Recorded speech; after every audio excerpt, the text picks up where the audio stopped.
All right. Hey, everybody, we've had a fun morning.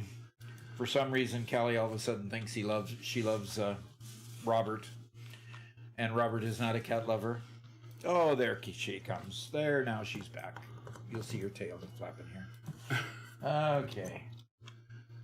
She's back. Back to her usual spot over there. That's good. All right. Boy, we have a really active active chat window. We got Zohan. I love your videos. I'm 38. And gaming so much respect. Keep up the good work. Well, you're 30 years my junior. That's pretty cool. And Mark just watching the dev stream of Coffee Studio on YouTube.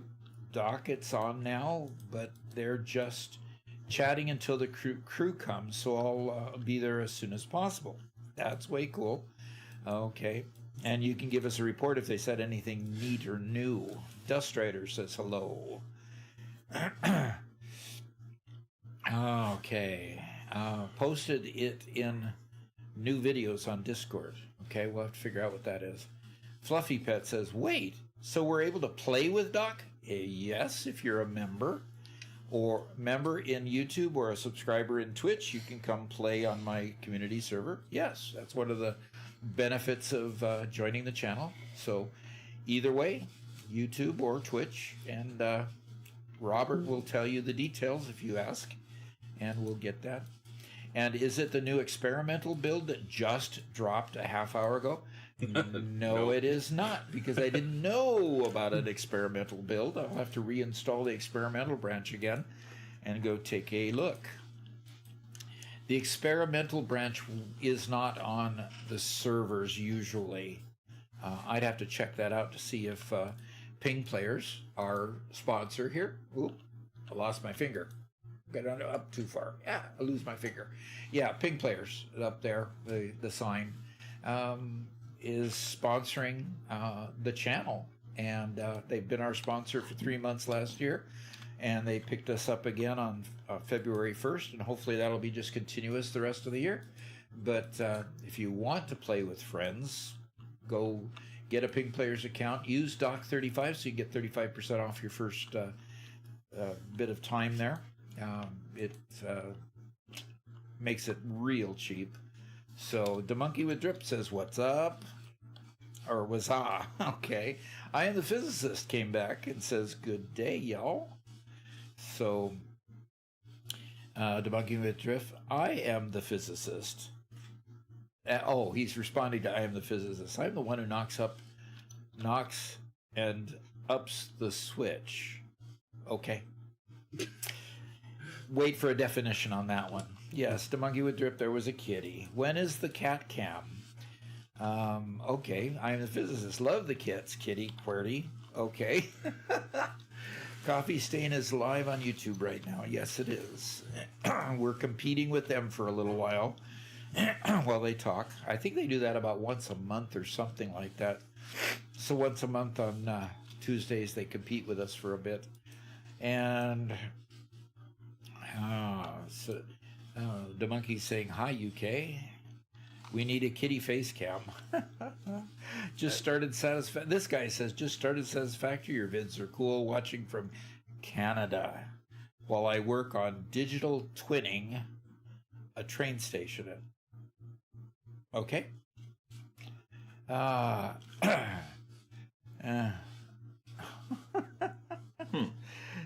Spitting facts, my brother. Okay, you too. All right, Felisar says, "Good morning. Still hoping for detailed breakdown of train block and path signaling." A detailed breakdown of train block and path signaling. That is coming. I'm not exactly sure where it is in the order, but it is coming. We have one coming this Thursday. And what's the subject of this Thursday's video, Robert? Yeah, Thursday's video will be on troubleshooting your factory. Factory troubleshooting. That'll be a big one. Hopefully that'll help a lot of folks out there. So another university video in the university playlist. So, all right. Well, let's go see if I can catch up on YouTube. We got Loud Noisy Cog that says hi, and the Copper Fox. Wow, I was early. Yeah, and we were just a touch late because I was being negligent. I was playing instead of minding the farm and getting my stuff all set up. So my fault this time. Can't even blame it on the AI this time. Okay, wait. This is not an actual stream. Yeah, it is. It is. We'll be live in a minute. Okay, sorry. I'm just super sleep deprived. Oh boy. Been working too many hours, or you've been playing too many hours. Which is it? That means I have to go grab a pizza, Lousy Cog says. Yeah, go grab a pizza. Sit back and enjoy. Alrighty. Pizza is the greatest food in the universe. Yes, and everybody knows it. Especially Hawaiian pizza with pineapple. Please don't speak heresy. We don't need to get into this discussion this early. Not this early. No, let's not this early. But Garrett has his book. We got the proof copy. Yep. And as soon as we get through the proof copy and make the little corrections, I haven't seen it. Where is it? We'll have Mom has it at the moment. She wouldn't actually relinquish it to me. Oh my gosh. But she's going through and doing a proofreading, so I appreciate it. Yep. And so it looks cool. So no, I don't have it to show on screen, but yeah. We'll have a hard copy available, and as soon as we get the hard copy proof approved, then we'll start getting hard copies, and we'll get about 20 into the store, and they'll be autographed by Garrett. If you want a signed by the author copy, we'll get it out to you. Okay, so looks like I'll have to practice my signature. Yes, definitely will. It's got to be legible. It can't be like a Stephen King one. All right, so loud cousin. Okay, Mega Beady Bacon Man says, "Hi everyone, I'm early for once." Very good. and Mega Beady Bacon Man has obviously done a few things on the stream, on the member server. I see a whole bunch of building, and that's where we're going to go first today. So, redeemed highlight my message. Okay, Fluffy Pet says, welcome to member. And since Fluffy Pet just joined, and he's the one that asked, oh, you can play on the server? How about if you tell him how to get it connected so he can come play with us? Sure. So Fluffy Pet just became a member on YouTube. If you now join our Discord, and I'll link the Discord here in just a second, and you go into Discord settings and you connect it with YouTube. Now, if you become a member on Twitch, you can do the same thing over on Twitch, just connect it to your Twitch account. And what will happen is the Discord server will automatically give you member privileges. That'll open up our member server. That'll open up you to the voice chat we use specifically for our members-only live streams. And it will open you up to the brand new member server section for our Satisfactory game that just launched this week, and our Minecraft server that launched last week. And you can come play with us. Yep, exactly. Thank you, Robert. Appreciate that. So I'm coming up to One Metal Fist's highlighted message. He says, hey, Doc, did you see the bug I ran into? Okay. It's honestly the weirdest one I have ever had. Conveyor belts just refuse to connect to machines, even though I have all the required materials. The only way to fix it is to completely close and restart the game. No real solution right now. Sent a bug report to developers, so hopefully they'll get back to me soon. Interesting. Interesting. A conveyor that won't connect to a machine. That's an interesting bug. Because that's just kind of native. I mean, that's existed ever since, release 1 and pre-release. Yeah, it's a fundamental part of the game. Yeah. You can't play the game if you can't do that. Exactly.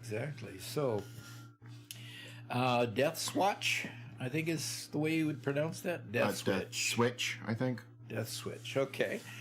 Doc, they're a new Satisfactory-like game. It's called Main Sequence. Free public playtest. Main Sequence, huh? That sounds interesting. If there's a free play test, it might be worth looking into for a little bit. Yeah, exactly. I am going to write Doc, that. I think you actually played Main Sequence for a day. You really? For a couple hours, yeah. Okay. I will have to go remember myself. Space Sim Factory Builder, where your goal is to build an interstellar industrial empire. Uh-huh. Okay. That looks really cool. Okay. And yeah, the playtest is on right now. Yeah, okay. One thing we need to do is, number one, we need to upgrade the computer that Garrett uses, and number two, make it so that Garrett can show his screen when he's bringing up things like this. So we already have it so that Robert can show his screen. I think we need to expand that so Garrett can show his screen and contribute as well. Okay.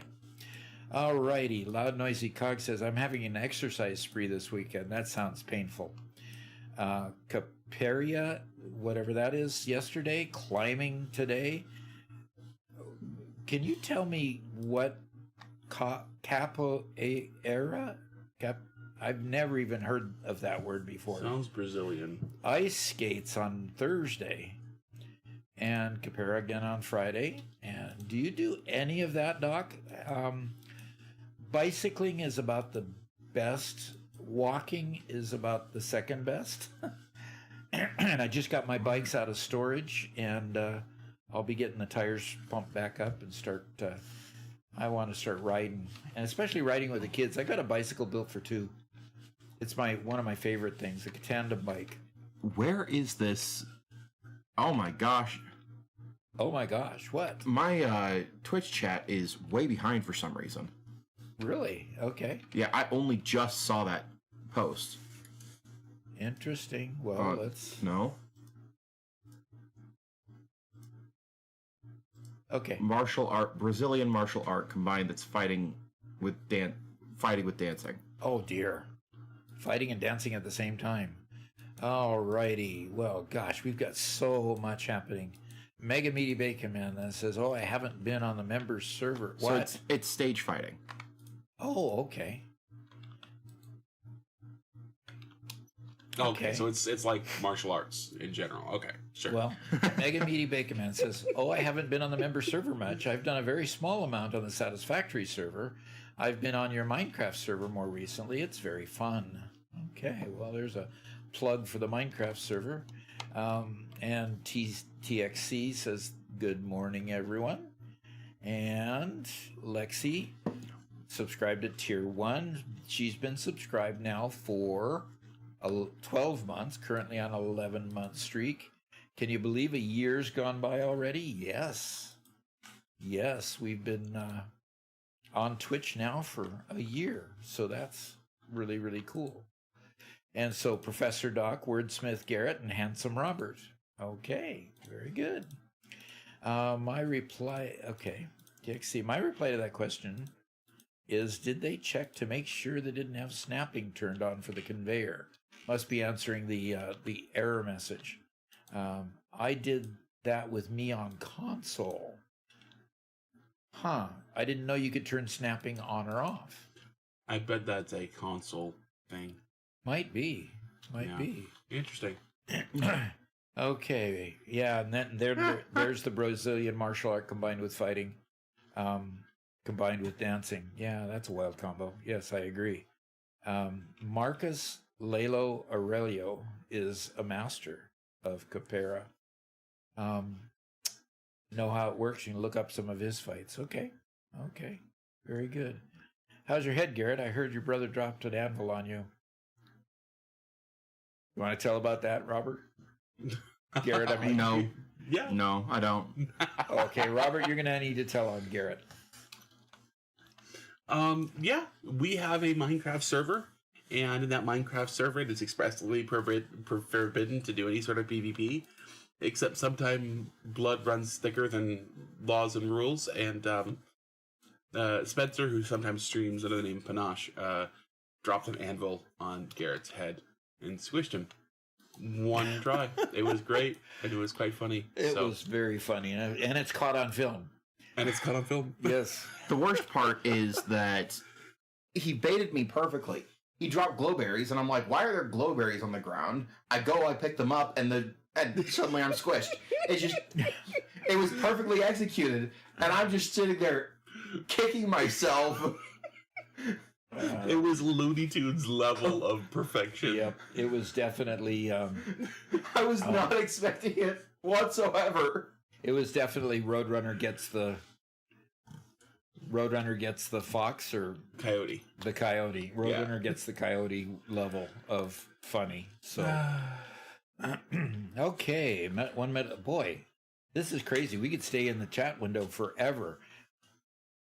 Garrett, can I get you to read One Metal Fists, and then somehow try to catch us up on YouTube? Because we need to get to playing the game too. So One Metal Fist says, I also encountered a problem specifically with a foundry.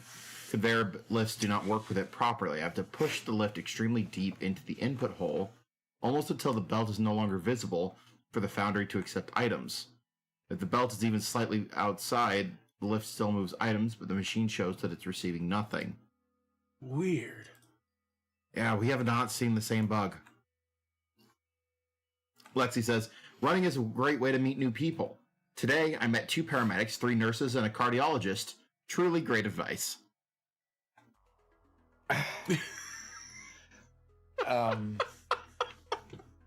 Yep. She highlighted her message. yes, I see that. I don't think that was quite the way you wanted to meet them, though, is it? Probably not. That's just hilarious. So Nerd Garage asks, will the Anvil video be a YouTube short? Well, it happened while live streaming while Spencer was live streaming on his own site, so he did post it. If I find it, I'll post a link in our Discord. Oh, we're not going to watch it on the channel? Nah. Well, Doc can watch it if he wants, but I could post it in Discord too. Yeah, it was good. You know, it's so seldom that you get just the perfect timing for things, you know? Oh gosh, I'm missing concrete. You got to be kidding me, really? Okay, so we still building concrete way out here. Oh, wait a minute. I'm the physicist says Doc should play Arknight's Enfield. It's free. Doc will become a gotcha addict. A gotcha addict. Oh, Gotcha games are gambling games. oh they are, huh? You're generally not spending actual money on it, though you can, depending on the game. Yeah, you are. But gotcha games usually have some sort of gambling mechanic inside that is a core part of the gameplay. Okay. Imagine if every upgrade in the game came from hard drives, except hard drives cost $1.99, and you bought them in packs of 100, and they had a 1% chance of having anything in them. Okay. That That would could be good. pretty expensive. Yes. Okay. Okay, so I just made a ramp so that I could get up to this level here. But people love gotcha games because, what do you know? It's gambling. Yeah, exactly. Unfortunately, right? Yeah. And so normally gambling isn't, it used to be that gambling wasn't something that I was overly concerned about. People can play games with their own money if they want, but with the way that gotcha games have become such a big thing, it bothers me. Okay, we did have. Bothers you in what way? It bothers me in the fact that now gambling is being kids are being taught to gamble, basically. Okay. Okay. Robert, you were going to say something. Yeah, Fluffy Pet said that they have now connected up to Discord. Uh-huh. And so as long as you're part of the server, okay. So now what you want to do in Discord is you should see there is a Satisfactory section and a forum called Member Server, or a channel called Member Server. Click on there; it'll give you the IP address and the port number.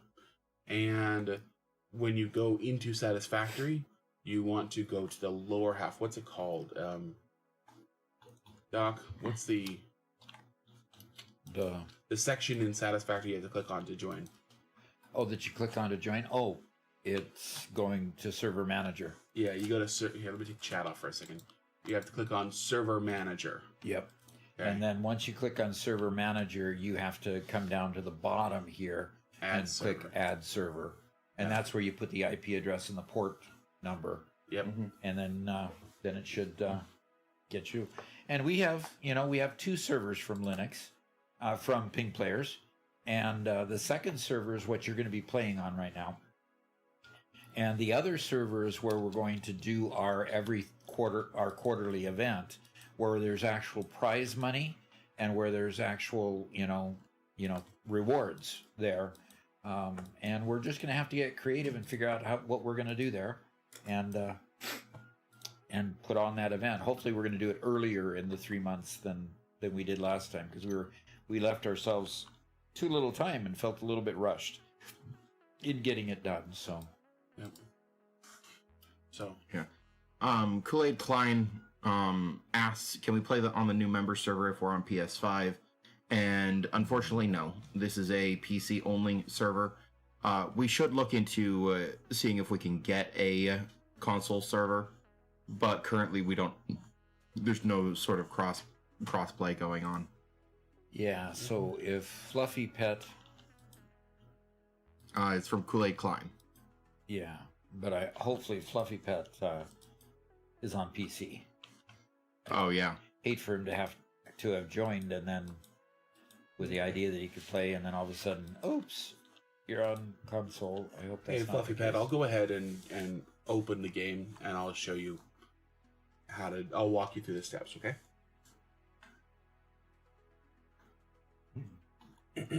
Yeah. And Fellow says, meanwhile, every televised sporting event is brought to you by insert random betting app here. Yep. Have you guys heard about, of course, I'm sure that you guys have heard about the fact that you are able to take out a loan to get food delivery? Really? Yeah, it's a thing now. Okay. You can get loans to get food delivery. It's just payday loans, except they're now tied to getting food instead of just straight cash, right? Yeah.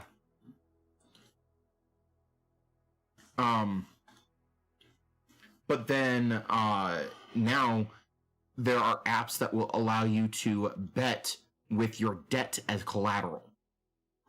Huh? So it's if you win the bet, your debt is wiped out. If you lose the bet, the debt gets doubled or something like that. Oh dear. Okay, That Doc, doesn't sound like a very good thing at all. No. Gambling has gotten way out of control, and it's like normally,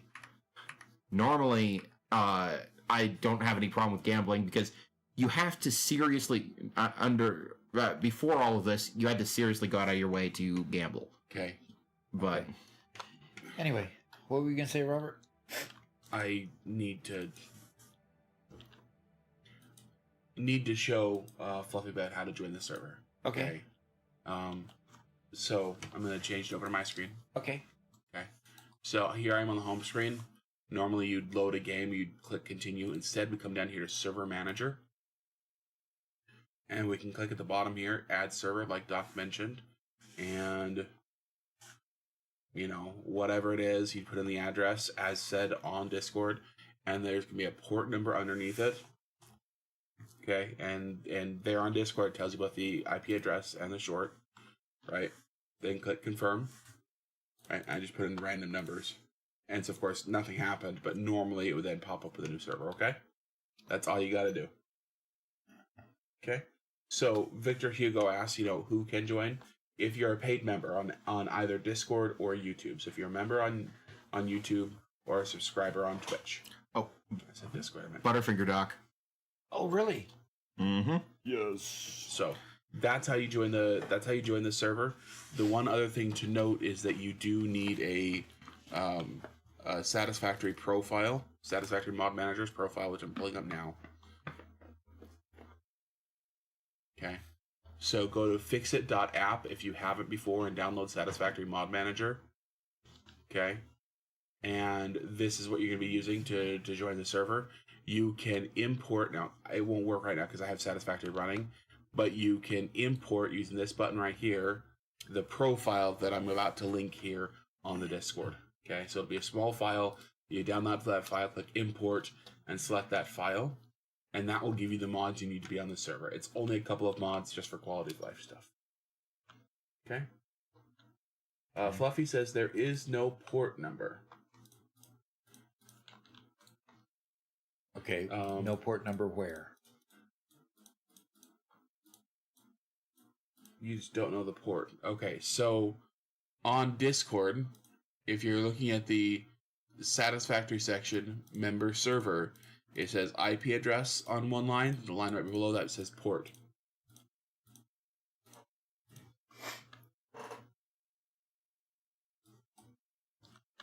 If you are here and you're trying to join a game and you click join game directly, if you're doing it here, this is not asking for a port.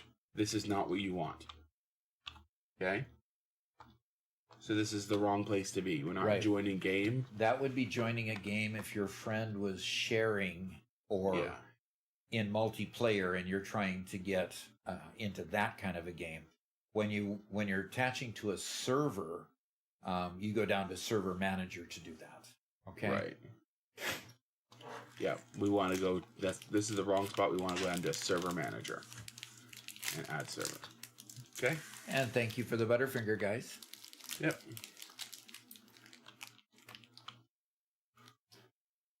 Let's go back. If you've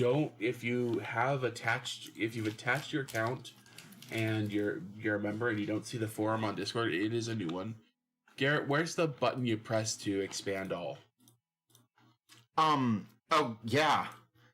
So if you go to the left to where all your servers are located, and you right click, halfway down that list is a button that says show all channels, and you want to make sure that that's checked. So I'm going to...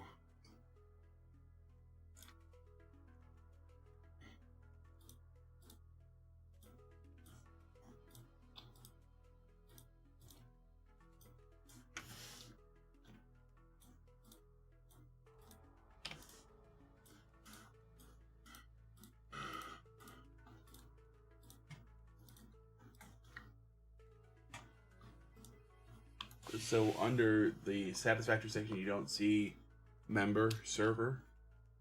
Okay, 1 second.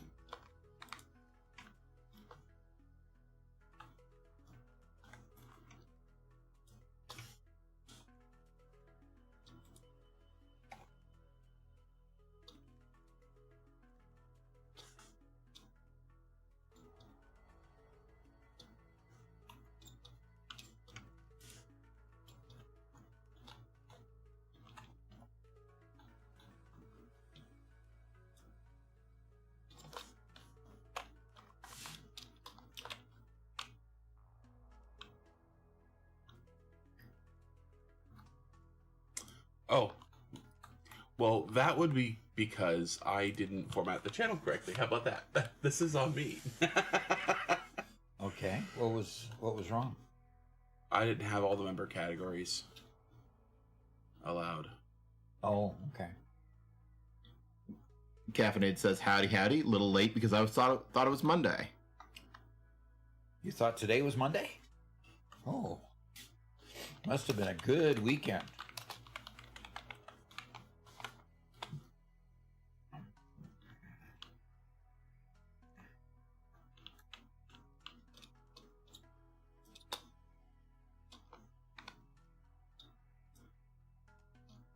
And Megan Meaty Bacon says, our Lord and Minecraft Savior is here. Okay. Well, it looks like with an expansion of our ability to bring down more quartz, we can expand our line here and make more silica, which will be useful when we need silica. But I need to head on up there. Oh. See how many more belts I can upgrade. The Monkey with Drip says, Doc, today I had my first day at the job. I worked for a month in a forge. In a forge? Cool. Gets pretty hot in there, don't you think? For some reason, I don't think that's quite what he meant. No. But a job at a forge is pretty awesome. Yeah.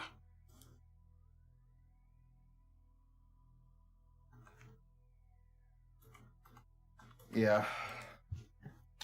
I was just delivering Spencer my payment for the music disc that he procured for me. Really? In Minecraft. Yeah. Okay. In Minecraft, he got me one of the most sought after music discs. It's called Pig Step, and you have to go to one of the most dangerous places in Minecraft to get it. Okay. And he managed to get it, and so I made him a set of fully enchanted diamond gear. Ooh. You paid a pretty penny for that. I did.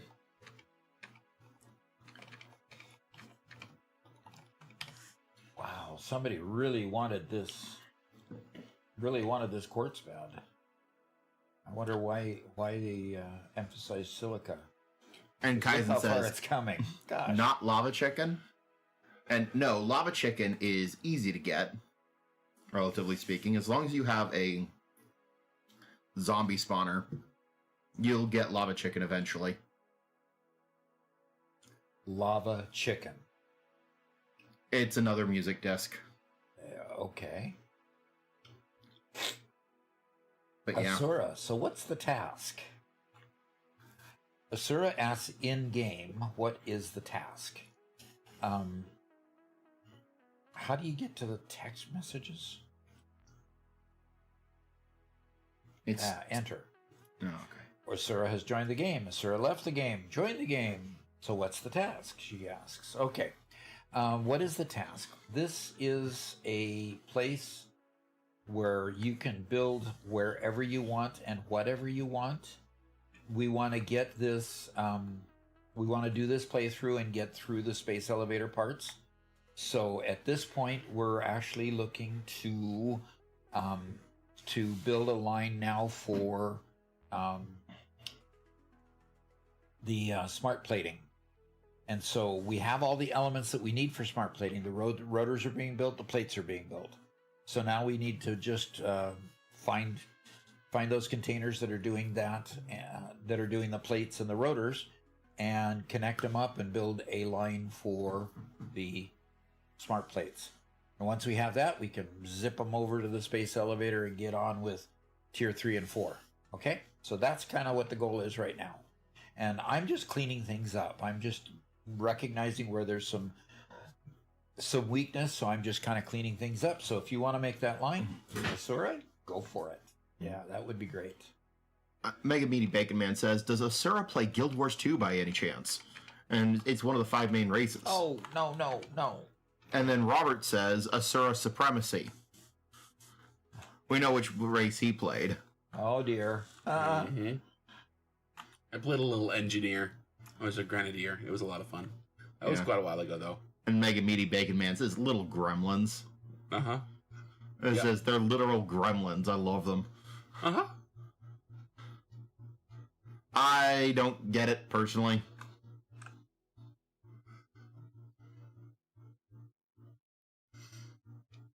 I just found them to be amusing. And they were kind of tech-based creatures, and that sounded like fun. I really wanted to play an engineer, so that's all. Mark says, you've dropped the 'cause Mark said so build. I wonder why. We will be returning to the 'cause Mark said so build later in the day. So I'm not leaving it behind at all. We're just starting here and getting things kind of moving forward, and then we go to that game too. So. Yep. And I'm the Physicist has a related question. Doc, why are you at phase 1 again? Last stream I watched you were at phase 4. Oh, because I'm finishing the because we started a new server. This is the community server. This is one of the ping player servers, and at this point we're starting our build, and we're building through things, and getting we're just getting through phase 1 at this point. Yeah, so we just need 50 smart plate, and I guess Asura is going to run after and go work on the smart plate. And you cable auto, and new cable. We do have a cable someplace, so if you haven't found it. NUU, I'm not quite sure what that means. By the way, I am very acronym challenged. I don't generally recognize acronyms. Just too many acronyms in my life working at Boeing. It just got me to the point where that's almost a trigger, an emotional trigger, when somebody uses an acronym, just to give you an idea. Well, especially when they use I imagine that they use the acronyms, well, first off, way too much, and more just to make themselves sound smart than to actually mean anything. Right? Sometimes.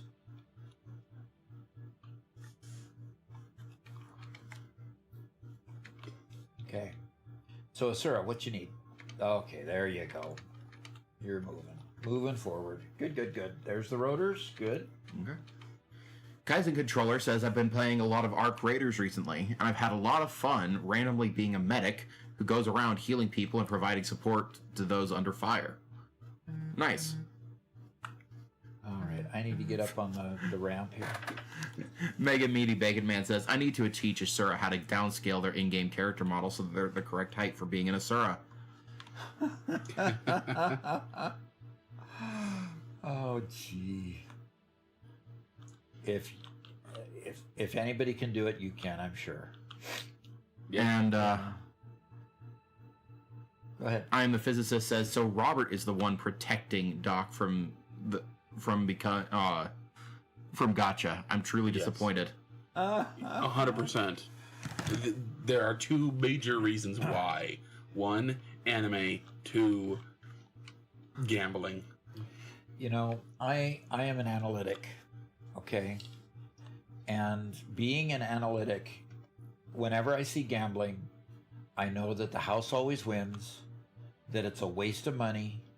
There is no chance that over the long term that I'm going to make anything. And if I do make something and continue, you know, getting bit by the bug to keep playing, it's a natural thing that I'm going to just lose what I've gained. So when my mentality goes into a gambling sort of situation, my brain just says no.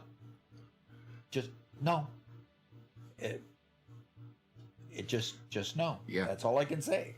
Unless you become a Gotcha streamer, then you are the house. Oh, that would be nice, since the house always wins. Yeah. Yeah, except the job of the Gotcha streamer is to convince other people to play the game. Yeah, that's nasty. I will say though, Doc, I just as a general question, how much money have you spent on mobile games? Way too much. Okay, then you'll get caught by the Gotcha bug. Okay. Gotcha is built much more intelligently than a general Ooh, casino. nice big spider. Yeah, I like nice big spiders. Why would that spider be clear up there?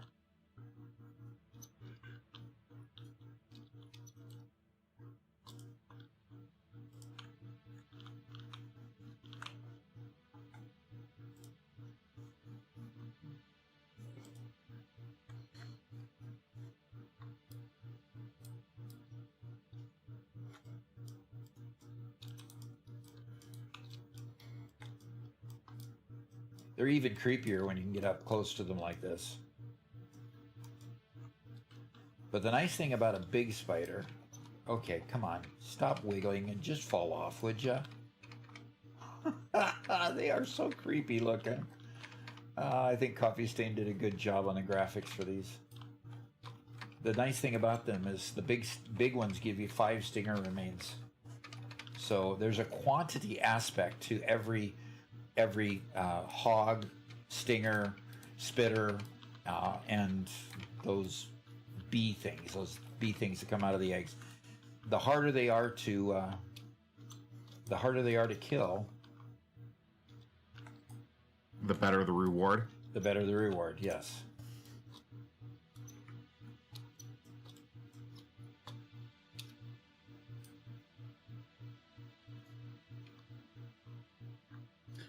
Kaiser Controller says you may enjoy the card counter Stephen Bridges on YouTube. He gives a really interesting view on how card counting provides a minor statistical advantage in games like blackjack. Oh yeah, and they do. Yes, it does provide a minor statistical advantage. If you're really good at it, it provides actually a major statistical advantage, and that's why people who have perfect memories and can card count significantly, and then go beyond just the card counting and memorizing which cards have already been played, be able to then turn over to actually calculate the statistical probability that the next card being turned up is going to be one or another. They do definitely have an advantage, and that's why they're a lot of times banned from playing in the casinos, because they win. There was a documentary a while ago about a group, I think they were called the Holy Rollers, because they were all formed at a church. Yes. They went around and played blackjack and won, and tell the story of the Holy Rollers, which was pretty funny. But yeah. Zermanian, first time chat, says, "Hey Doc, just got addicted to the game, and I've been using your shorts to keep me sane while figuring this out. Okay. Keep up the great work." Oh, fantastic. I will keep up the great work, yes. As long as Robert sticks with me and is willing to edit the things I give him, we'll keep it right up. Forever. Yep. I'm the physicist says, "Do you guys have 1 or 2 cats?" Just one. 1.5. You know, this is so weird. I don't know what these things are. I think those are a plant that's accidentally placed out too high, Okay. but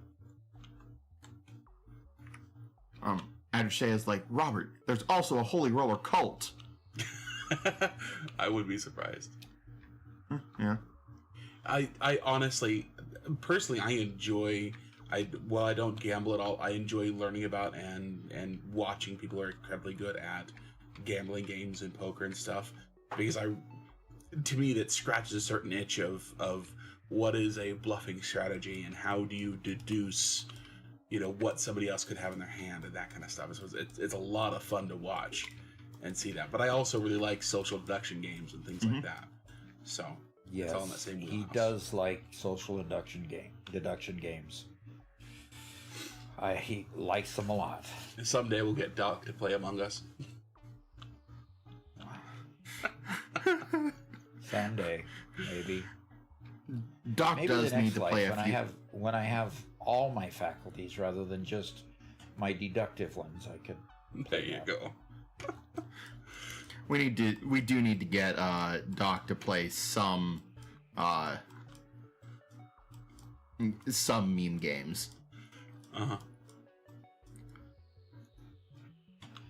All right. As soon as we get those the stuff unlocked for all the alien remains, and then get the summer sloops unlocked, we can make a lot of coupons with those alien remains. So that's the point. That's why. And Latastro says, I agree. I'm about 100 hours into my first run, and I'm realizing that it's hard to scale my factories.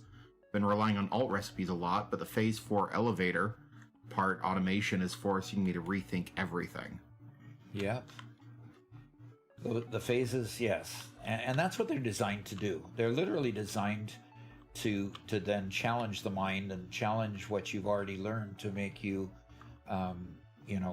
make it even bigger and stronger and develop other things, And that's why it's such a good game, simply because it forces you to continue to expand on the principles you learn at the beginning.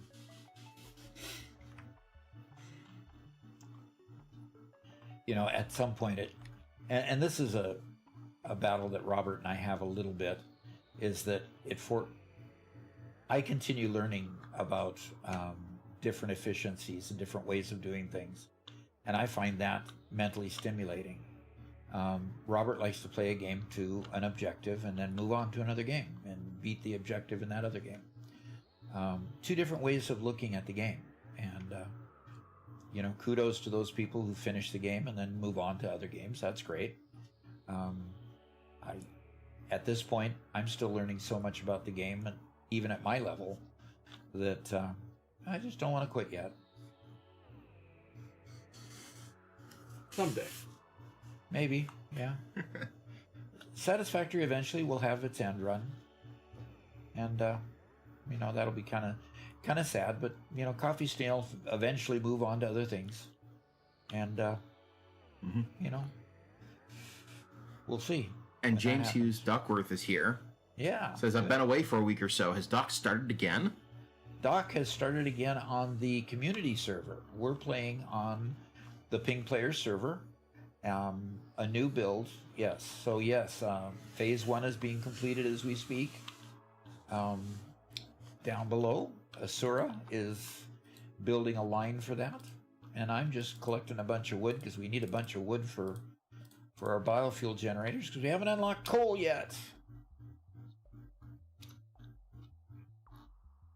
Mm-hmm. And so I'm gonna. Okay, I jumped over here, didn't I? Okay, I'm gonna have to scaffold over here.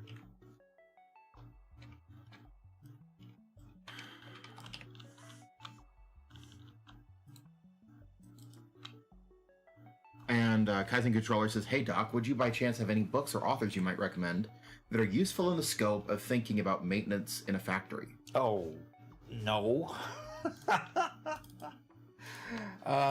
No. in the scope of maintenance in a factory. In the full scope of thinking about maintenance in a factory. Literally, the only books I ever read were on lean and agile, and of course, The Goal by Goldratt was probably the emphasis there. And then you had a whole series made by another author called the Phoenix Project that kind of built on The Goal, but put it in an IT perspective. And so I read through all of those. So basically, it's just been that lean and agile thing there instead of actual work with how to maintain systems or do maintenance. So I kind of fumbled through that, but I think you get the point. Okay, so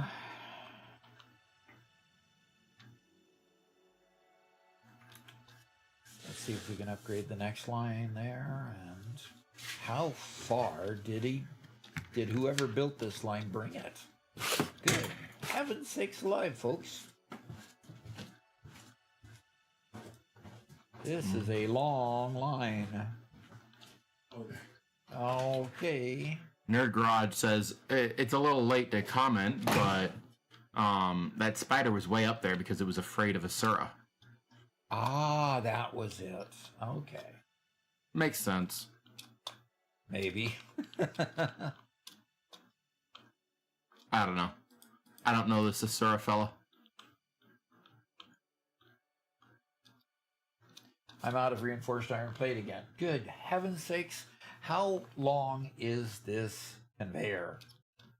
And why did this person who made the conveyor feel it was so important to start making silica?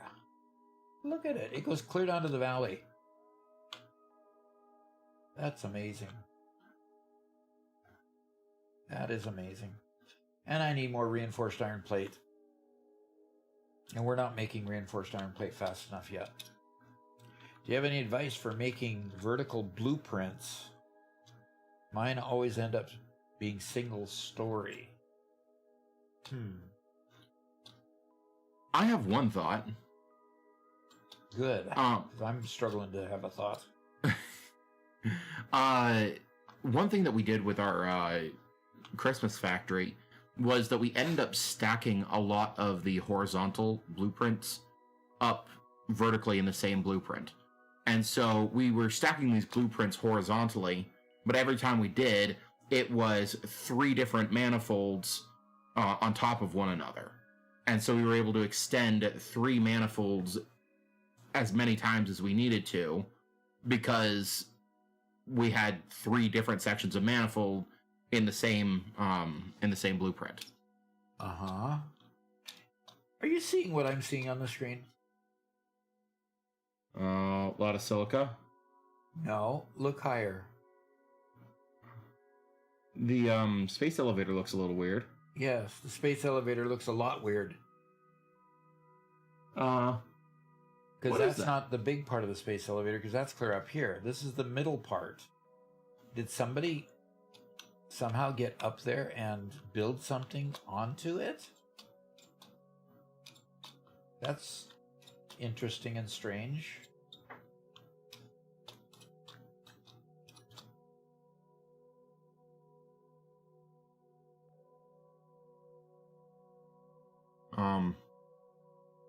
One middle Stubby, first time chat, says, "Are you looking to go into maintenance?" Responding to Kaizen controller. And then One Metal Fist says, "Doc, I discovered you don't need to sink the water. You can loop it back into the machines that produce alumina solution. I set up a simple loop where the water returns to the same pipe I'm using. Yep. Together with the freshwater input, and my alumina solution production never stops." Okay, good. I'm glad you balanced it. Yeah, it's the balancing that usually gets a little complicated, and why we advise not to. Yep. Right? But I have successfully looped it back too. So it's just the problem is I had to come back several times and realize that the water had backed up and it had turned off the machine. And I had to keep decreasing and decreasing and decreasing below what the math said for my water pump, water extractor, before it would actually give the right amount of water and not turn it off. So that's kind of why we're there with that. Okay.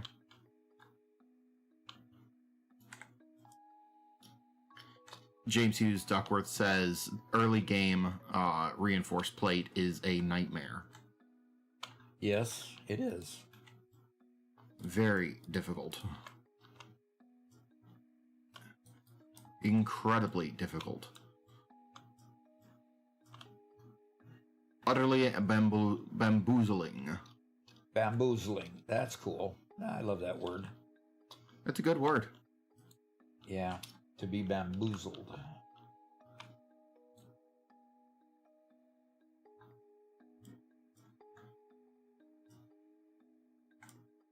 It needs what?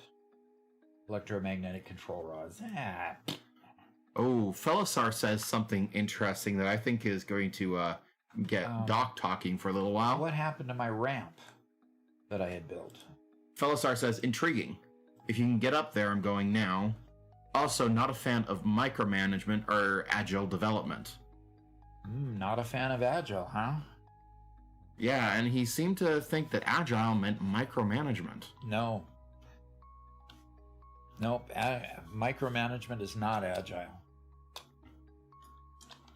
Micromanagement is the antithesis of agile.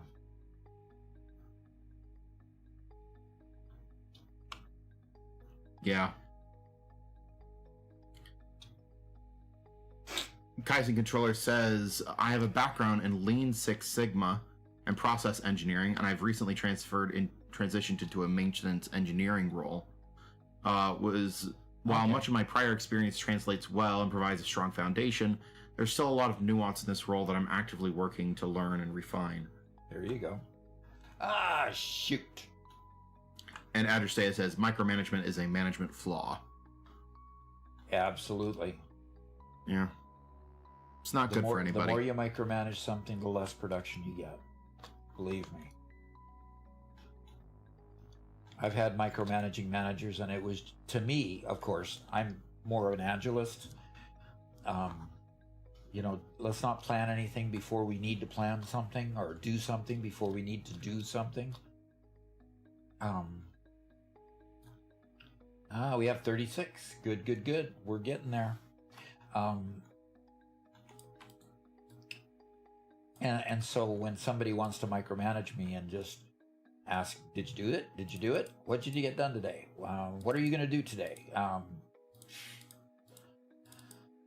I go crazy. He has some real problems with the honeydew list.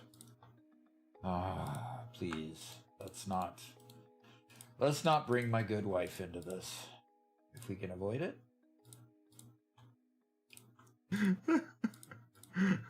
I think I hit the nail on the head. It was just a joke.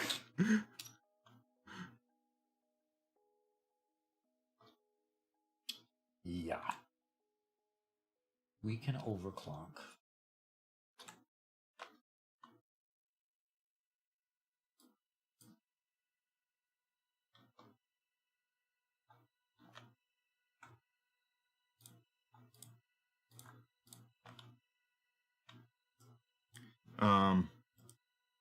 Adrestea says, if you micromanage people, you limit their potential to grow and develop and become self-starters. Yep. Yeah.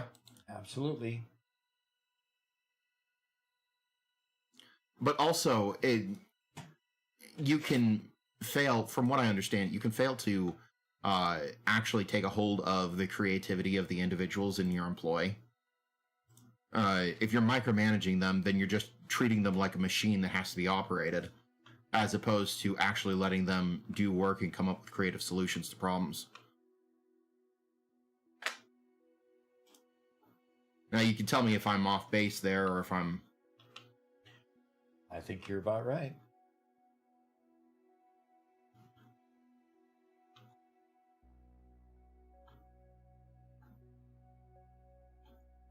James Hughes Duckworth says, I would love to actually attend one of Doc's lectures. Okay. What was that? James Hughes Duckworth says, I would love to actually attend one of Doc's lectures. You know, I wish I was lecturing in the classroom again.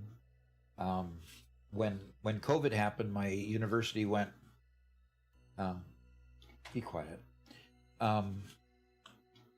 The university went 100% online, and I developed about 6 of their courses, 5 for masters, actually 4 for masters and 2 for bachelors.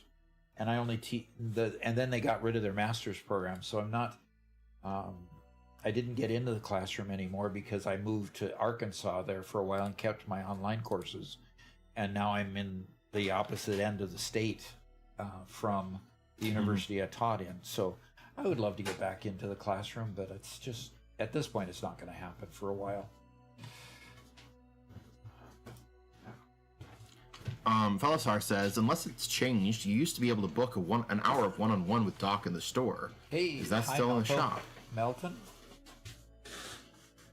Yeah, Melton. Hi, good to see you.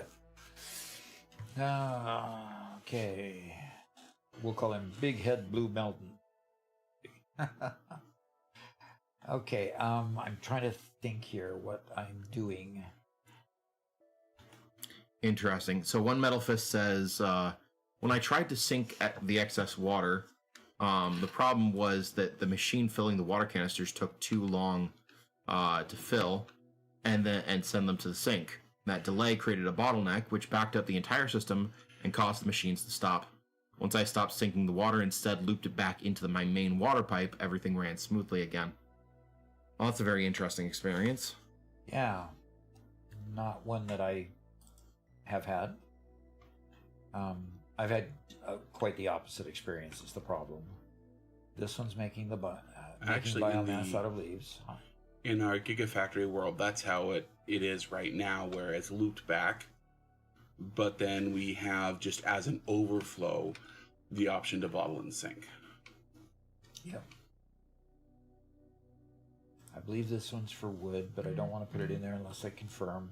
Yes, it's for wood, so I've got a lot of wood, so that'll ought to keep that line going for a good long time. And this is just an extra input line. And I need some... come on, get back up there. I am the physicist says, just turn the water into useful parts, like concrete, using the wet concrete alternative. That's true. You could do that. Is what? Oh, thank you.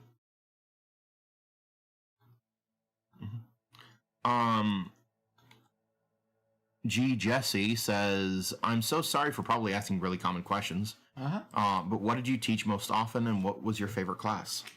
My favorite class was the management classes, master's management classes. Taught a lot of those management, and specifically management of IT disciplines. Those are by far my favorite classes. Master's classes over bachelor's students. Master's students tend to be just more mature. They're more concerned about making sure their grades stay up than other things. I fail a lot of bachelor students, unfortunately, just because they just get lax about turning in the assignments. Basically, my bachelor's courses are, if you turn in the assignments, you're going to pass the course. You know, how bad can you do on the assignments? So, yeah, my first love is the master's courses. I teach blockchain right now at the bachelor's level, and I have for, 4 years now. That course really needs to be revamped and updated. Robert, I looked at some of the dates on some of the videos. Yeah. that we show them. They're 3-4 years old. So I've been teaching that one a while, and it's getting a little bit stale, so I got to correct that. But yeah. But literally, my favorite courses are the master's courses in management. And so, you know, if this continues to work well, I'll probably continue streaming and YouTubing. because it is working well right now. It's creating a good, a better income than my teaching right now. But until we, which is insane. it's not insane. It's just good hard work. Gosh, come on. This play is hard. You got to realize that, you know? Okay, I've got plenty of things to keep my saw working. I do want to go to a crafting bench. I want to go down here to make power shards.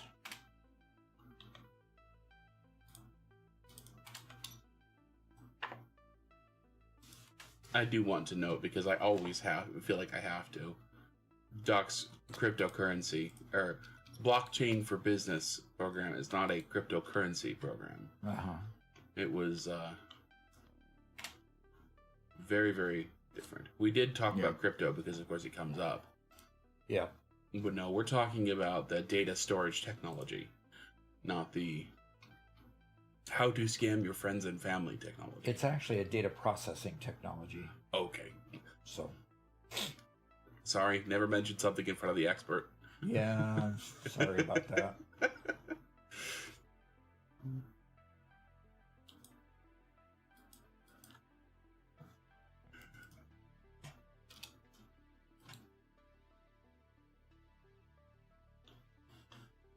Okay, well. I want to overclock this one big time because I don't really want to make any more machines. But we need more reinforced iron plate. So now we're getting 14 per minute. That ought to help satisfy a few people's need a little bit better than it was. So, and immediately started moving, so that's good. Hopefully it'll need more than what it needs. 93 per minute from this side and 46 per minute from that side. So that's still well below the amount the conveyor can give. So, all right, somebody fed the machine. Let's go watch. I want to see what happens with whatever somebody built. No, I think that's a part of it. Is that really? Now that I look at it now, I think it is. I think never noticed, especially this part over here.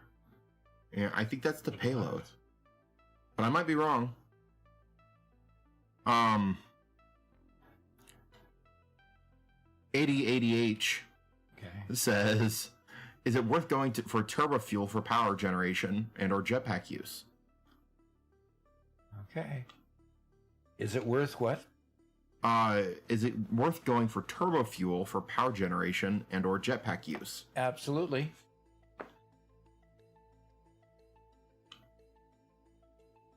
Oil is a perfectly viable alternative for endgame power to nuclear, if you don't want to do nuclear. And VR Aviator says the YouTube shorts are addictive. I binge them for hours. Yeah, isn't that terrible? I tend to do that too, and then I think, wait a minute, I'm on my 10th short. How did I get here? And I turn back into my attention. So, yes, all the time. I think it's not about your shorts, though. He's binging my shorts? Well, that's fine too. You know, you can do that. They aren't terrible. They're great. They're amazing. Great. They're the best thing for you. Yep. You're learning good stuff. Yeah. That's the reason why I unequivocally do not watch shorts. Every time I watch shorts, I get stuck in for 3, and then I have to wrench myself away, and then tell it to never recommend shorts to me again. It's like I am. I know that I will be sucked in, and I will never ever get anything done ever again if I watch shorts, or scroll on X, or anything like that. So I don't allow myself to do either. I know Mama Duck. Be quiet. I know Mama Duck gets stuck on shorts on Facebook a lot for some reason. So, yeah, I think all of us get addicted to shorts. YouTube and Facebook and all of those have become very, very good at presenting stuff that keeps you locked into that ecosystem. It's an emotional thing, so, you know, I don't know how to resist it sometimes. Okay. So the next milestone needs, let me just get rid of this. Next milestone, we can just pick some things up.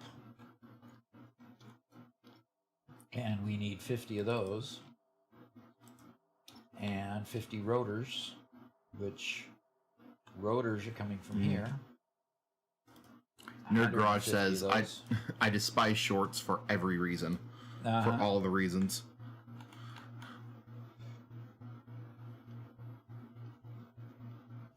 Yep. And we need 500 of that. And let's go get some wire. I find shorts to be a really effective way to teach quick, short principles when it comes to Satisfactory. But, you know, part of the reason why we're leaning so heavily into Doc University this year and recently is just because you can only teach basic principles, and that's as far as you can go. Yeah, whenever we try to teach a very complex or late game principle in a short, the short just doesn't perform. Mm-hmm. Oh, waiting for the pod to return. Doggone it, it's 6 minutes. So, Melton, do you already have the stuff for the next upgrade? Or because I have it all in my bags.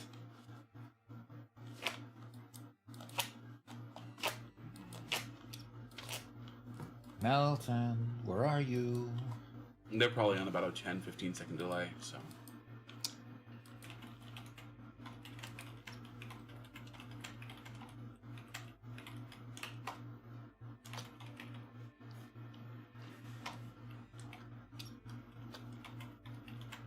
Oh, he's AFK?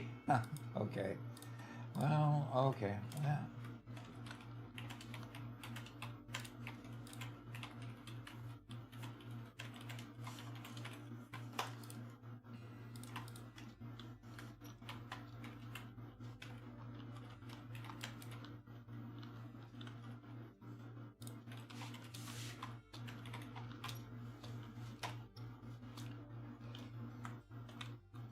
All right,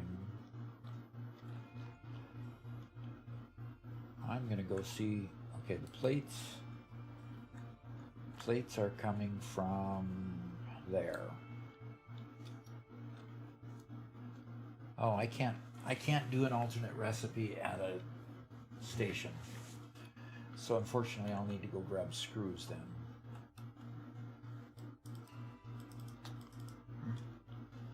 And I don't know how many screws it takes for the amount of plates it takes, so. And one metal fist is taking a little break from writing. Yeah. Take a little break. Get yourself back into the place. But be sure to come back to it. And come back to it when you're ready. Yep.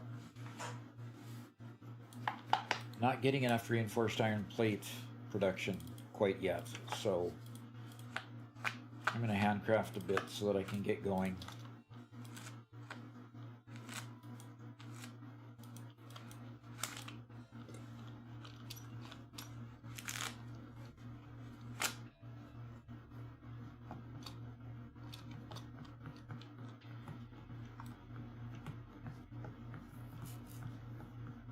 Yeah. VR Aviator says, I beat the game on my first playthrough with oil power and hand feeding most space elevator parts. I'm now on my second playthrough and built a proper factory. Okay. Cool. Yeah. I have to say that there is something to be said for the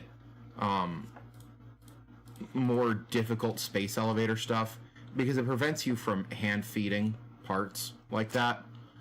You have to be very deliberate with how you do that. with every part and connect it up to the factory fully and completely.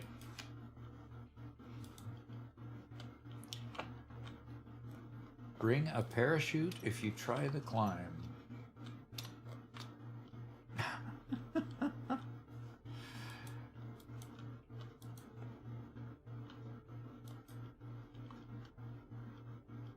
Wow.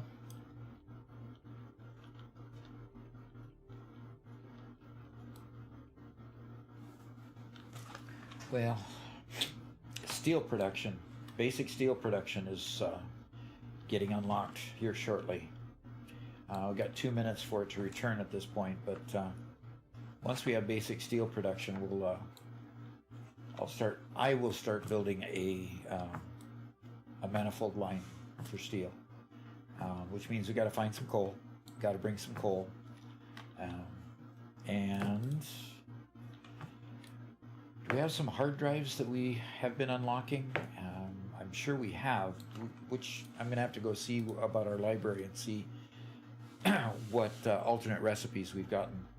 Because now that once we open up steel production, we need to go search for hard drives so that we can hopefully increase that line. Yeah. Okay, I'm a physicist that says, or you can use the factory cart. They also fly great. Oh yeah, yeah, they fly really well. Just as they were intended to do by their creators. Yeah. Unlike someone you know. It says hi, Gramps. Hi.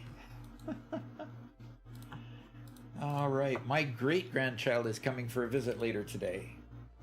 So I am excited to see him. His name's David.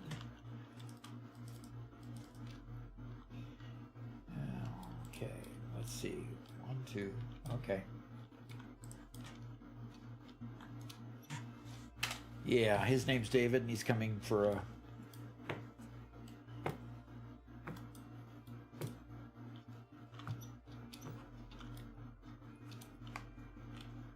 He wants a Mark IV miner that has 2 outputs for belts, and fully overclocked pure node provides 2,400 ore per minute. That's a dream. That is a dream, yes. I doubt they're going to go any faster. Yeah, I mean they already do go pretty fast. Well, a Mark IV miner would be nice when you have an impure or a normal node, and then you can get it overclocked to where you can fill a 1,200 belt at least. Sure. I mean, 1.2 is going to have more content, so I'm looking forward to that. By the way, Mark, are you online? Mark, have they stopped streaming?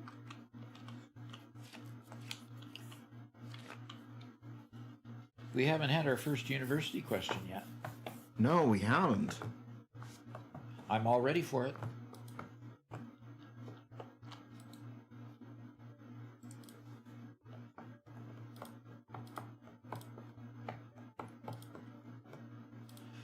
Yep, I'm all ready for it. In fact, now would be a great time while I'm handcrafting the last of my stuff. So for here. those who don't know, university question is just if you have any question about Satisfactory at all, small or big, Doc can help you kind of give you a good general overview theory, or an idea, or kind of point you in the right direction to go.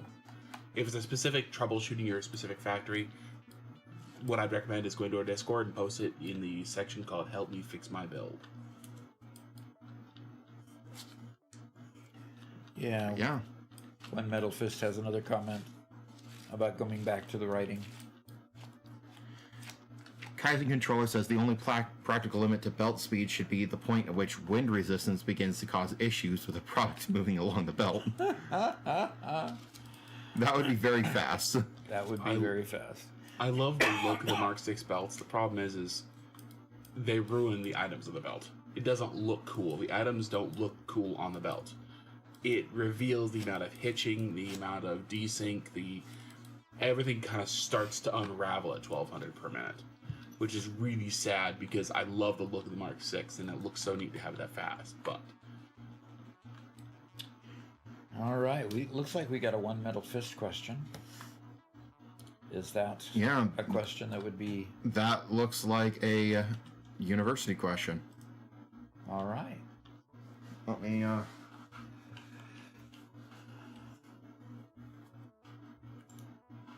Okay. All righty, so One Metal Fist has a question. Which one is more important for late game progression, all-clad aluminum sheets or aluminum casings? I'm setting up my aluminum production now and want to know which I should prioritize and build more machines for, since it affects how I plan the factory layout. From just my basic experience, it appears that you need alclad aluminum sheet more often than you need the casings. The last time when I went basically 2/3 sheets and 1/3 casings, it seemed to work better. I seem to have less problems with lack of production later on when I did that. So that's the way I would lean right now until I prove otherwise. Getting into the late game more often and proving otherwise at the end. But so for right now, 2/3, 1/3 seems to be about the right mix for those two products. 2/3 sheets, 1/3 casings. So I hope that helps. And let's go back to the game. Okay.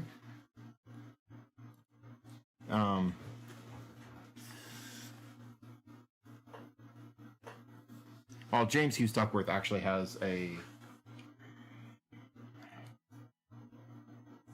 another one that might be interesting. Alrighty. So James Hughes Duckworth has a question.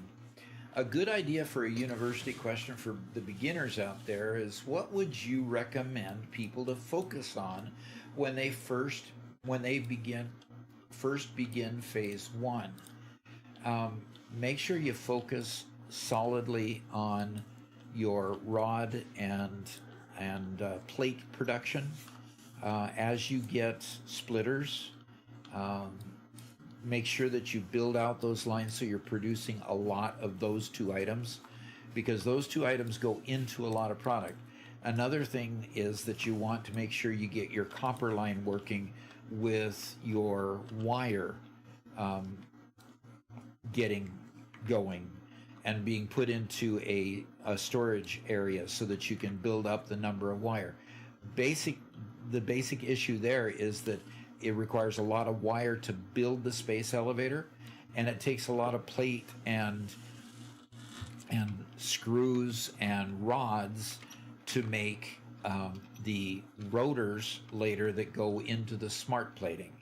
So the focus there is copper for wire, plates, rods go into screws, so you need a lot more rods than you think you'll need, but get some good solid rod production and screw production going. And then when you get to reinforced iron plate, you don't have a hard time getting your reinforced iron plate. If you get the alternate recipe for stitched iron plate, you'll be able to then use the copper wire for the reinforced iron plate, either one. But focus on those three commodities solidly. When you get to platforms, you're going to need a lot of concrete, so then get your limestone working and being put into containers, and get that built out as strongly as you can too. So those are the four focuses that you have to have in the early game in order to really get things progressing, so that you can, just put it up the space elevator and get it moving. So hope that helps, and let's go back to the game. Okay, we need automated wiring and versatile framework and 1,000 more. Kaizen Controller says, catch you guys later. I'm clocking in. May chime in if I end up doing some Excel work this morning. Okay. Have a great rest of your stream. You bet. Thanks for coming. Okay, we have this machine making smart plating, and do we have a container somewhere?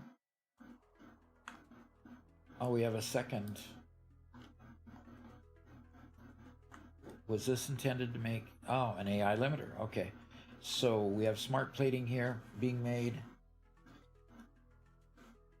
And let's see here. I'm not seeing much come out of here very fast. Got plenty of rotors, plenty of plate.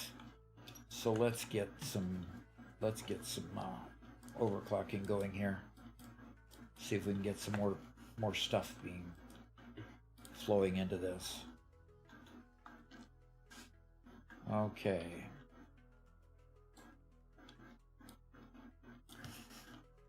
And we got AI limiters. Somebody's making AI limiters. That's really, really cool. Okay, so I have how much?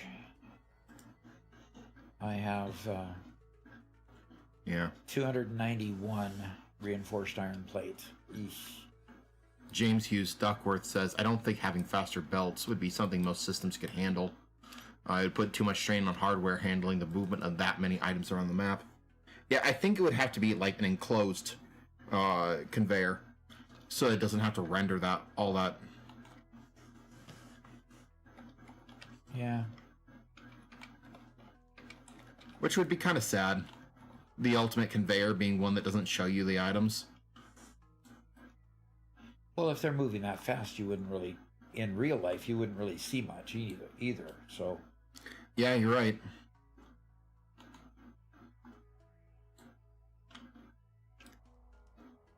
No, I don't think that you'd see much in game either. All right, I'm gonna go see if I can upgrade the rest of this line, and wow. Then I need to upgrade the silica production down below so I can use more of it. And see how far I get this time.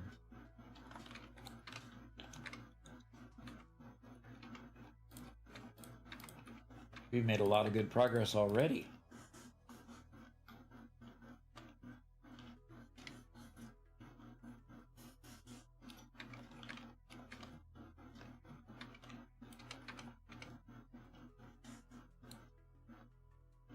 Mm-hmm.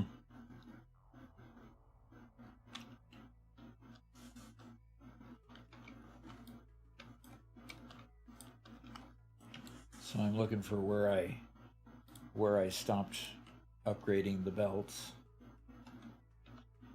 The line is stopped already, so it's kind of going to be kind of hard to see. And of course we're going by some radiation there. I collected all the stuff at that wreck already.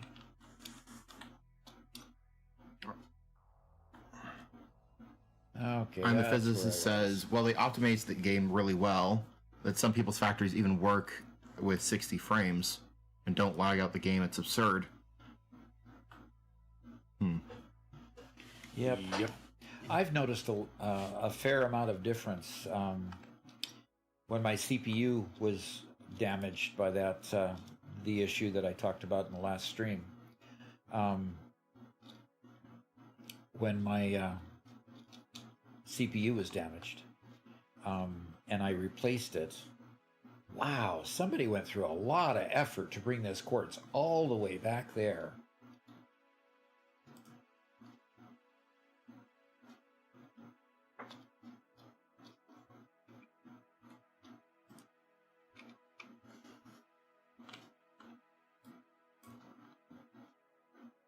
Yeah, I'm not going to have enough to upgrade this next one.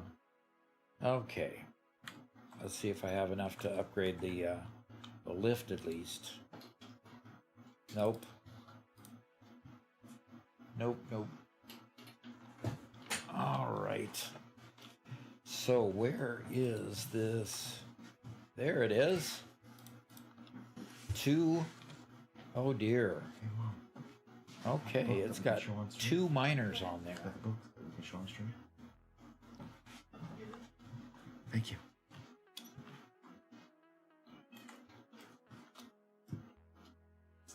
I am the physicist asks, how much does membership cost? Well, it's about $2.99, I think it is. I think it's actually $4.99 now. $4.99? Yeah. Okay. It's the same on YouTube and Twitch. So,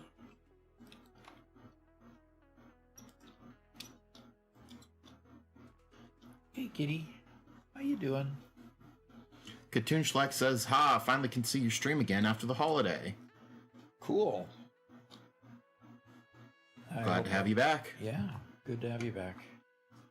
Okay, so this is putting out 120 per minute. And this one's putting out 120 per minute. So we've got 240 trying to come through here. And the Mark 1 conveyor, I'm going to remind myself, the Mark 1 conveyor does only 60. Okay, so the Mark 1 conveyor only does 60. And then, so whoever built this was planning for the future. Let's just call it that. This one belt could not handle all of the production from one of these miners, much less both of these miners going up the same one. So, if we upgrade all of it to Mark II, we can handle one of those miners. We're going to have Mark III in order to get it up to where we can actually handle all the production from these two miners. Okay. This is quite the location, though. I don't really recognize this location.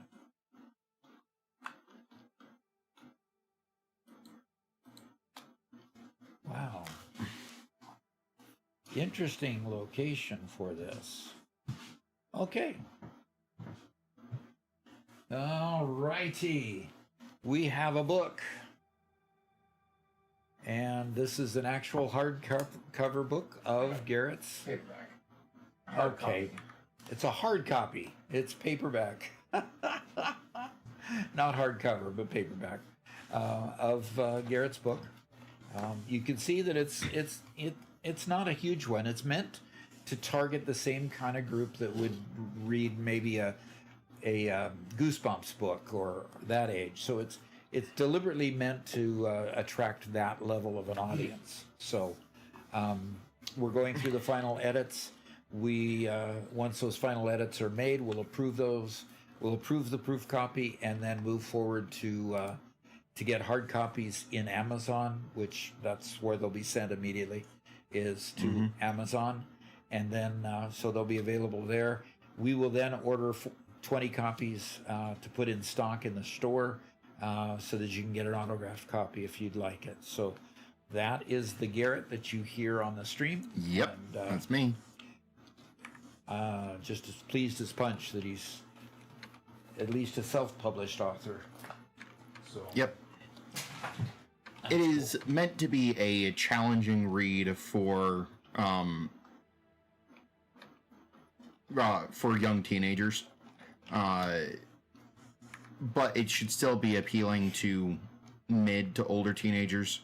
And I know Doc had a whole ton of fun reading it. Oh, I did, yeah. It's funny. It's a laugh a minute, literally. It's just you thought that some people could think crazy things when they're put into a book. The imagination level is just amazing.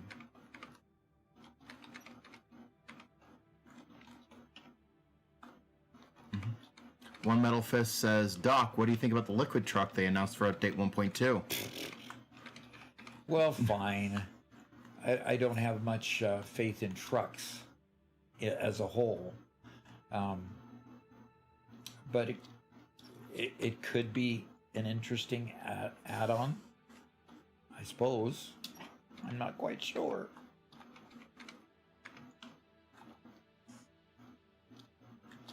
So what did I think of the liquid truck? Well, that is a really, really thin hit box. Do you think I can walk the line here? Nope. Nope. I lost it.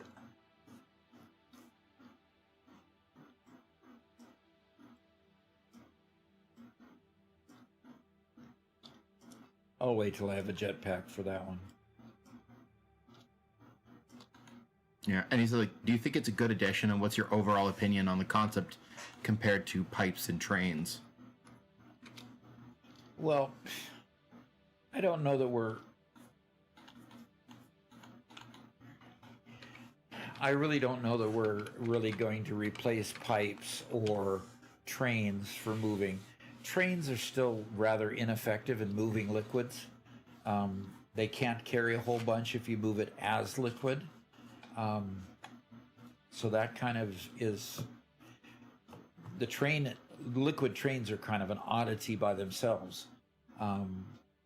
The idea of then putting it into trucks to move it, okay, I'll play with it. I'll see what we can do. But it's not going to be a large volume mover of liquids at all. Maybe if within your factory you need to get it from A to B, and you don't want to lay a pipe down there, you could put a truck station at A and B and move, liquids back and forth. Or maybe from a train station, you get the train to come in and bring you some liquids and pump it and move it with a truck to its final destination. I don't know. In real life, there's a lot of good reason for train cars taking liquids, and then for trucks and tankers moving the liquids. So real life, those things really, really work. I'm just kind of skeptical that it would work on this world. So we'll see. We shall see. Mm-hmm. James Hughes Duckworth says, I think what would be interesting is maybe an expansion to the concept of research, starting to have a research system similar to Space Elevator to unlock more efficient versions of buildings. Yeah.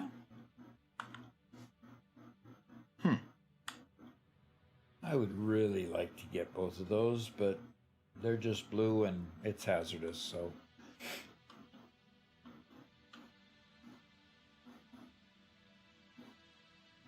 Might have to wait till I unlock a hover pack and get power out here. How did they get power clear out here? That's a good question, too.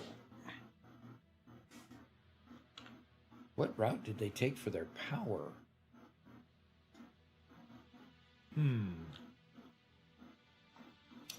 I would really like to know who built this. I really would. Chinko, Mega Meaty Bacon Man, or Lexi.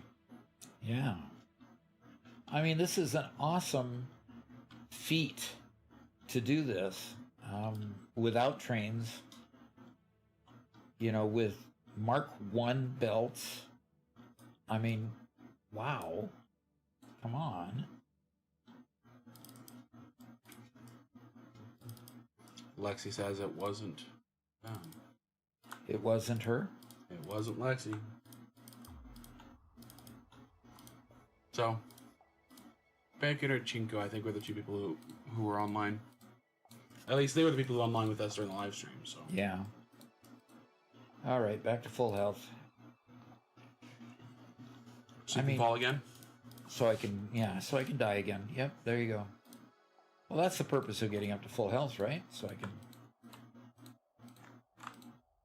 can die again. Yeah, wait. What's the giggle about? It's a very good way of looking at a very good view of the world. Yeah. I get healthy so I can get hurt again.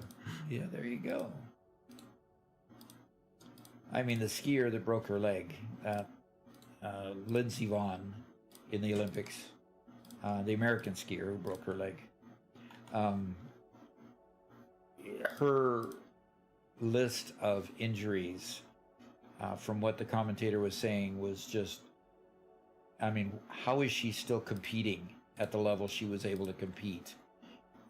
With that many injuries? With that many injuries. And the number of times she's had to come back from the injury, and the mental anguish and the mental challenges that amount of effort brings, along with just, the pure grit and the pain. And just, oh gosh, how did she do it?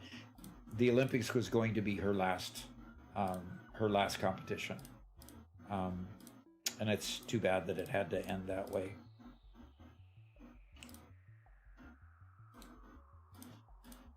So we just wish the best for her family. For her family, she didn't die or anything. For her and her family, yeah, for her career, her family, her everybody who has to help and take care of her and stuff. You're right. It.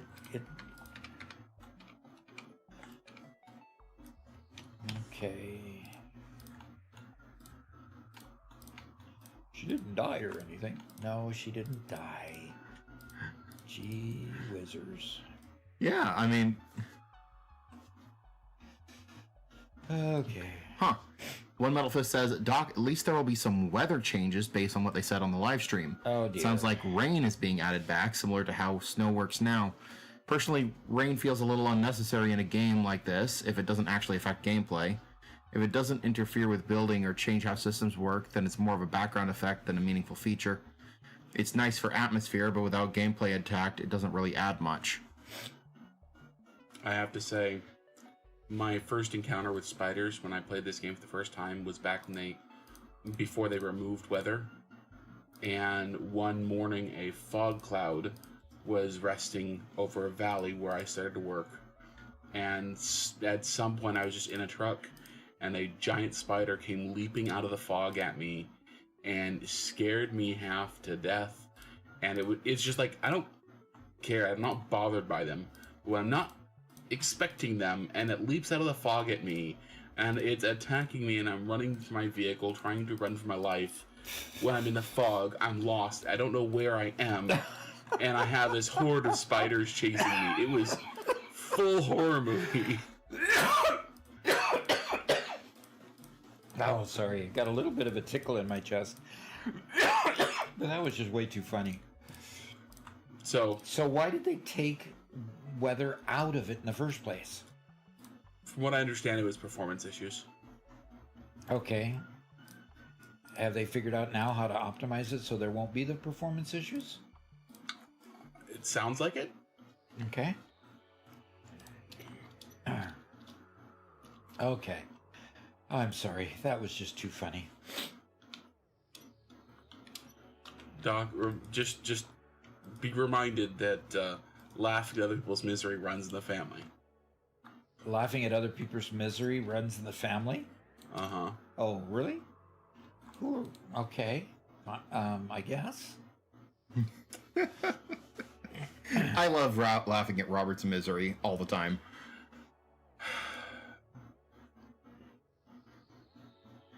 You guys will just have to watch our episode of Bound by Blood.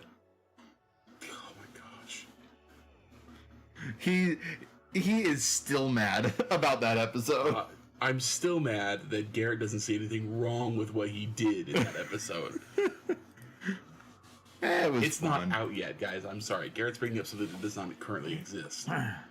And he's working on editing that particular episode. You see, so. and that's the thing is, you know, this whole thing happened.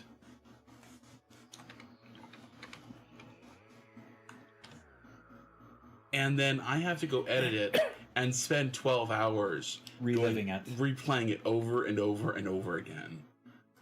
The worst. The worst. The worst, the worst, the worst. Yep. It's great. Chico says, okay, Doc, I'm finally here. Sorry I slept too long. Didn't know I was going to be sleeping that long, or I would have set an alarm.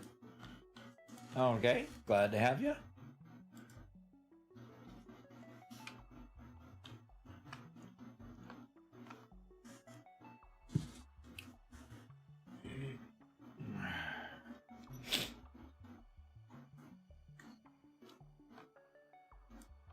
Belisar says, I hope they make it a server-side setting. Like ARC, extended daylight hours, shortened night hours, disable weather, stuff like that. Ah, where you can disable the weather. That would make sense. I mean, we already use a mod for the weather. Or for the time of day. So, Yeah. We certainly do.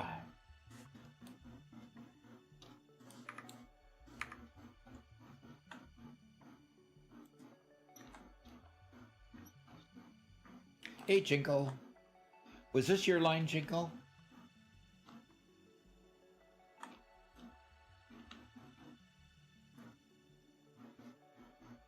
And he says, "What didn't I do right there, Doc?" Oh, it's just we got Mark II.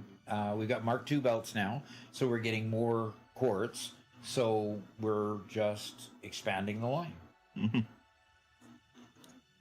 Okay. One Metal Fist says it's hilarious to how this game can feel like a relaxing factory builder, and then suddenly it turns into a full-blown spider horror game out of nowhere.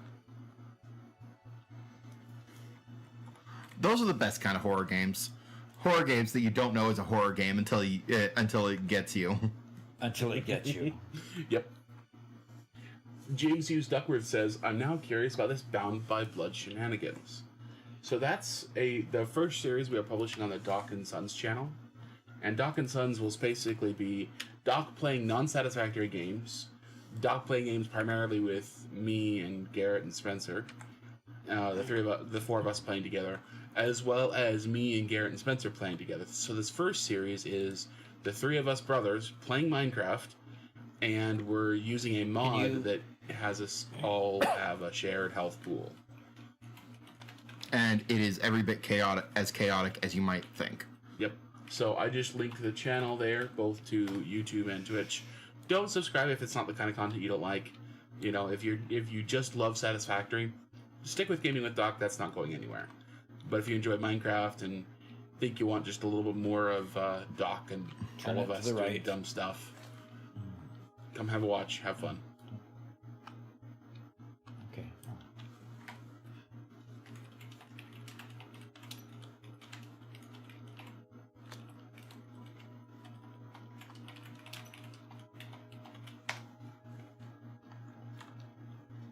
Perfect. And let's go power it up.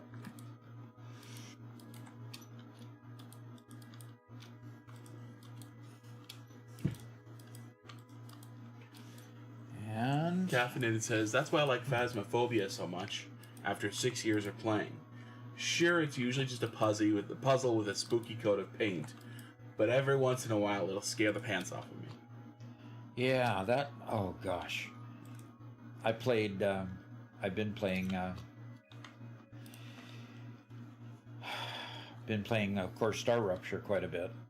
And, gosh, the other day, it just scared the pants off of me when... Okay, come on. Doc didn't like Phasmophobia. Okay, turn it. There Which we found very sad. Good. Okay.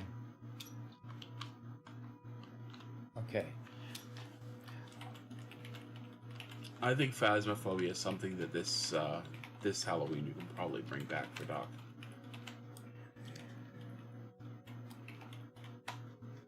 Maybe try it offline at first.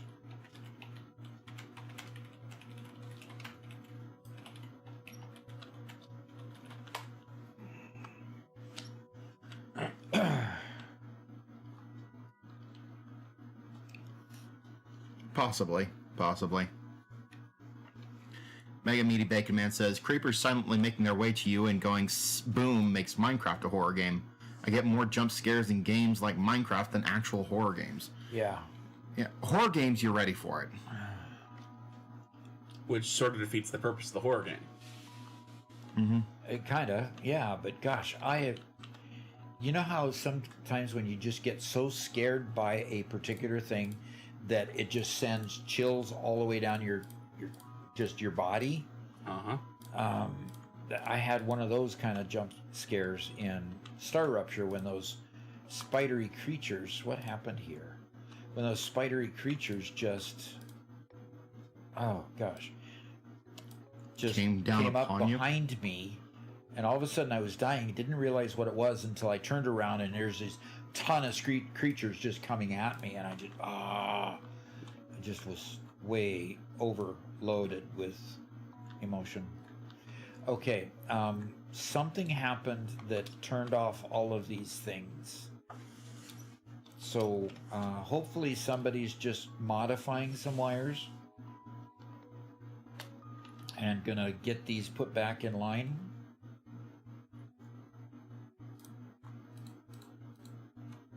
Mega Meaty Big Man says the official name for the chills is heebie-jeebies. Out of fuel. Heebie-jeebies? Yeah. Yeah.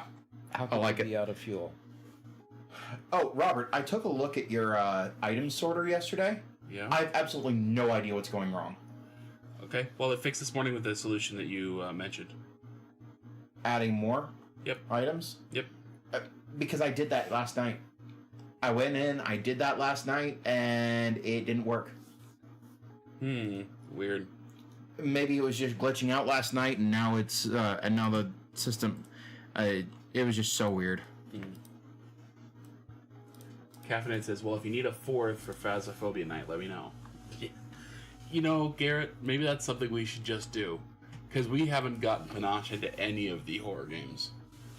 Yeah. Oh, well, he played, what's that one called that we played the demo of? Oh, yeah. I can't remember what it's called. Yeah.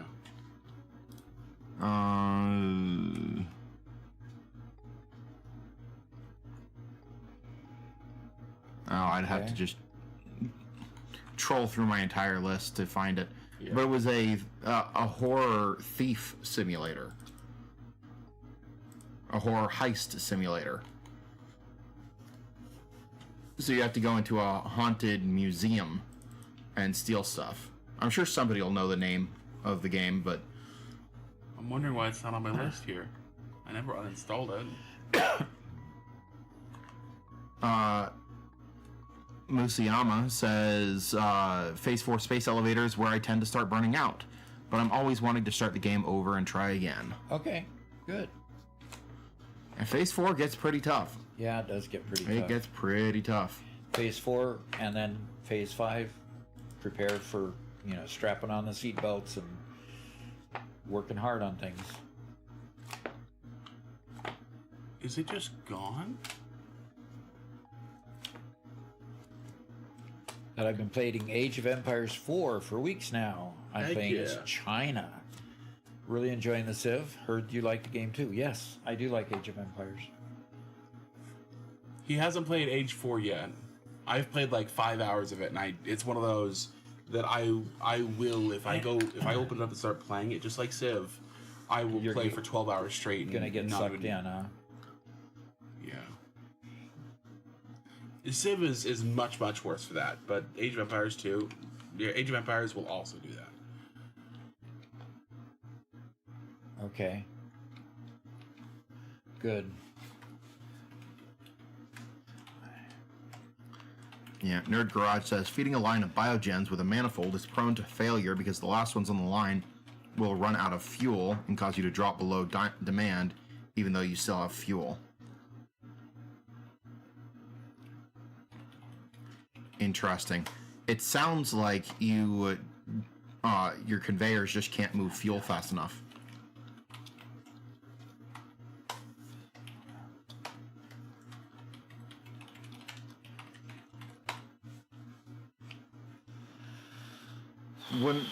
Wouldn't you agree? He's having an issue where fuel is not getting to the end of his biofuel manifold often enough, and constantly causing his final biofuel generators to go down. Isn't that just he's not feeding it quickly enough? It could be that you're trying to feed in more than what the pipes can carry, so it doesn't get it all the way to the end because of the restriction of how much it can carry at one point. Because if it gets too long, what happens is you just can't get it through the beginning part at a fast enough rate that it will feed all the conveyors, all the machines in between. and so since it can't feed all those machines in between, very little is left at the end. The way to get around that is to literally to split your pipe and feed it from both ends of your manifold. So if you can loop some to the end of your manifold and bring it in, or if you've laid it out just in a single line, loop it in several places along the manifold, so that you can from multiple machine refineries that are making the turbo fuel. Yeah. Now he is talking about biofuel generators. Oh, it's a biofuel? Yeah. If you're at the point where you can't, with a single full line, can't keep your biofuel generators alive, you should be probably at that point be graduating to coal. Yeah, you're probably. If you're using that we're on the cusp of graduating to coal now, so.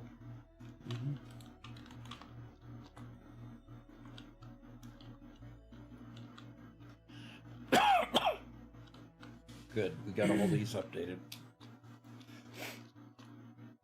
See, Pat, I've got a long enough line that even though they take it really slow, by the time it gets down here, it's been split so many times that this doesn't get fed very quickly.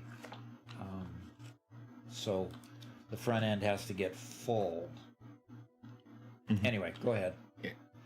Caffeinated says, I can play Civ 5 for like 10 hours. I love Advanced Catan. I don't know why I don't like Catan. I like board games. I love Civ. I should really like Catan, but I don't. And I think it's too pleb for him. Well, when you talk about pedestrian tastes like Catan, might as well play Monopoly.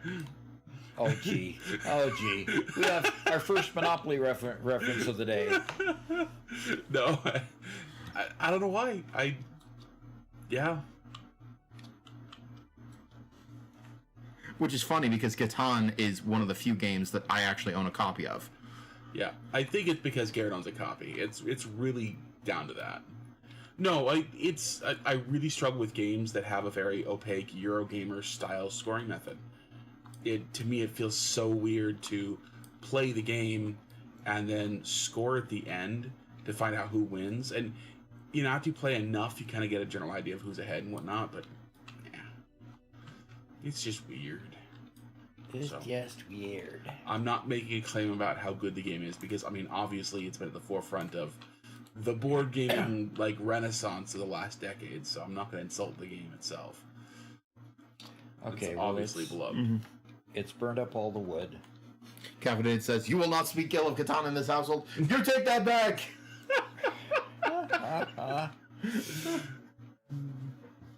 Yep. Do we have any sinks running up anywhere? We probably don't, do we? Mark's saying I'm getting old. It says I'm getting old for that comment. What? Yeah. Robert, you're getting old. So, I have played Civilization exactly once in my life. Yeah? The game took me a week to complete. Uh-huh. And I put it down and never touched it again. Now, when I say a week, I was completely no-lifing it. I was playing 12 hours a day. Okay. For that entire week. It consumes you, doesn't it? And when I was done with the game, I put the game down and never touched it again. It's like, oh, that right there, that's dangerous. Nope. Yes.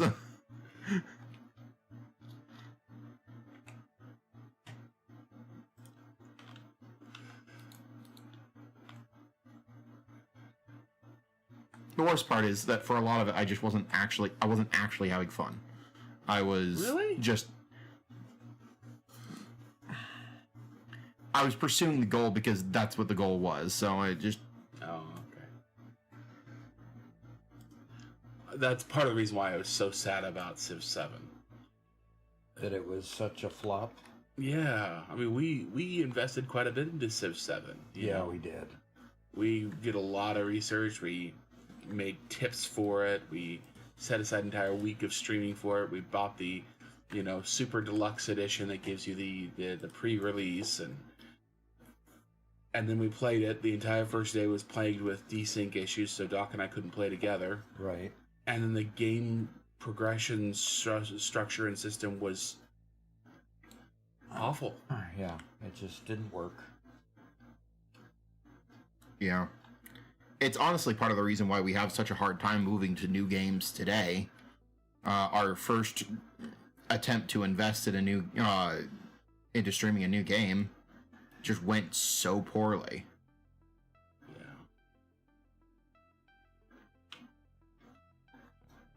Yeah. All right, I need to make some more of this. What? I wish you could do alternate recipes in a crafter, in a crafting bench. Nerd Garage says, only 12 hours a day? Simpleton. My first week with Satisfactory was 120 hours. Yeah, that's what it'll do to you. Yeah.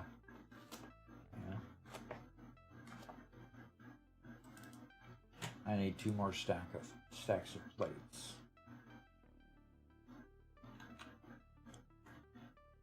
And that's rods. I need a couple stacks of those too. I was stopped making something there. Okay, where's plates? That's screws, there's plates. Mark says, Doc, you need to build a prison in the blueprint, and then everyone who's offline, place it around them. Mark, you are full of terribly great ideas. That reminds me, in the first community server that we had, Mega Meaty Bacon Man did that around my character one time. Chinko says, you may want to look at what's coming to the game. It's scheduled to come in spring. I assume he's talking about the new release? Satisfactory release? I would assume he's talking about that, yeah. Because we've been talking about a few different games over the past few minutes. Yeah, I mean, if we'll definitely review that this afternoon, and if there is some real good stuff, we'll immediately probably put together a short. Or No, something about it. Civ 7. Oh, for Civ 7? oh. I mean, I've seen their notifications about adding more heroes and civs and stuff, and it's just like, yeah. Why should I care? Where I bounce off is that the mechanic to wipe out all your progress between ages doesn't feel good. Mhm. And so that the core mechanic they experiment with, which I 100% am behind them experimenting with new mechanics. That's part of what keeps Civ fresh and why they're all the way up to 7 and are still going. But this one missed. Yeah, it's like, it feels like instead of...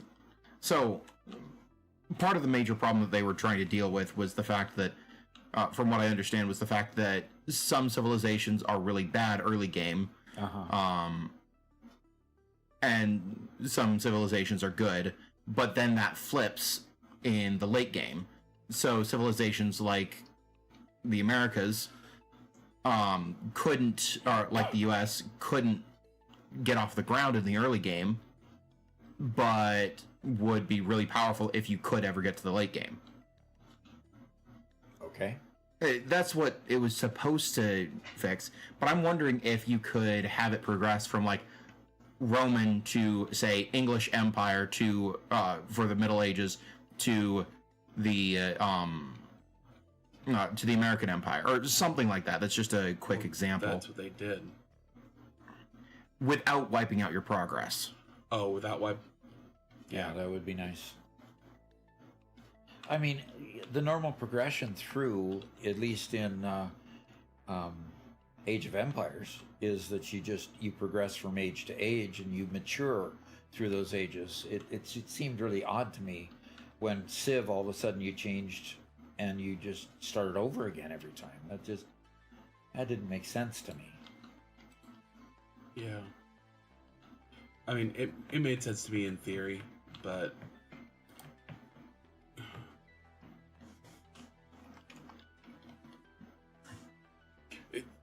yeah, just there's a difference between how something feels versus the theory, and the theory seemed great, and the feel was poor. So Okay, so no screws, Doc. What a pity. Guess you're not lucky today, haha. We're getting rain and all that comes with it on this game. That's only available for Writer's Cramp players, Mr. Pinky Preacher Man. Okay. Only available for Writer's Cramp players? Yep. What is that supposed to mean? He's trying to rain on your parade, I guess. I suppose. I honestly don't understand what he's saying. Chinko asks, what do you mean by wiping out progress? As in, they remove your units from the game. They remove some or move some buildings. It's like, for me, like there was a moment when I was. Well, okay, let's also combine the what's the system called where they screw up your game at the end of the age. I was taking over another civilization, and I had surrounded multiple of their cities. I had taken over one, and two others are about to convert, and they decided they were going to penalize me for every additional city I owned. And so suddenly, my plan of what I wanted to do with my civilization now almost wiped me out, and then the age ended before I could take over those extra cities, and all my units were deleted, and I was reset back to a normal default civ. So instead of being like all previous civilizations where you decide what route you want to take, in this game, it just arbitrarily rolls the dice and dictates to you that whatever you're the worst at is now the path you have to take to survive the game.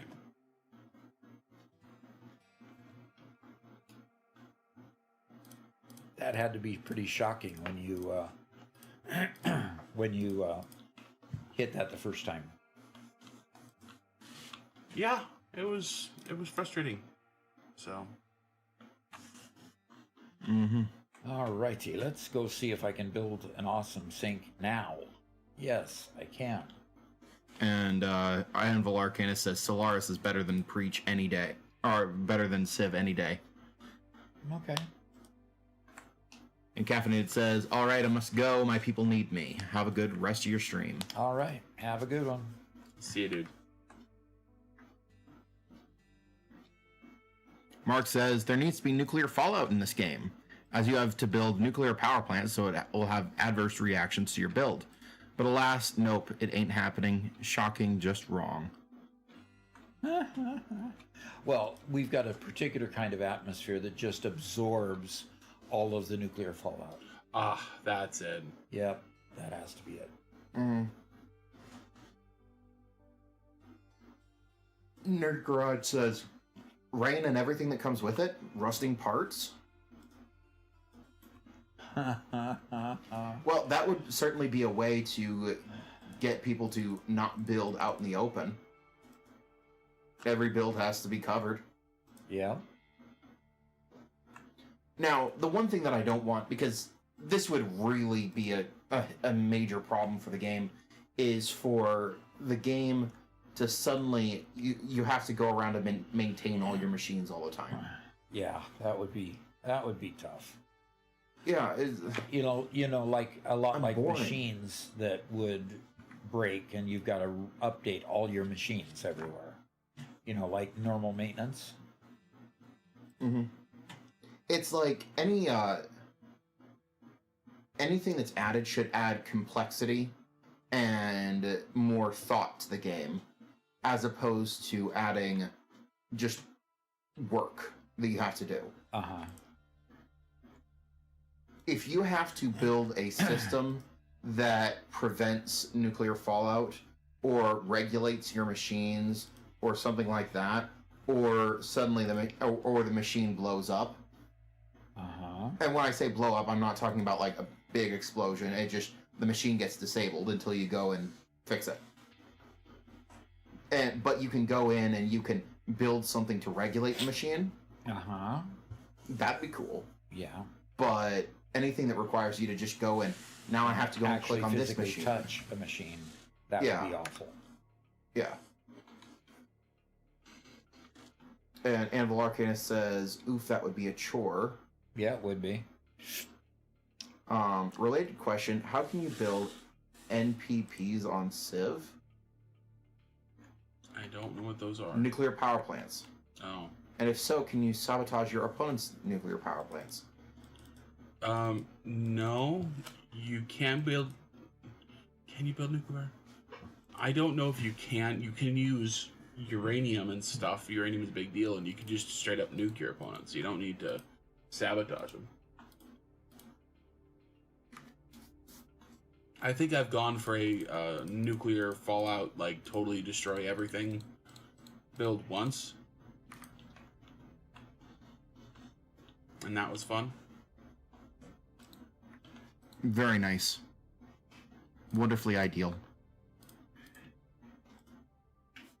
Alrighty. Didn't get enough.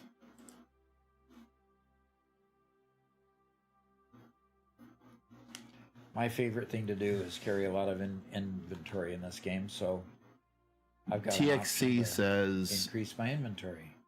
Yeah. THC says... It would be preferable not to take the 7 days approach. And Anvil Arcana says, ugh, don't get me started on them.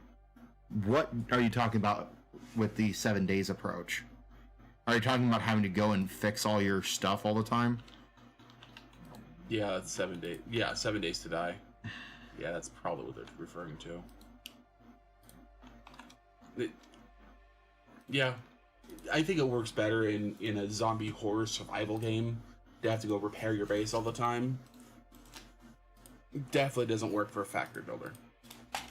Yeah, that'll just get so annoying so fast.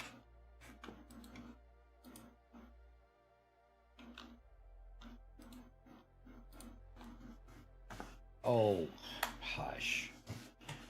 The transformational whatever she said. That was crazy. Okay. I need alien capsules there. I need 2 of those. Do we have any more of the berries? Oh, in okay. Here? Uh-oh. Somebody's... I don't have any berries in here. They're talking about 7 days to die. Yeah? And I see what they're talking about. Anvil Arcana says basically upended the whole playstyle from initial development in favor of doing cruddy little fetch quests from the trader to level up. Yeah, they turned 7 days from a survival building game with big hordes to now we're playing a RPG. But everything is randomly generated, so there's no actual good story to go along with it. So it just... They messed up with that game. They've messed up. Yeah, none of the quests they ever made. I honestly have barely ever done any of the quests in that game, despite playing through it several times. Mm-hmm. They were never engaging or fun. I didn't care. It's like, why do you exist and why are you paying me to do things in a zombie survival game? Structural analysis completed. Yeah. And Larkin says can only level skills with magazines instead of by using the skills.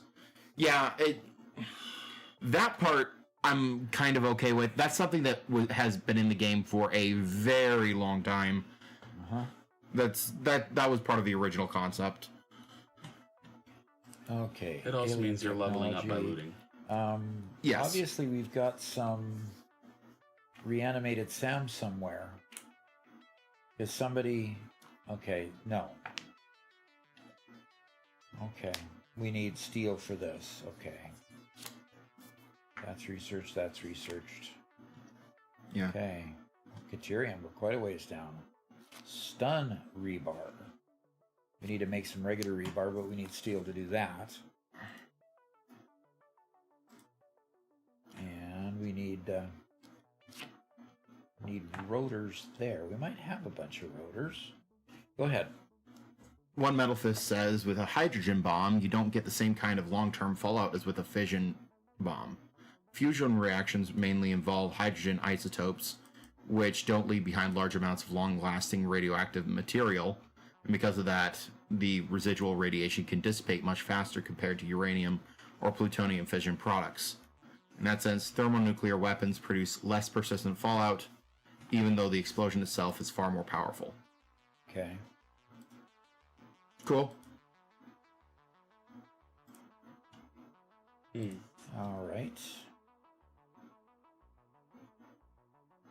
Sir Swank says, "Me no play 7 Days to Die as it's a zombie game. I no like zombie games or scary games, really." Sure. Yeah. I mean, it's not a horror game like most horror games. It's definitely the survival type horror game. But I can still see why you wouldn't like it.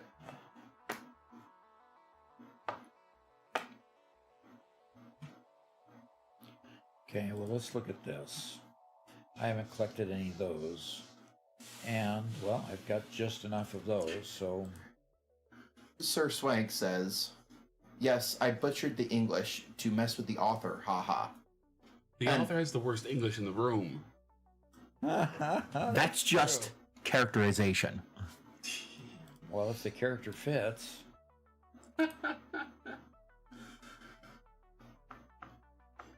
Shatter, rebar, and that. Just checking to see if we've got anything that we can... we need some coal and sulfur. We've got some sulfur collected. I don't think we've got any coal collected. Could span the bags more if I had that. Okay, research that one. Oh, 10 seconds for that, huh? I'm going to expand the infinite zoop here. See what the next level stuff is.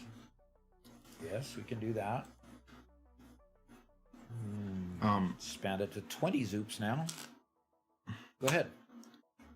One Metal Fist says it's possible that this is what's being used in the game. If the weapon is based on a fusion concept rather than pure fission, that could explain why we don't see long-term fallout. Fusion reactions don't leave behind the same kind of persistent radioactive debris, and so the environment wouldn't stay contaminated for long. So it's obvious that these reactors use uranium, not hydrogen isotopes. It has to be fission, not fusion.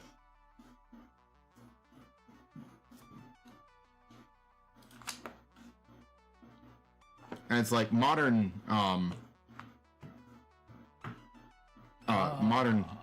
power plants, real power plants, end up using it's almost nearly impossible for them to blow up. It's like something would have to go so catastrophically wrong that it's out of the well, no, it's just not possible. They don't. Are you still talking about Satisfactory? No, I'm talking about real power plants. Like a gigantic earthquake. I think you've got experts online that are probably a little more expert than you are in that subject. Sounds like, anyway.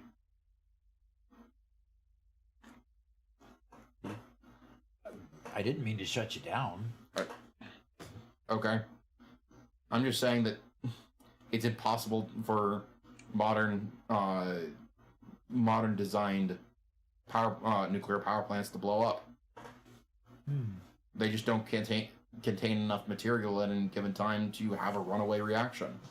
Really? When you say blow up, you're meaning in a literal sense blow up. They could still, quote, melt down, have leaks, have problems, whatever else. They just won't go kaboom. Is that what you're saying? Well, okay. No power plant actually goes kaboom. Sure. Yeah, it usually goes into a meltdown phase. Yeah. Yeah, but no, it's... What do you... I mean, unless it can't go into a runaway reaction. Because there's just not enough material at any given time for it to go into a runaway reaction. And you're saying this is in a modern plant? In modern plants, that's the way they do it. Okay. What % of the world's nuclear plants are modern plants? That's a very small portion of them. Okay. So you're saying... Okay. He's saying that possibly new power plants that will be built will be much more stable than the old ones that we're used to, like Chernobyl and 3 Mile Island and those that have Which, problems. of course, that makes sense, yeah. Okay. Now, 3 Mile Island that was not a bad, a super bad issue. It just, they had a small leak of radioactive material. Yeah, and the news media made it to be out to be a big deal. I would generally classify any nuclear issue to be a big deal. Personally. I'm not trying to downplay. It's definitely a bad thing, but it's something like 3 Mile Island didn't need to be shut down. It could have been fixed and rebuilt and put back online. Yeah. Okay. Very But see, easily. you had this big nuclear scare, and you had the environmentalists that were all against it, and they controlled the media, and they controlled public opinion, and you have not just a meltdown of the power plant, but you had a meltdown of society being afraid. So, Yeah. TXC says Chernobyl was a result of a design flaw, and 3 Mile Island was more of a public relations disaster. yeah, exactly. Anvil Arcanix says 3 Mile Island resulted in no release outside of the fence line. It was PR and how the company handled it that made it, quote-unquote, explode. Yeah, and from what I understand, they're rebuilding 3 Mile Island right now, updating it, modernizing it, and going to bring it online, so that'll be cool. I mean, the least expensive electrical generation plant is a nuclear power plant. That's been proven time after time. So, Yeah, and nuclear now with is... modern technology, I think it's even better. So, I think a salt reactor solar plant is probably cheaper. what?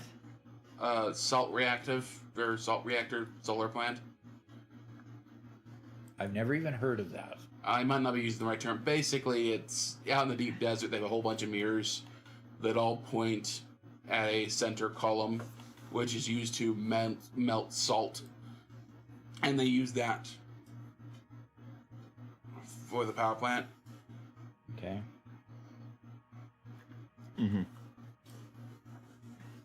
And actually, they're looking at using salts for modern nuclear power plants, as it can...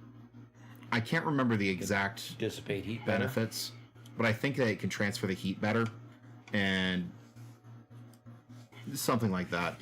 Yeah, nearly all power plants are how to boil water to Yeah. run turbines. Salt, some in there replaces water to some degree in some portion, and I don't know any past. Well, most of these have a hot water loop and a cold water loop. So the reactor heats the hot water loop heats the cold water loop, and the cold water loop boils and runs the turbine. Yeah. And the salt would replace the hot water loop. There you go. Okay.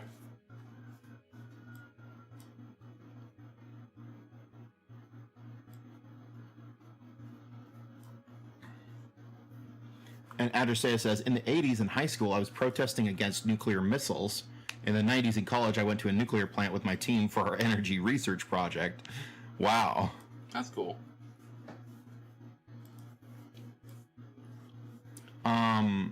Sir Swank was asking about what about Japan and the Fukushima nuclear accident.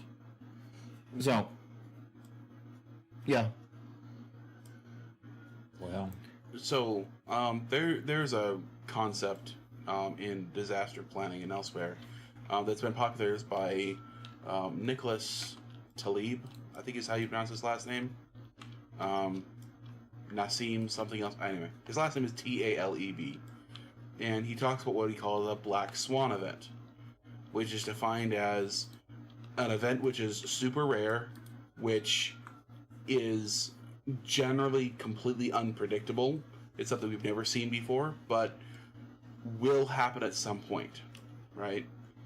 And Fukushima and the earthquake that happened that caused that disaster in Fukushima, I would consider to be a black swan event.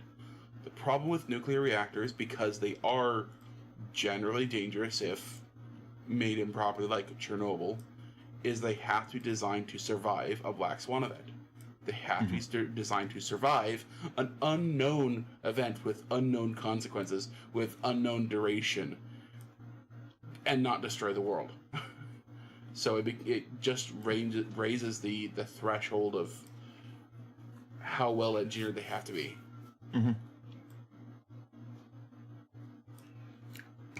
I think part of that is the fact that part of that is building them smaller. A lot of nuclear plants, a lot of modern nuclear companies are trying to engineer their machines, their reactors, a whole lot smaller so that they use less fuel, produce less power, but it also means that if a Black Swan event does occur, the problem that it creates is equally small. That doesn't mean that there's not a problem, but it means that problem will affect proportionally fewer people. Yeah. Now, and it's proportionally easier to take care of. Yeah. Another thing is, I wonder if, like, in, like, the containment system, if they can put something that, if the containment system is cracked, the containment system reacts with the water or whatever to create a some sort of dense foam that will continue to protect and just shut down the machine. Oh, that's an interesting thought. I know that they do something like that with fire. There are some foams that, when exposed to high heat, they foam up a little and don't and become even more insulative the higher heat they get. So they just can't catch on fire, and they can't transfer the heat.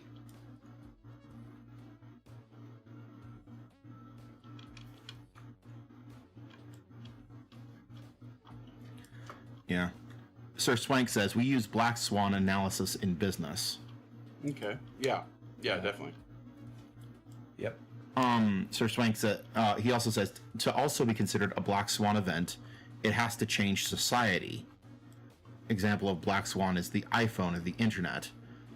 I think you're talking about a Black Swan event in a different context, though, than... Well, yeah, you have Black Swan events that can be considered, catastrophic business events, or overnight completely destroying entire industries. Right. Yeah. And yeah, the iPhone definitely was a Black Swan event in the business world. Yep. But, like, Fukushima didn't change society in a major way. It did cause a major problem locally, but it didn't fundamentally change society. Yeah, and as Anvil Arcanist says, really calling it a Black Swan event is probably an exaggeration.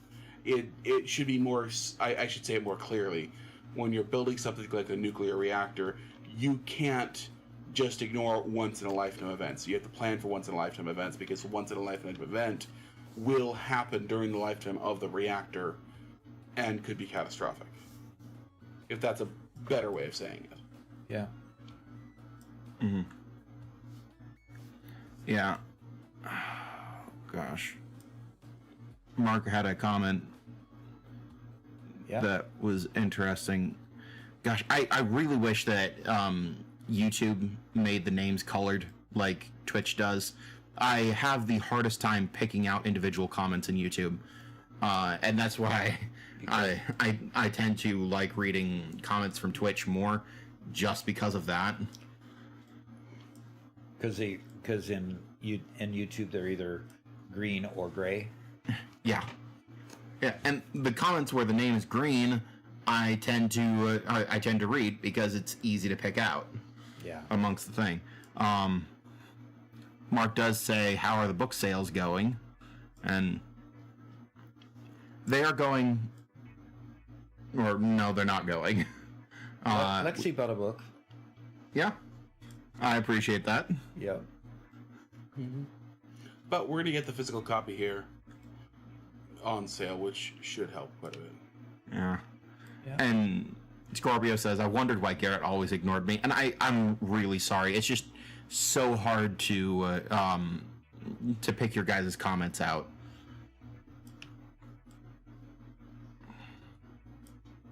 You got him working hard, guys. Mm. And Mark says, Mr. Infamous AI, when are you going to put pen to paper and write a book on the attributes of a living AI? Good question. Yeah, Robert. We'll have to consider that as a topic, Robert. I'll have to find a subject matter expert on that subject, as I would know nothing about it. Interesting, First time chat from Beardmark, I think. I work in finance, and we also use the term black swan. We use that in the context of this weird thing happened, and now the very expensive model we just built doesn't work anymore. Oh, dear. Nice, okay. The very expensive model we just built doesn't work anymore. That's cool.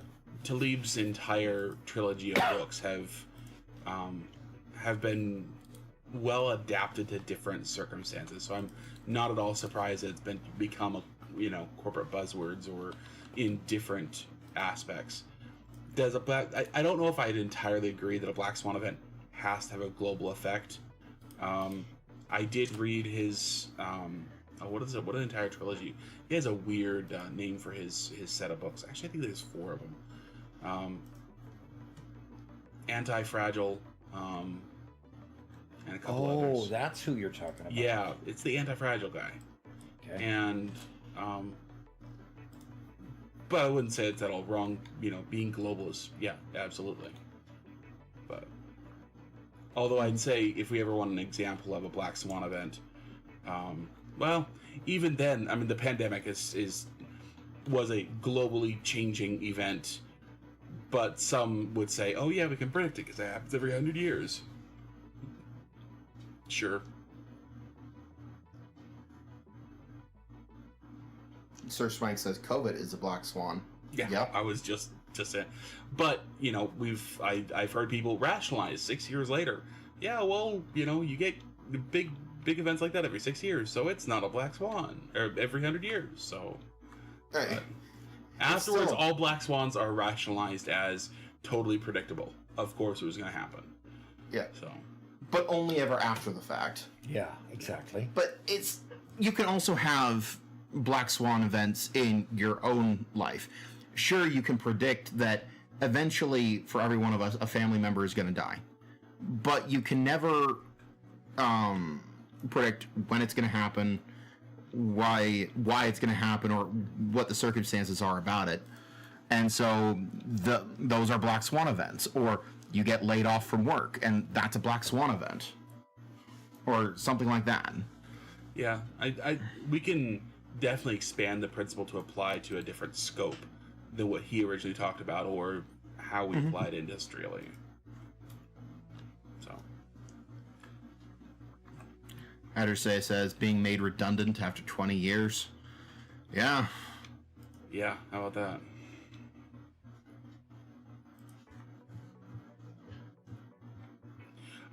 Made redundant is, I guess, it's not native American English.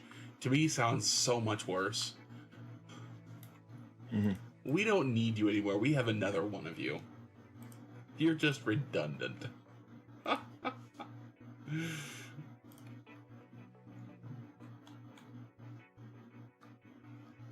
Yeah.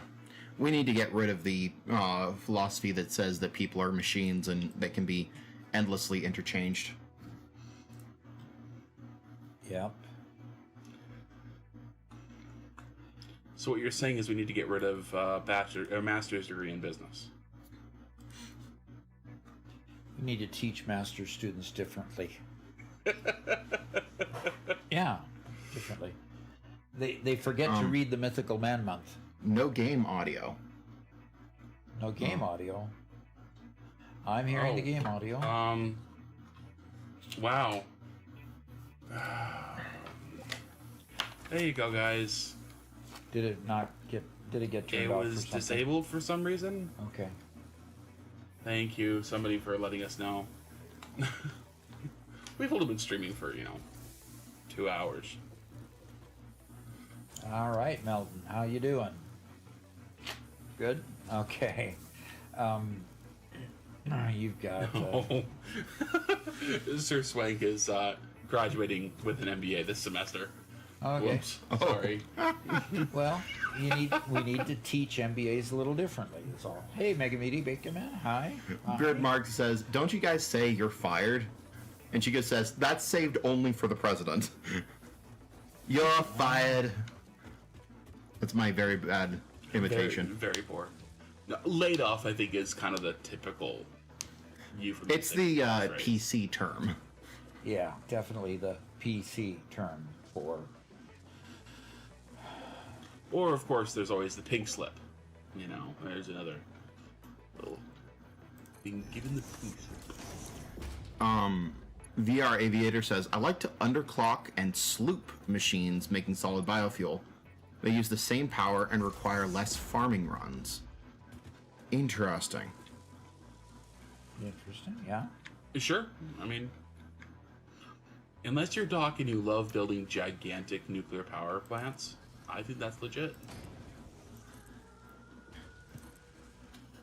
Addersay says, "You are too expensive. We have people in cheaper countries that cannot really do what you do, but it's enough to please our stockholders." Oh, gosh, that's such a good explanation.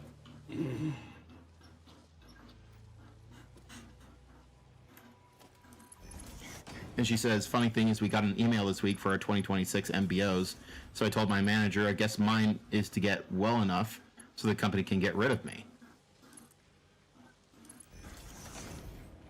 Wow. Oh, well, that's kind of a negative viewpoint. Hey, Garrett, would you do me a big favor? Yeah. Would you run and get a drink out of the fridge for me? Regular water drink. Oh, no. Addersay follows up saying, he wasn't paying attention and says, that sounds about right. Oh, no. Oh, scan a hard drive. Does anybody have a hard drive to scan?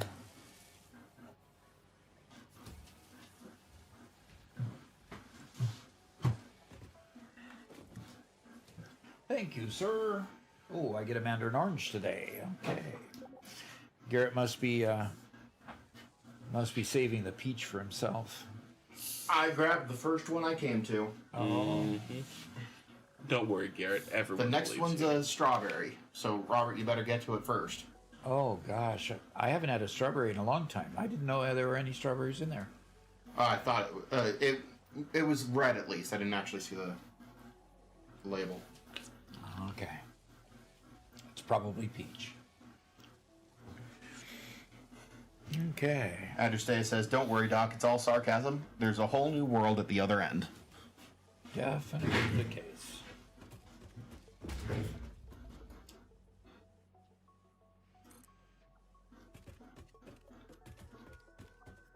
Okay. Good. Now we're getting better throughput on the wire. And we've got either a machine without a recipe or machine without power. Okay? But the machine without power is just not being fed anything yet. Yeah. So, I'd like to read one Metal Fist comment. okay. And agree, but also disagree in part. Okay. What Metal Fist said, with human development and environmental damage, I wouldn't be surprised if more viruses like COVID appear in the future. It's a guarantee over a certain amount of time, right? Eventually, it will. Viruses mutate constantly, just like everything else in nature. Eventually, one mutation is bound to become highly contagious and hard to control. It's not fear, it's probability, like pulling a slot machine lever until the right combination appears.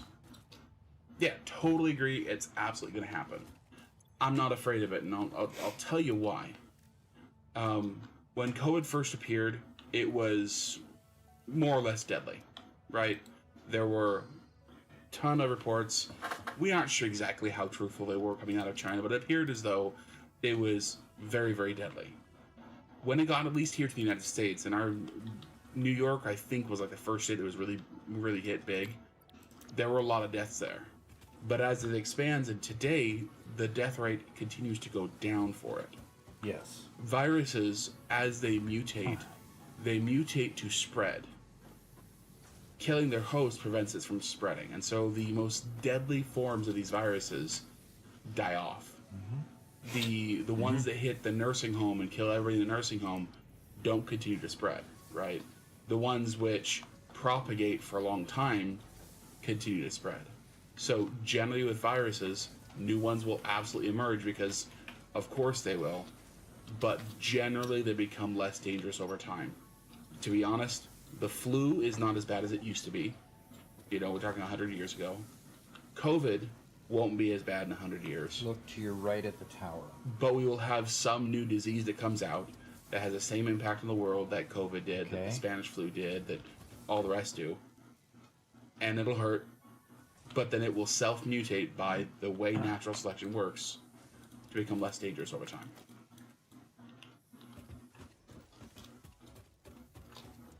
Any virus with 100% lethality dies before it can kill anybody. Yep. Or very many people. It'll kill exactly one person. Yeah. It would have to do the very highly unlikely concept of having an extremely long incubation time and then kill somebody at the very end of it. Okay, we can do basic steel, folks. So, And that's why I'm optimistic. I will also point out that viruses don't of themselves have the goal to kill people. Can only be created via automation, not They don't? a crafting bench. No, they have no goal if At all. At all. If they viruses want to live. That's it. They're designed to live. Is a strong term, but A living host that helps produce more virus is exactly what the virus wants. Yeah. Actually, that is true. Yeah. so And that's why it basically, keeps eventually, mutating. the zombie virus will happen. We also call it the iPhone. Did you get the hydrate and the stretch? I got the hydrate. I just haven't done the stretch yet. And have you scanned a hard drive? I haven't got a hard drive to scan at this point. So Looks like you need to go out looking. I need to go out looking. That's the case. All right. Let me take a stretch here. Quick stretch.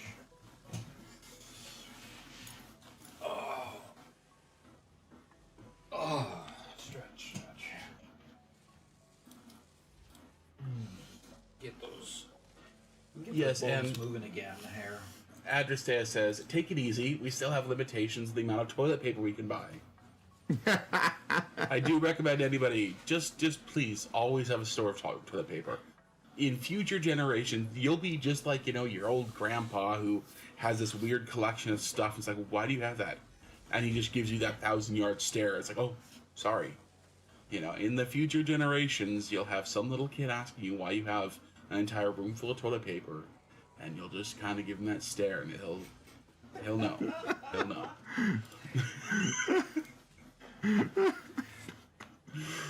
I'm sorry, we're still using down our toilet paper. But we were not caught with our pants down.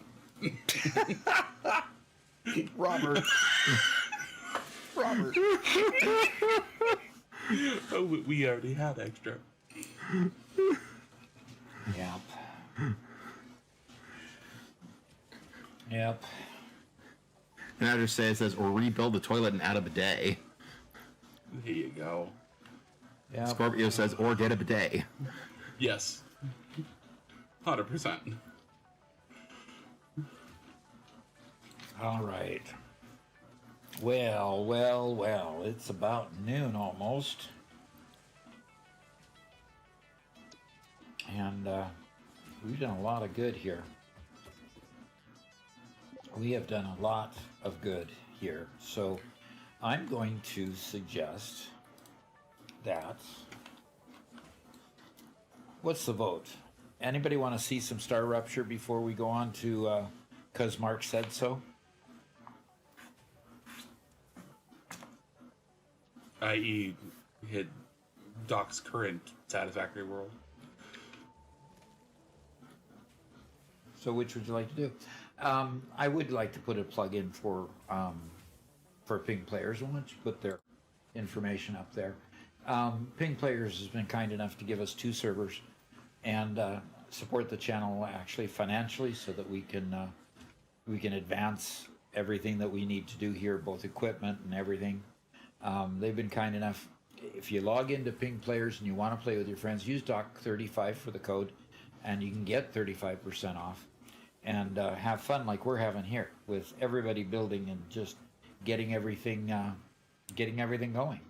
And it's just way cool to see all of the things that can be done. And it just advances really fast, and it tends to be a lot more fun getting to the end stage when you got a lot of people collaborating on that and building and helping to get there. So it is way cool and a lot of fun. It's easy to set up and easy to maintain, and haven't had any significant problems that haven't been satisfactory problems. I've actually been able to resolve problems that we've had that have been server side, and found out that it was more of an education issue than it was a problem with their servers. So, that's good. I just haven't, they've been very easy to work with and very good to get things fixed when need be. So if you're gonna do it, use them and save a little bit of money with the doc code. So let's go ahead and go back to the game, and I need a vote in the stream whether you want to see. When was our last showcase, Robert? At the end of last month, right? Yep. End of January? It'll be at the end of February again, or beginning of March again. So we're kind of in the middle of the month right now. Anyway, I kind of need a vote here. Do you want me to go to... do you want me to go to show you a little bit of Star Rupture, or do you want to go to, because Mark said so, the game there? Star Rupture. Satisfactory. What? So Robert votes for Satisfactory. Robert? Doc wants us to join us if we play Star Rupture. He wants us to join him if we play Star Rupture. Oh, okay. Sure. Okay, then we can go to Satisfactory. That's fine.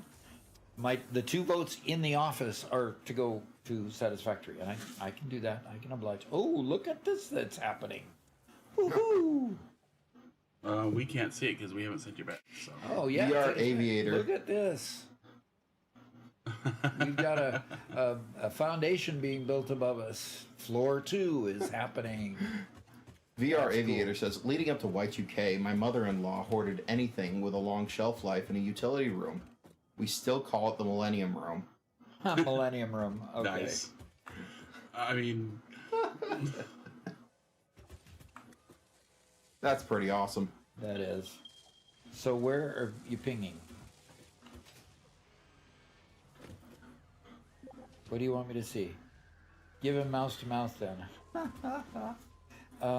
Ping again so I can see it again.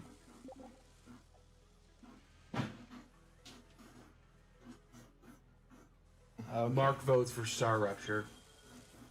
And VR Aviator votes for Scary Bugs. So which one has scarier bugs? Star Rupture by a long stretch. Well... Invil Arcanist says, Sprite Bidet. What?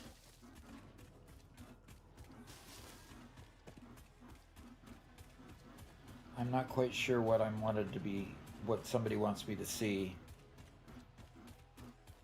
A bidet that shoots Sprite instead of water. Oh my gosh. Oh dear. No. Absolutely not. He says, it's got that grit.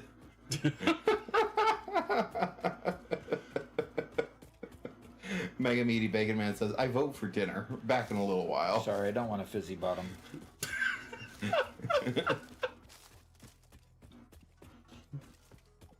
Okay. Ping again. Mark says, it's the Gormangotner stuck in your factory dock. That's what was pinged. Oh, it's the... oh, the confusing creature that was stuck in my building? Yeah. All right. Oh, I love that word, Gormangonder. Well, aren't you glad I updated the Zoop? You're enjoying it. Good. A Gorman Goner. Gormangonder. Okay.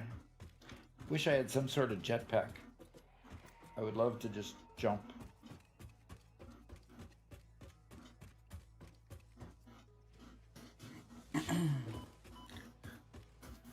All right, I'm going to go to the office, and I'm going to log off in the office. Chinko says, all out of materials now. All righty. Actually.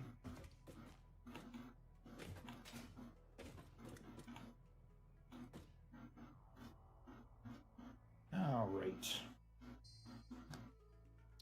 All right, let's exit to main menu. By the way, since my CPU upgrade, it has been flawless in Satisfactory and Star Rupture. So Good. obviously, I had played it enough that my CPU, with the bad BIOS CPU combination that was that Intel identified clear back in 2024, and I didn't know about it, was obviously bad enough that replacing the CPU completely, well,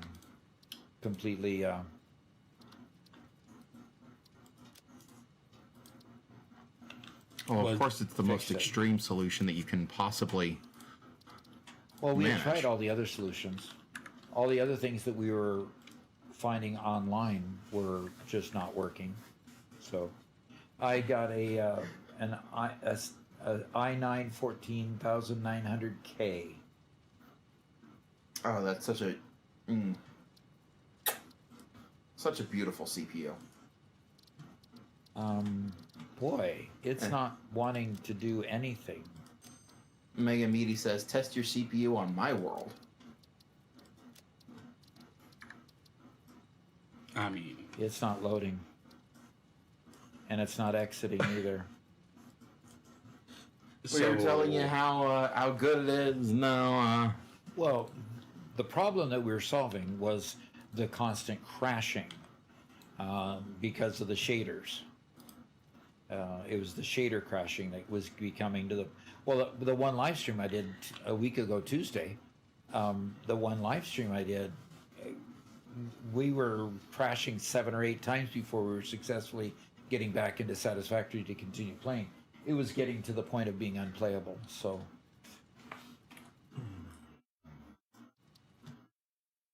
All right. So, another excuse for Doc to upgrade his computer. Yep. Yeah, it was a good excuse. Once again, parlayed his problems into an upgrade. Yeah, parlayed my problems into an upgrade. Oh, man. I think that's a good use for the term. Sir Swank says, did you scan a hard drive before you left? I didn't have a hard drive to scan, so no, I didn't.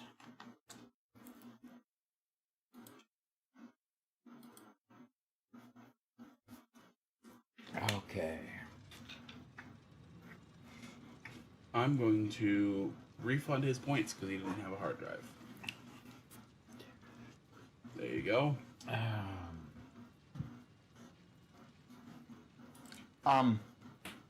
I'm gonna do that a whole lot quicker. Once that in the future, if that's purchased and you don't immediately have a hard drive, I'm just going to refund it.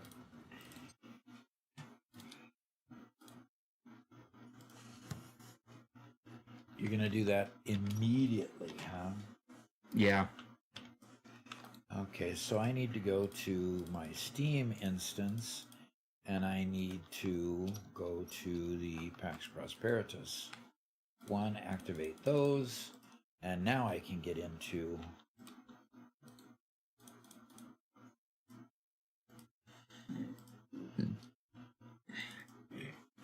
Satisfactory.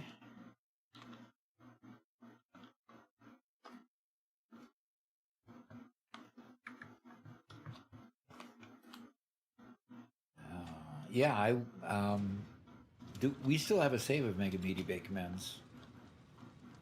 Yeah, an older version of it, yeah. Are you getting in anytime soon, or? I'm getting in. I'm at the photosensitivity warning. Oh, okay. There we go. There we go. Yeah. And now I have the right. VR Aviator said, "What was the bad CPU?" It was mine was a i9 13th gen. yeah i9 13th gen.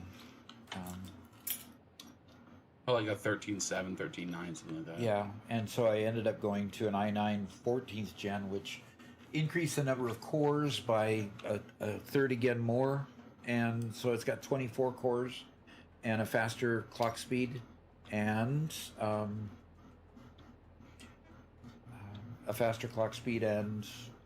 don't know what else. You had AI cores in it. Woohoo! Yeah, AI cores. Yeah. Okay, so I've run out of. I have run out of bauxite, which means I need to make another train run to get bauxite.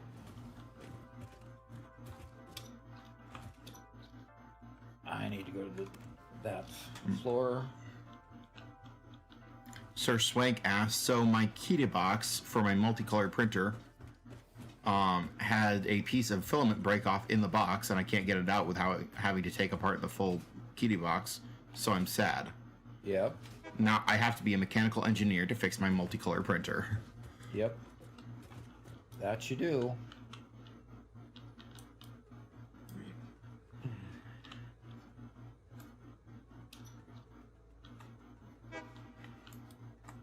That's interesting. Other than you, the only people I've ever heard, who actually have a cheaty printer. Is that how you're supposed to say that? I think it's cheaty. At least the one printer review guy I watch who has one calls it cheaty. Maybe companies should actually name themselves something that can be pronounced by normal people. As in people who speak English. Yeah. It's probably just another Chinese company though, so. You're probably right. Which means they probably shouldn't be selling in the United States at all. Garrett. Sorry.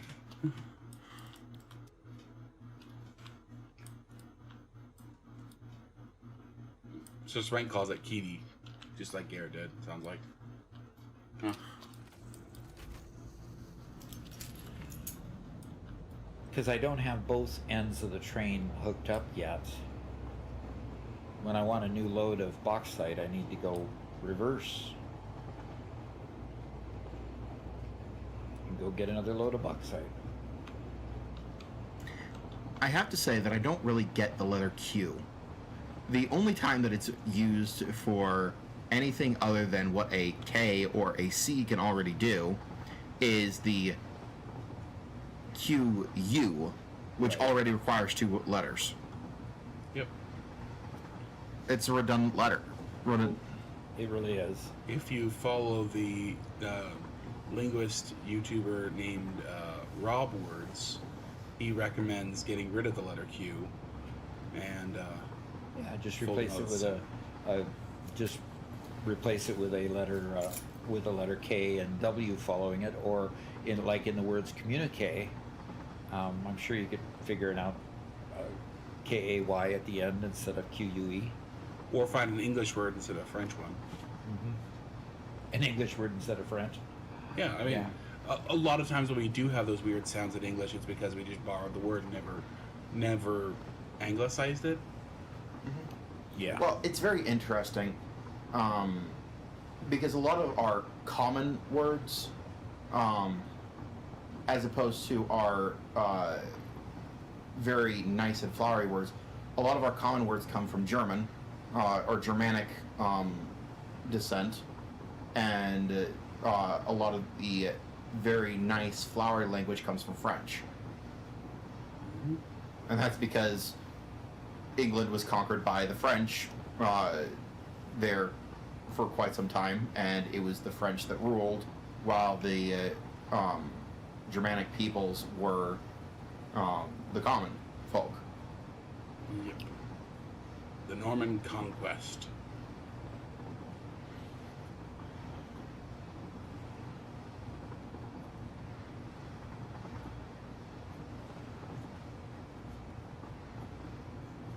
Adrestea says, my name has the letter Q. I will not be changing my name. Not that I ever use all 10 letters of it.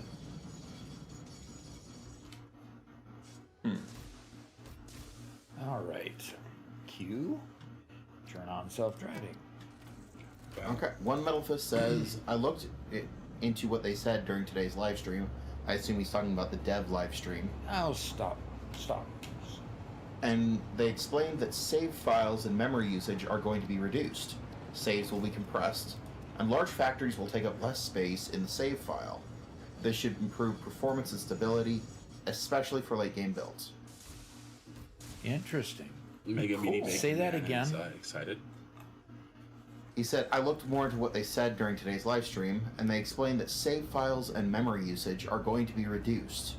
Saves will be compressed, and large factories will take up much less space in the save file. This should improve performance and stability, especially for late game builds. Okay. Mega Meaty Bacon Man says, I have a silent H in my name, but without the H, who am I?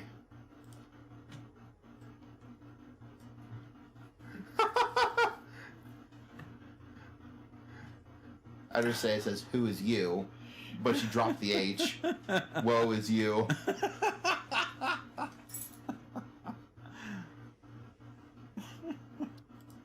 Okay.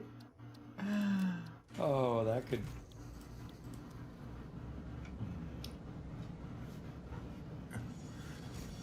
Mark says, the quick Quaker quacked a quiche quicker than the Quaker at the Quaker's Baroque.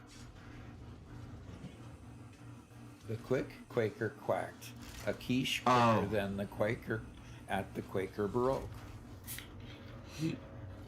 Using Okay. all the cues.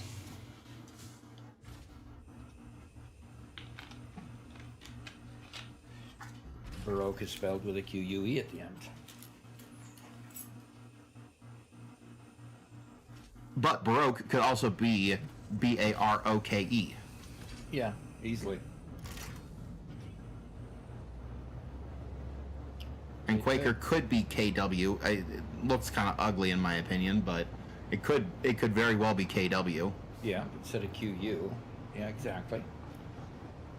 And quiche. But I'm actually... Quiche could easily be K-E-C-H-E or E-E-C-H-E. Or we can come up with an American name. American word. That's true. Sorry, not American. English. An English word, yeah. Cornman says, Garrett sounds deep fried. I don't know what you're talking about. And I'm the physicist says, yo, hello again, making choo-choos, I see. Yep. We made a choo-choo train track.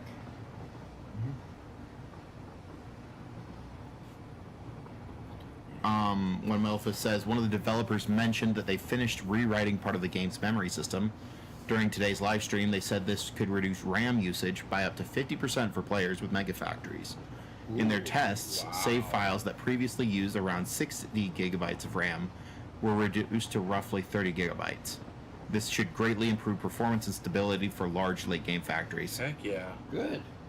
I think the part of the reason a lot of people don't continue with the game because of the lag, continue in deep into the game is because of the lag. Yeah. So they did need to address that. So that's good. And that's also definitely an issue for console. And console is a Yeah, as a much restricted. more limited, memory limited Yep. medium. So Adrestea says, it's the cigars and the whiskey that make the writer. And Corman says, classic Garrett.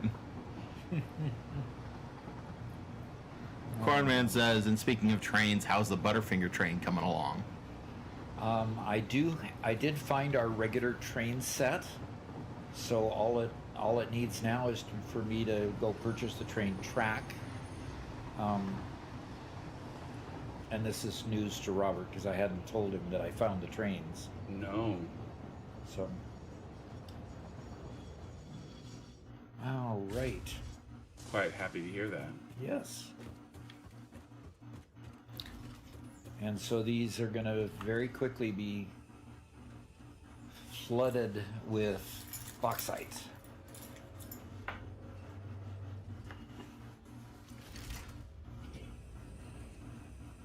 And it'll get our aluminum factory back up and running. Then I can go, and there they go. Mark actually has a new tongue twister, He does. but with all K's this time. Okay. Quick Quackers knitted quiche quicker than the Quaker at Lorraine's Quicker Quack quiche. Okay. That was definitely harder to say, wasn't it? Definitely harder to say, yes. But much easier to understand. Okay.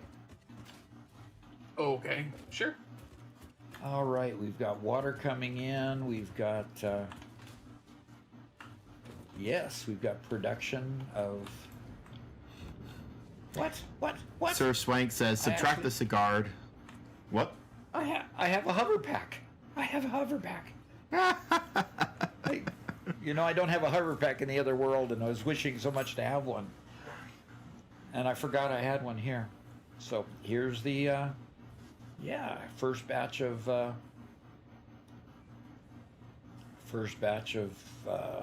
what is this? Aluminum scrap coming, and water going to the sink. I had to expand the number of packagers to process water, because all of a sudden I realized that these were outputting water at a far larger rate, 120 per minute, coming out of that process. And so coming out of that process, 120 per minute, I need to have enough packagers that would handle 120 per minute and do it for how many machines? 1, 2, 3, 4. One. Let me see. How many machines are outputting 120? Okay. These are making the silica. And these are making the scrap. And so there's only 2 machines making the scrap. And so I needed 4 packagers to unpackage the water. And I've got some missing conveyor lines here, folks. And I need alclad aluminum sheet for that.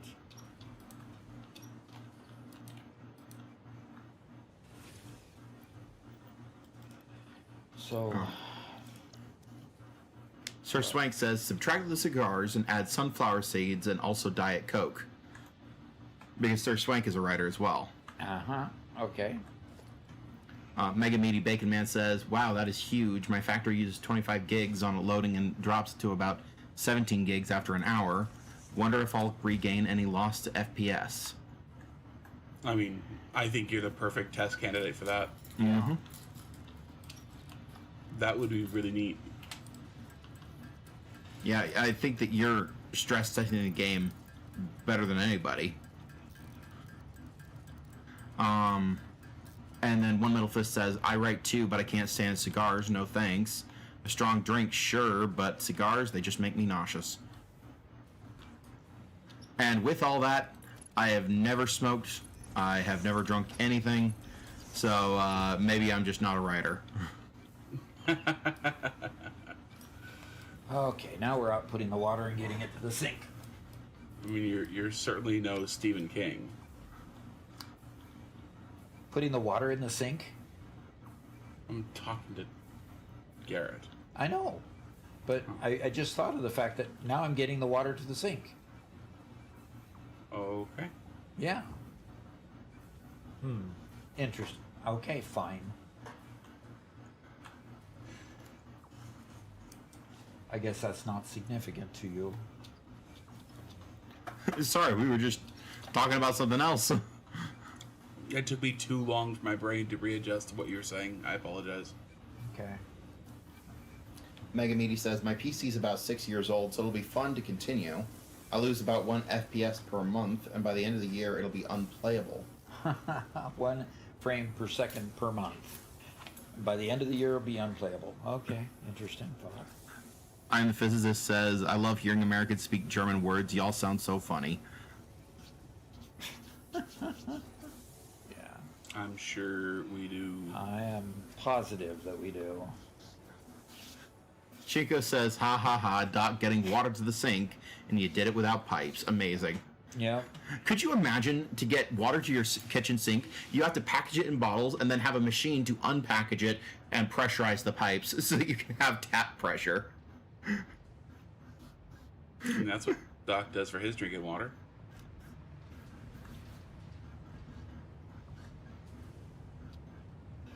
Technically. Okay. Yeah. We're on a well here, so it's not really fit to drink.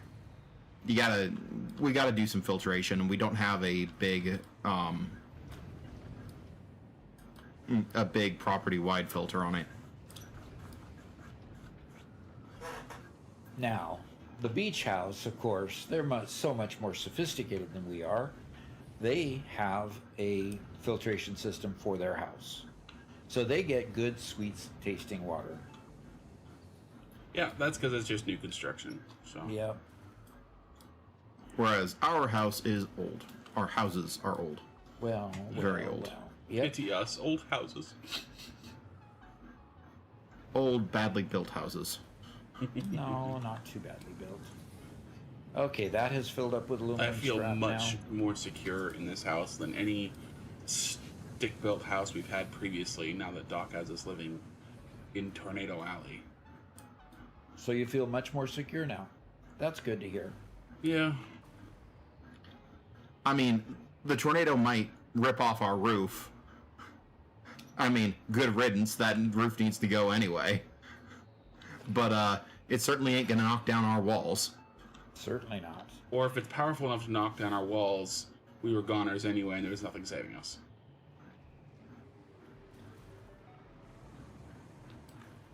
Yeah. I mean, that's a 1 in 1,000 year tornado, though, to be able to do that. It just depends where it hits. I mean, the tornado that hit Joplin right near here picked up the hospital and moved it. So Yeah. What was the hospital made of stone? the hospital was like a 12-story gigantic. So And it moved it off of Concrete. its foundation. more surface area. Okay. Whatever. The good thing, the good thing about where we're living though is we are surrounded by trees, and trees do provide a lot of resistance to the wind. So the wind that comes through on our ground level is less than what there would be if we were right out in the middle of a city or a large field. So in that way, we're a little bit better off. But we do have large fields all around us. Yeah, but Hey, the Doc. hospital in Joplin, the hospital stood above a lot of the other buildings around, so it came right through and could move a large structure like that because of its surface area, as you already mentioned. Victor asks, on the member server, dude, should they be waiting for you? Oh, no, don't Yeah, wait for me. Just okay. go ahead and open up the next tier, feed the next thing in, phase information in there, continue building. Hey, have fun. In every live stream, we'll start out there and play for a good time. But Mark has to have his fill of watching me be tormented.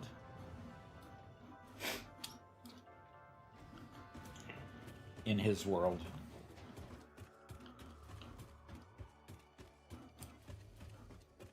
How much empty are these? they're not empty enough yet. So we've got a good backup of bauxite here. Good. All right. I need to find the copper and get copper up to here. Well, Sir Swank says, also, Doc, do you know if ping players will be having a Satisfactory as a server option? Excuse me? What's the question? They do. Yeah, they do. They do. We played on it this morning. So Yeah. Our Yeah. public server is on ping players. That's why we have a, maybe he was asking about Star Rupture, and I think they added Star Rupture about 2 weeks ago. That's the news Yeah. I got. So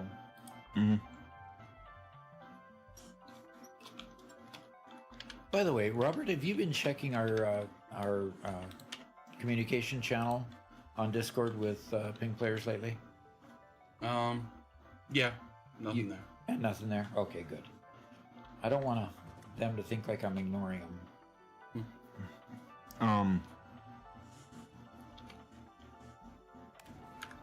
Yeah, I'm a physicist says, y'all don't have clean tap water? And it's just, we get the water out of a well, and any water that you get out of a well has to be processed before you can drink it. No, You can drink it. It's not bad for you, depending on where you are. It's just heavily mineralized. Yeah. And so it That's all doesn't it taste is. all that good. Doesn't taste that great and leaves a white film on everything. Yeah, the minerals So- do. Yeah. So you really do want to have it filtered out. And I'm the physicist says, I've always wanted to see a tornado. They're kind of scarce here. The And moment you see one, you don't want to see one anymore. That's so true. well, then there's the crazy ones like the tornado watchers. Yeah, the Yeah. crazy people. Yeah, like the storm chasers. Uh-huh. Yeah. And Fitzwalker says, I saw 2 of them, though they were over the water, so they were called water spouts. Yeah.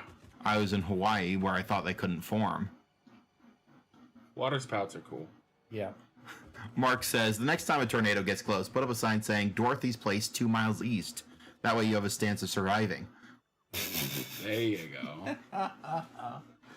Oh, that's too funny.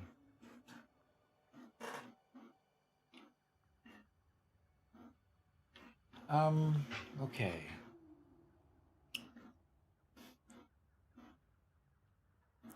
I'm the physicist says, in Germany they sell water with lots of minerals. It's a selling point. Yeah, I know. Well, Well, you want the right minerals. yeah. It's not the same minerals. It's just dissolved limestone, basically. Yeah. Yum. And limestone, if you remember, is a main ingredient in concrete. Yay. Yeah. Actually, it is the active ingredient in concrete. Cornman says, there's also Sharknadoes, are probably the most deadly of all. Oh, yeah. Of course, yes. And he's like, And how's the they're, MC... of course, very real thing. How's the Minecraft server coming along? The Minecraft server is coming along great. The 3 of us are on it pretty much daily. And there are a lot of other people who are playing. The 3 of us, meaning Garrett, Robert, and Spencer. Spencer, yeah. Spencer. Jay Fallen says, that's not what I meant when I said I wanted lime-flavored water. Yeah, no, it's definitely not it. Yeah. And the physicist says, yummy concrete.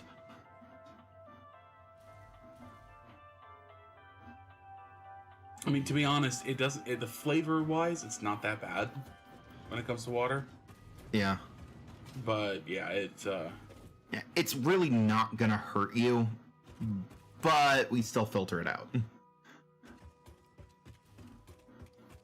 it does mess a bit with how well things cook.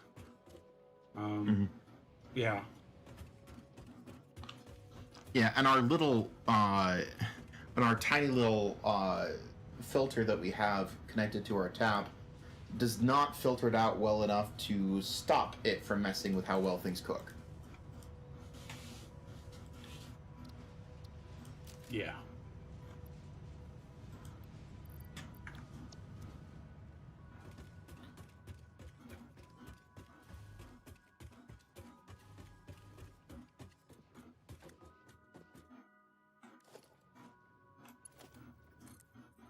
One Metal Fist says, it's kind of frustrating with consoles. Sony and Xbox have strict certification checks, which is understandable, but it means updates can't be released instantly.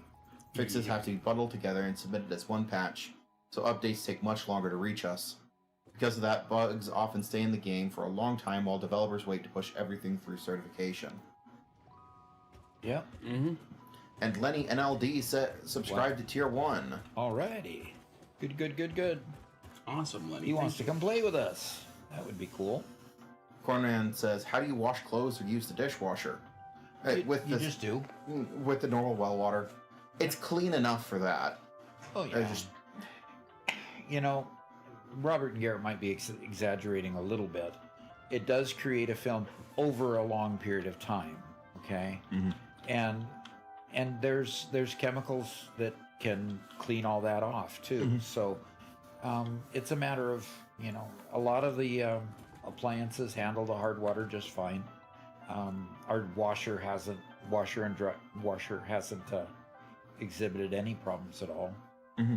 So it will, over a very long period of time, degrade and clog your pipes. But that's over a long period of time. Yep. It'll clog the pipes. Yeah. Where did you From read what that documentation? That's just what I've heard. It just leaves a foam behind. My specifically my kettle develops a film very, very quickly. I mean, Your what? My kettle.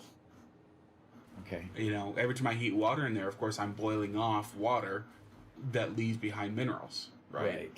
And so I always have a white film on there. So I'm cleaning my kettle all the time. And that's even with the filtered water that we drink. Yeah. And cook with. So, you know, it's one of the perks of living in the country. Mm-hmm. Not that big a deal.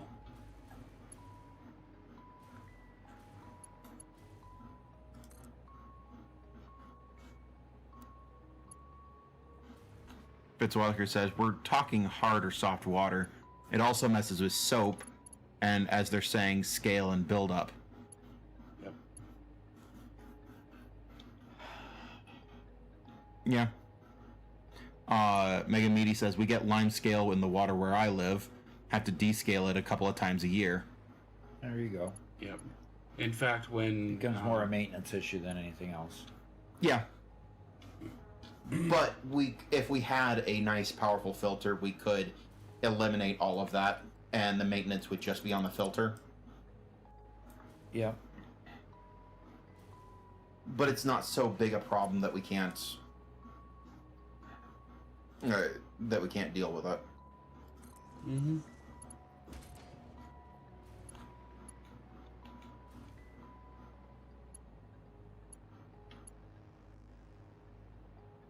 We actually live very close to a old mining operation, a couple miles away. You know, we live right next to an old mining town, right? And in this mining operation, because of that, there's actually restrictions on digging wells in the area because they contaminated the well water, and so that was one of the things. Groundwater, yes. The groundwater, yeah. So that's one of the considerations that happened when digging the new well for my sister's house was. You can only have a shallow well or a very deep water well. Anywhere in the middle, that centered well water table has been completely contaminated. So. Wait, in our area? Oh yeah. On our land? Mm-hmm. Just across the street, across Cherry. Well, I thought the edge of the exclusion zone was there. Yeah, it's technically the exclusion zone is across the street from us, but if it's so bad you're not allowed to do it 10 feet away. Well, I thought that they would add in a nice buffer zone, but I suppose not. Maybe there's a buffer zone. I don't know. Yeah. The and when the people who were to come over and dig the well for us got here, he saw the location and he started making a bunch of phone calls about, am I in the exclusion zone or not? And finally he confirmed that he wasn't, which we already knew because we had played with that information already. Yeah. So it's still good to double check. Yeah. Better it was frustrating to have him double check because we were all tense to see what information he would get versus because the cost difference is 25,000 versus 45,000 to dig a well. So yeah, and it's actually the property across the street is currently up for sale, and they've got it up for sale for like $120,000. Yeah, 5,200 an acre, and frankly, it's a bit much.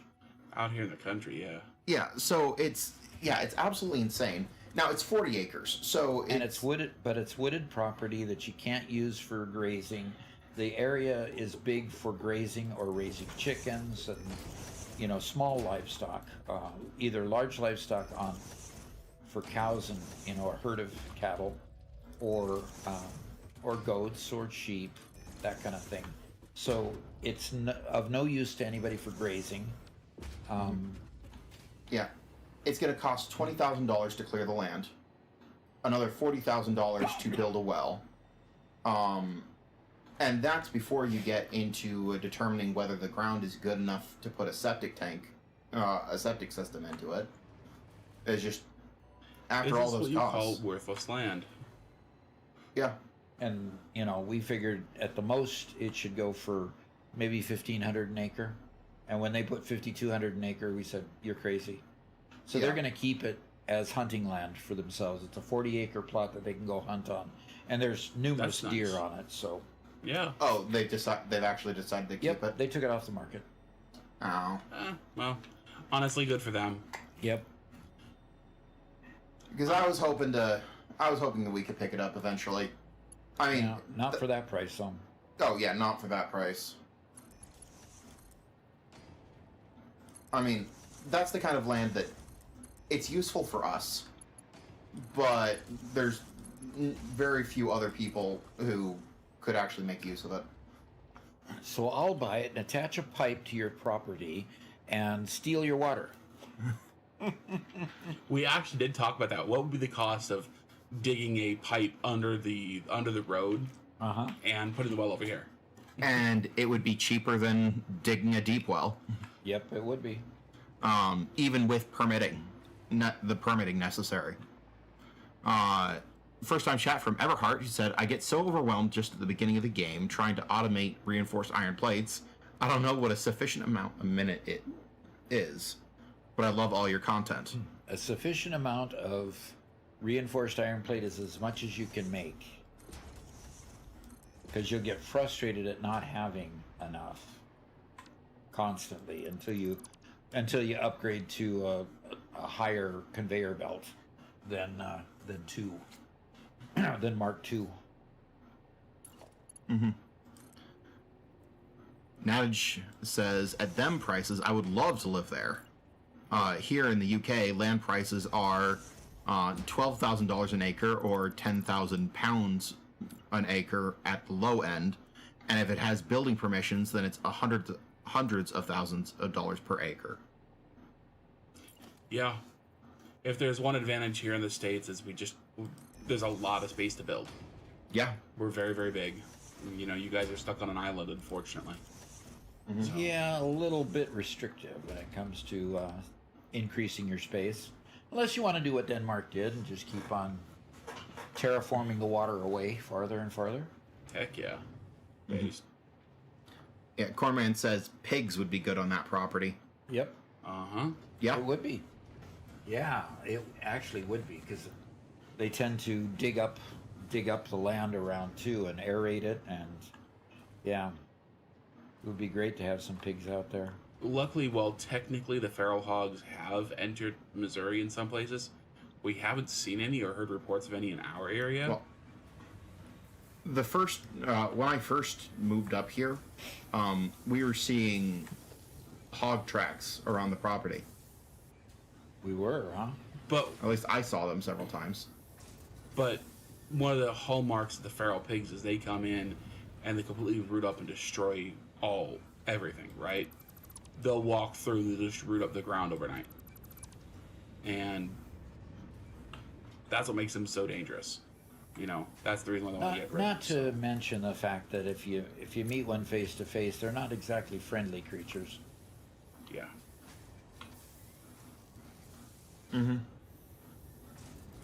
J Fallen redeemed scan hard drive. Doc, do you have a hard drive to scan? Let me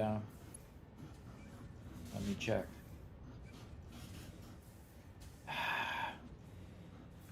Brought it too far out, doggone it. And I brought it too far up, too. But I was talking with Mama Doc just yesterday, and she did say that our sister was planning on eating pigs. Probably not this season, probably next year. But I was pretty happy with that. Yep. But here shortly, I'm going to get back on those rabbits, get that thing built. That I was intending to do last year, I never got to. So. What? Wait a minute. What?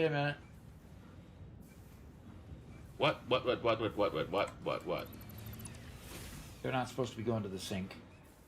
Supposed to be going into what?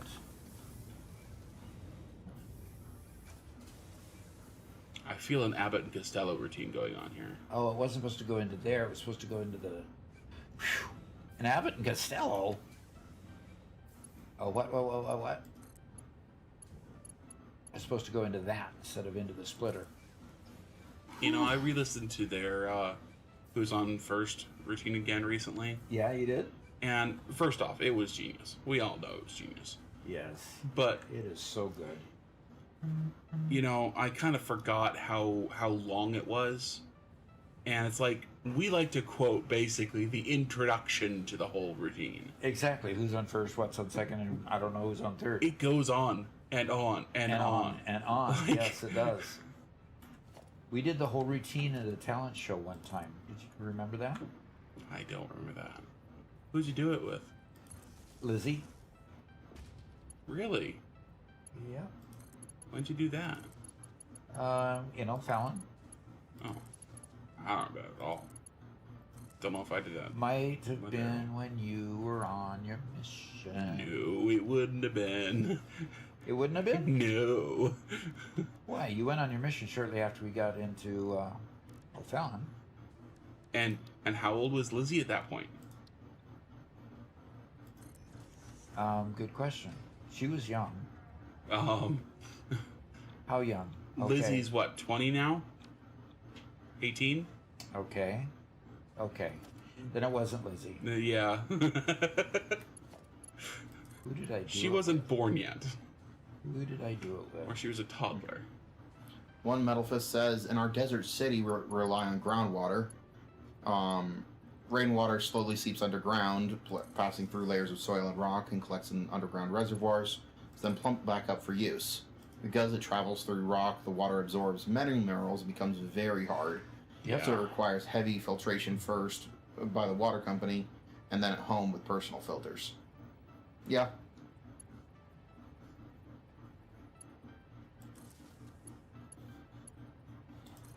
It's crazy how big of an issue water is in some locations. Yeah. It's like in Missouri, we've got more water than what we know how to know what to do with. We're sitting on the Midwest Aquifer, they call it, or something like that. The largest aquifer in the world. Yeah, Is it? Oh yeah. and we get significant rainfall throughout the year. Check it out for me, Robert. Make sure that I'm telling truth, okay? We've also got, of course, not too far away from us, the Mississippi River, which is the widest river in the world, I think. In the U.S. Definitely not the widest in the world. What river is wider? Not longer, wider. Because I know, like, the Amazon River is longer, but I think it's the widest. Yeah, I don't think so.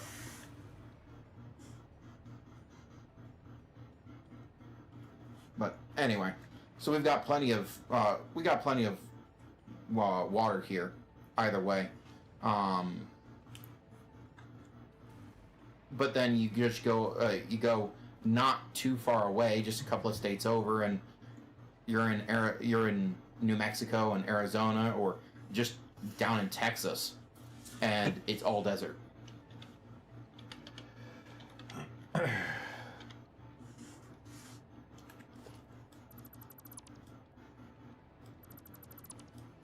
Yep, desert, but it's mostly irrigated desert.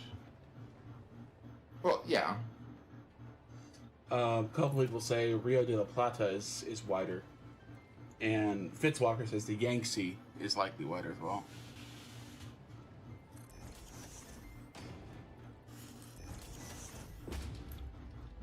I think one of your splitters is the wrong way around.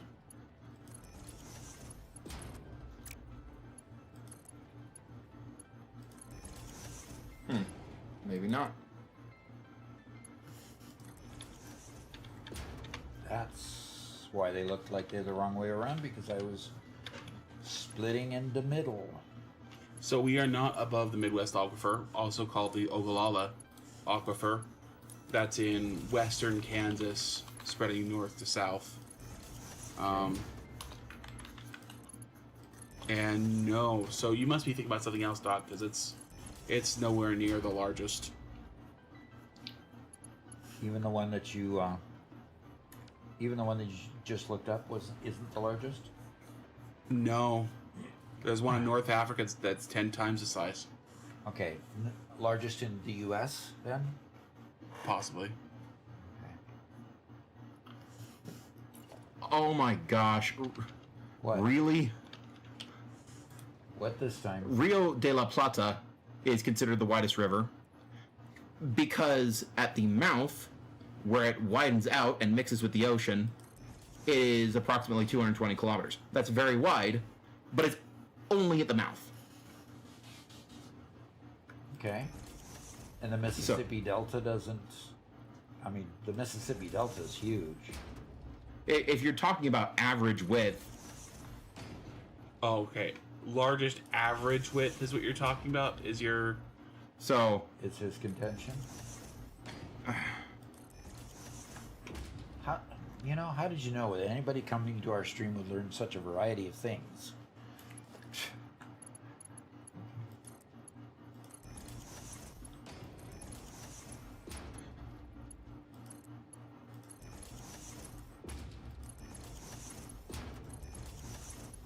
well, this is a terrible site. It tries to list the widest rivers, and the Missouri River is on the list. Okay. Well, Missouri's a pretty big river, too. It's a pretty big river, but it's a tributary to the Mississippi. No, it's not. Yes, it is. It dumps into the Mississippi at St. Louis, yes. That's the definition of a tributary.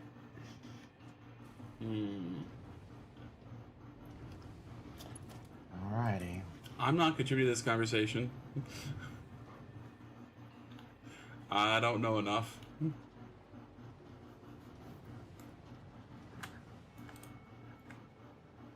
So, like, the Amazon River could and yeah, it's like, I'm finding, oh, this one's the widest because it has one point where it flares out beyond all the others. Sure, fine, call it a lake.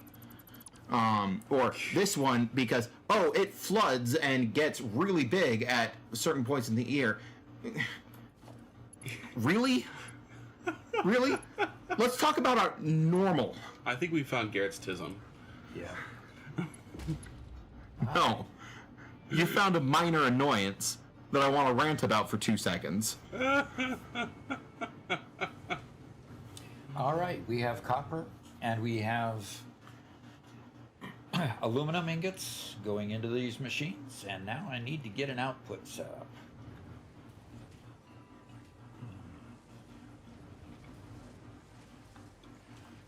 And all the machines are getting stuff. Beard Mark stopped and watched Who's On First by Abba Costello. 7 minutes long. Wow. I hope you enjoyed. It is quite the journey. It is, yeah. It's Quite interesting. Mm-hmm.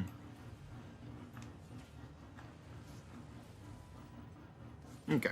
So yeah, I was wrong with Mississippi being one of the being the biggest in width, but it still carries a lot of water, and that is not very far from us.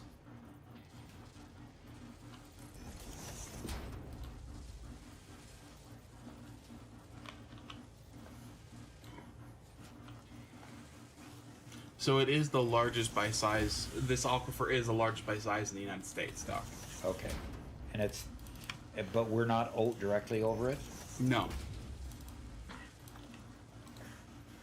How far away from it are we?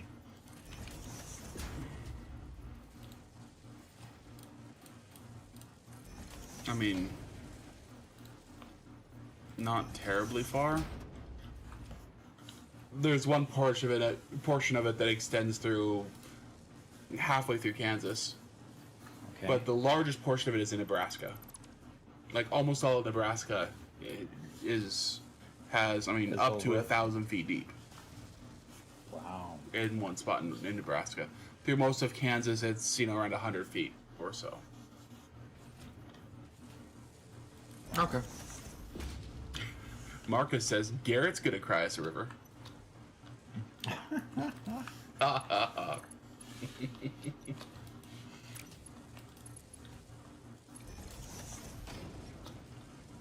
On other news, I found a zombie horse in Minecraft. Cool. Yeah. Just having to find a zombie riding a horse. So I killed the zombie and stole his horse. Horse thief.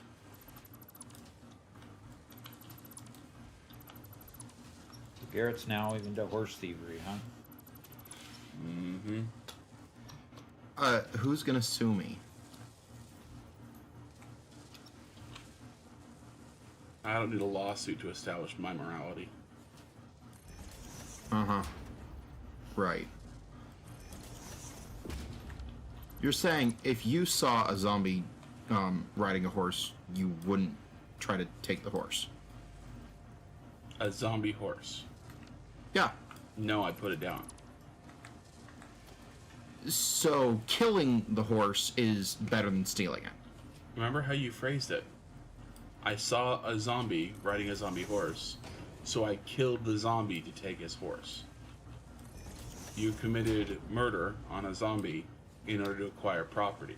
Zombies are not dispatch- human, therefore they cannot be murdered. I would dispatch two undead creatures because they are a danger to those around them. I did something noble, you did something selfish. Uh-huh.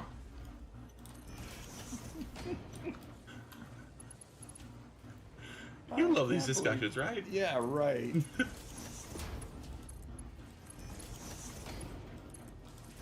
And in the end, I am left one zombie horse richer than you are.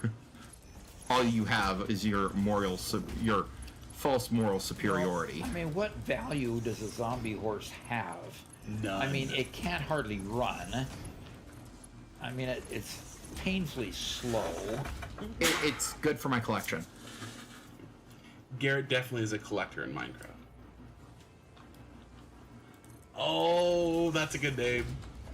Bacon's gonna call his necromancer when he A gets one. necromancer, huh? I like it. I like it.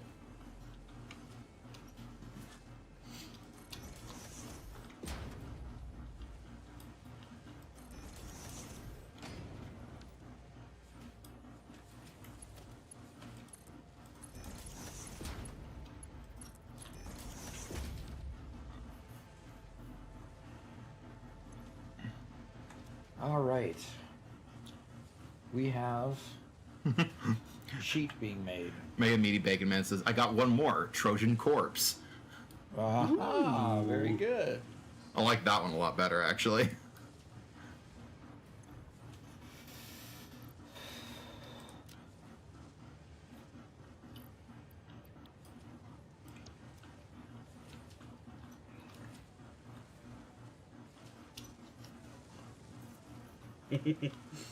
He says you can have that one, Garrett. Nice. Do you happen to have a zombie horse? They're very rare. No. I mean, yeah, they are, but if you Well, just hang Season out... 1 on the Minecraft server, somebody brought me 2 zombie horses and said, "Don't kill these." They got you So I didn't skeleton kill 'em. horses. Skeleton? Oh, that's not a zombie horse? Nope. Which I have never actually seen a skeleton horse in game. Zombie horses are more common than skeleton horses. So- But you can actually ride skeleton horses. You can't ride zombie horses, I don't think. Yeah, you can. You can? Yeah. Then I suppose I just need to try putting a saddle on it. Yes, you need horse armor so they don't burn in the sun. Absolutely. Oh, that's okay. Because I had to, I had to pull it around in the water to my house, and then picket it there until night so I could get it underground. Mm-hmm. All right. So I've got alclad aluminum sheet being made in 1, 2, 3, 4, 5, 6, 7 constructors. Now I need to see if I can, find some room somewhere. Might have to move my, readjust this area to make the,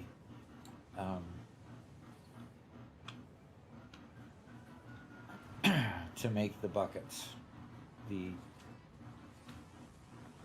What are they called? Oh, why can't I ever think? The aluminum casing? Yeah, the casings. Yeah, there it is, casings. So it looks like I may have to rejigger some of the conveyors going around here to give me space where I've got these, and run the output here, the sync outputs a little bit differently, possibly.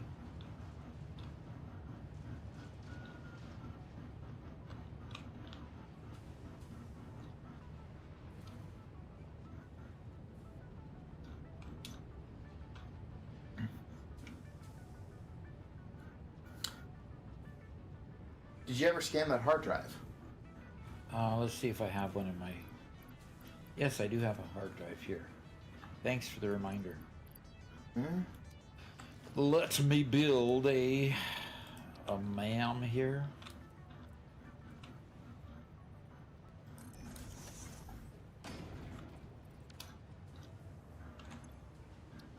And that hard drive scan has been completed. What did it get me? It got me a bolted frame that uses more screws. Right. No, thank you. No, goes from using rods to using screws. Yeah. No, that's backwards. I'll save my rods, thank you. Radio control system made out of some... Still needs to be made out of a manufacturer, but it's made out of even more casings. And it adds a computer. We need you to do a screw-only run. It takes Doc. away... You need me to make a screwy run? A What? screw-only run. What is that? Every time you get the option to make something with screws, you have to refactor everything to use that recipe. To use screws? Yeah. No, I don't think so. Sounds like a great challenge. No. Yeah. What? Be careful. Mark is probably putting that on his list of next things to torture me with. Why should we be careful? We wouldn't be the ones doing it. Oh, you. I'm going to scan a hard drive because that was requested. So the next 10 minutes we'll be scanning a hard drive. Okay. There we go.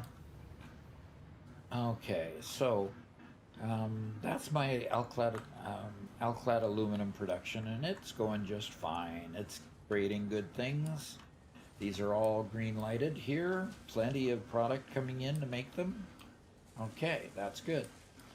So I need to reconfigure this area over here to move the conveyors in a little bit more compact way. I need to get the plastic over at the back here But I can do that by going around the side rather than going right through the middle here. So, yeah. Let's, Excuse me. start by putting conveyor here. Bringing it around the side.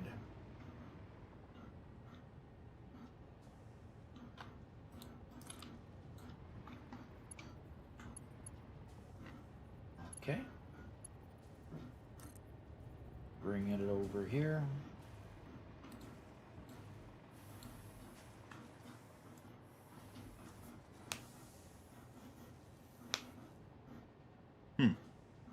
I wonder if a normal zombie goes into the water, they become drowned. If a zombie horse goes underwater, does it become a horse drowned?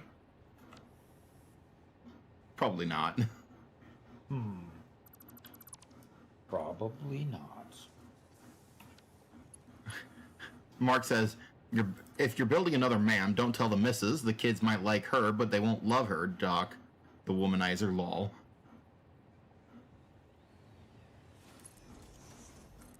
Okay. I'm definitely not a womanizer. No, he's not. Building another man. I mean, What is going on here? That is too weird. VR Aviator says, zombie seahorse. that would be funny. I did find zombie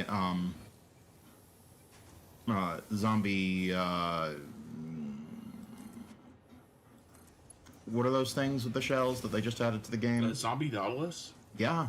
Huh. Found a zombie Nautilus Cool. with a zombie riding it.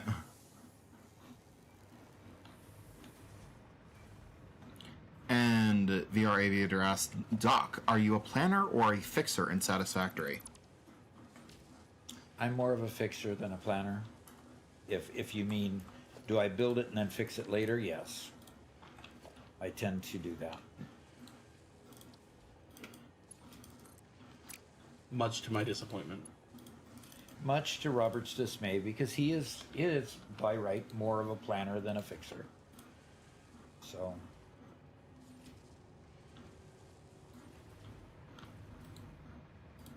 Garrett also bugs me because he is,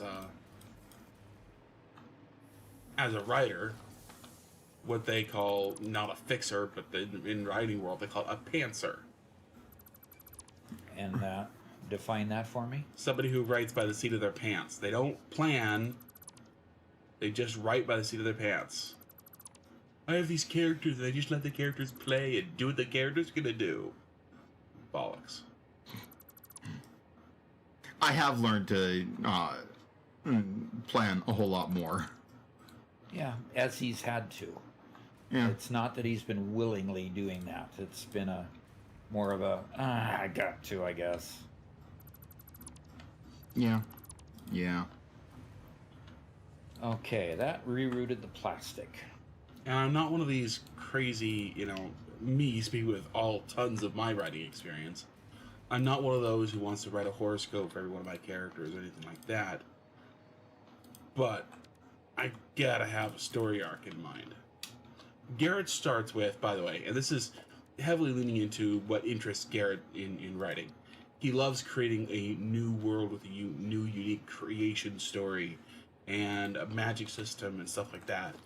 And then the characters come after he has an interesting universe. I often like having an interesting character, and I don't care about the universe till later. So it's just coming to the world from a different angle. That would be very much a different angle. So Robert gets annoyed when I come and tell him about a cool new magic system I designed. What if there's like these 5 gods and they've like gotten this argument and this one god did this thing and this other god did this thing and they blew up the entire universe and they created it again, and then I'm like, I don't care. That is not along the lines of anything I've ever written, by the way. I would beg to differ. Okay, what has happened? What has shut down? Why? And why has it shut down?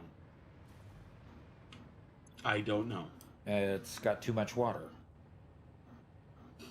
Input. It's not. Oh, they've run out of bauxite again. Time to do another train run. One metalist says, "Good thing you didn't use an ice cream cone in your back pocket to steal that horse. There's an old law in the U.S. that specifically forbids using ice cream that way to lure and steal horses." Oh, Yeah. really? I think that's a state law rather than a federal law. You would hope anyway. And that's a fairly big distinction. But yeah, I've heard of it. Really? Yeah. People do videos on old laws, old silly laws that are still in the books, and it just makes you wonder what did people do to get that law made in the first place? And it's like nobody ever regulates putting ice cream cones in your back pocket anymore. There's just no need.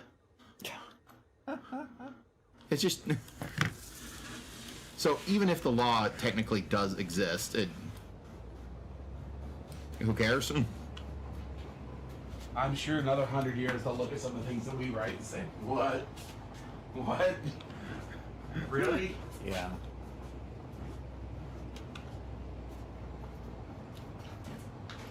I mean, why would you ever put an ice cream cone in your pocket to begin with? I don't understand that one. Mm-hmm. So One Metal Fist has a comment.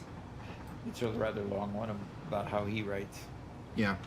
He says, "I don't just imagine my world, I see it. It plays inside my head like it's real. I see the characters talking, hear their voices, know what they're thinking. I feel their fears, what they love, what they avoid, and what draws them in. Because of my dyslexia, my imagination is extremely visual, almost overwhelming at times. Yeah. My world feels alive to me, and I'm not just creating it, I'm living inside of it." Yep. Mm-hmm.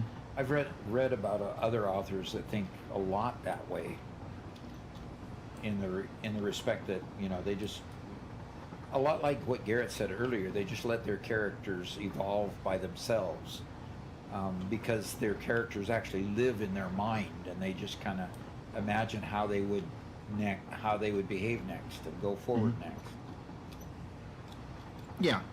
And in many ways, that's what it feels like, as though they're acting entirely on their own without my input. Yep. And the one person I was reading about says, sometimes I have to tell my characters to behave themselves. Stop it. Okay. That's crazy. Okay. Robert is getting his hands on your book for the very first time. Yeah.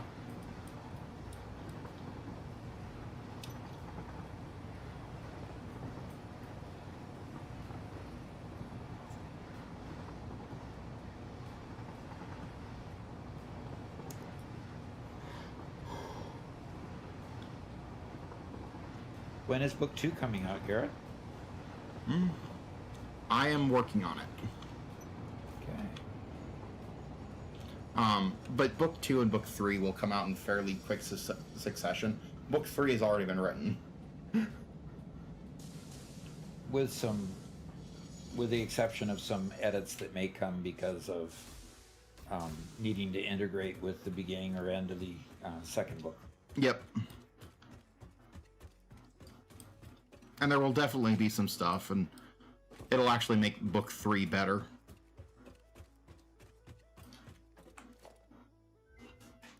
Doc, what was the name of the two print-on-demand companies? Ingram was the one I tried. Ingram Spark and Draft to Digital. And this is Draft to Digital? Yeah.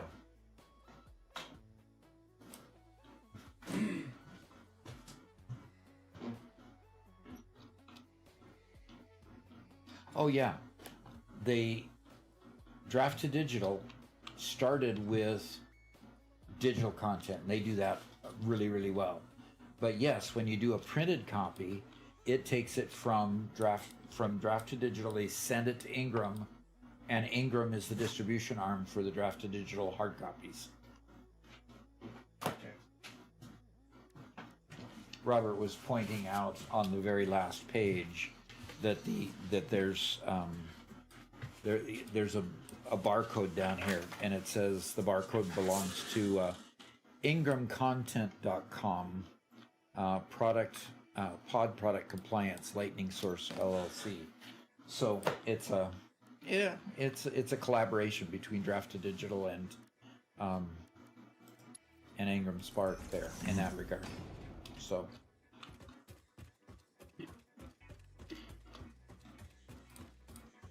I thought that was actually quite interesting because I chose, because Ingram Spark is weaker on the digital side of it, and digital is where really a lot of the future is going. So I'm going to turn off self-driving, edit timetable. Highland 2 is the first one.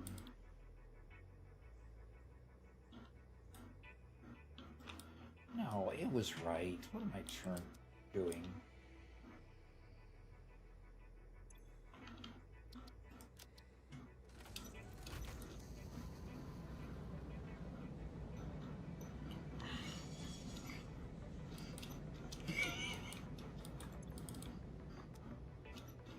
Hey, Garrett, I had something for you.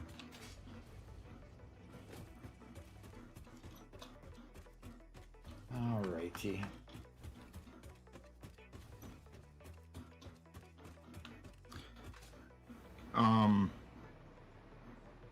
Oh yeah, he's not One Metal Fist is talking more about the ice cream cone in your pocket. Yeah. And yeah, it comes from when people would travel by horse and some thieves would stick an ice cream cone in their pocket to lure away horses, whereupon technically the horse would become completely unattended and stuff like that, and fair game. Yep. And if it's an unattended horse, it's not in a corral. It's not horse stealing anymore. It's just, this one was obviously a wild horse that happens to accept a saddle and ride just fine. Thank you. Yeah. It's no different than today, we have hunting and fishing regulations against using certain kinds of lures and baits and traps, and the same concept, right? Yeah.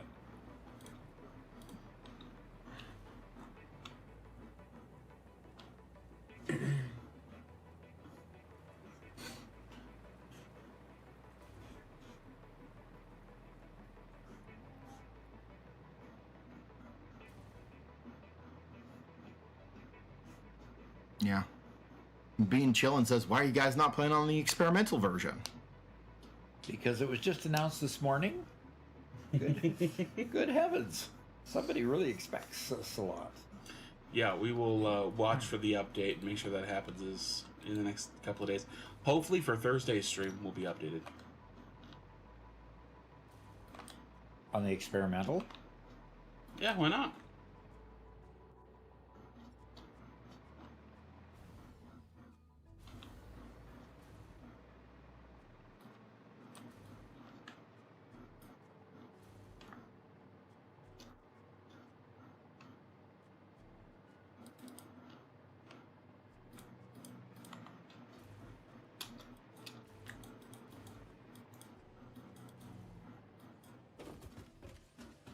Okay, so that's fixing the problem of the lack of bauxite.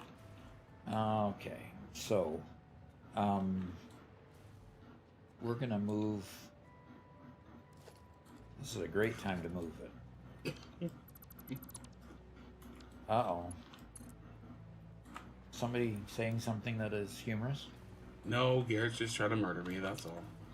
After Robert was shooting arrows at me over the river, so I responded in kind. I've never hit him. Okay. Yes, you did. Multiple times. You guys are playing with our other members on the other server. Right. Yeah. Okay. Yeah. I get it. Again, if you guys want to play Minecraft with us, we have a Minecraft server for anyone who is a member of either on Twitch or a member on YouTube and a subscriber on Twitch. Yep. And the server is like a week old. A week old. Yeah. So you'd be getting in early. We have not opened the end yet. So And we're not going to for quite some time. yeah, not for a couple months. So it's a slow paced, relaxed, just hang out and have fun server. Definitely not building anything on the scale of what Doc does.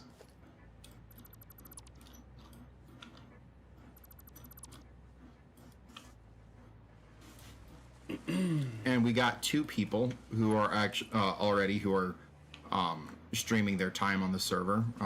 Myself and Spencer. And anybody else who wants to, we invite to come and stream as well. Yeah, if you have your channel and you'd like to stream it, that would be great. Hey Doc, I haven't really been paying attention. What are you building today? Right now I'm upgrading my aluminum. Upgrading the aluminum factory to handle the aluminum casing at the moment. So Gotcha.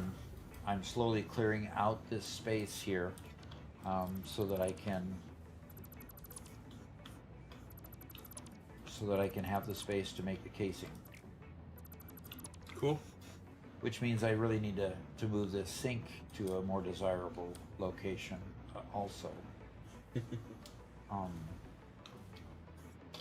And I don't think I can fit another sink in here. Aviator says, anyone else happen to try Satisfactory in VR? Everything is a lot bigger than I thought it would be, especially the stingers. Really? You can do it in VR? No, I haven't. Oh, man. That When they would talk be- about living in the pod, eating the bugs, Doc would do it if he could play Satisfactory. I don't think so. Can you do it in VR? I don't think so, can you? Apparently you can. I don't know why not. You might need to... I don't think that they've released a VR version, but I think a lot of games, there's some backward compatibility going on, which is absolutely going to be necessary for VR to go mainstream. It's Unity. It shouldn't be that Oh, hard. Canis Sapien says VR is a mod. Oh, okay.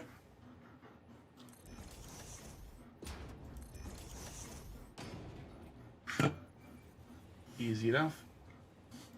Yeah, because you're just changing the controls of the game slightly. Only slightly? Yeah.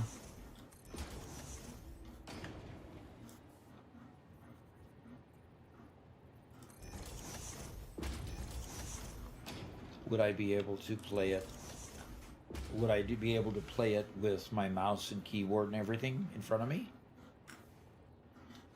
I'm not sure. I know that there are some VR games that are still mouse and keyboard, but you see them through VR. Okay.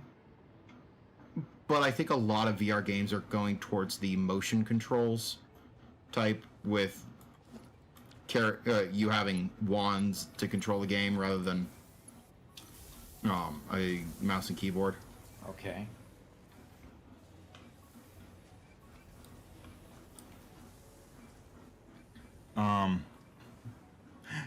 Ben Chillin says getting lost deep in the spaghetti maze in VR must be crazy.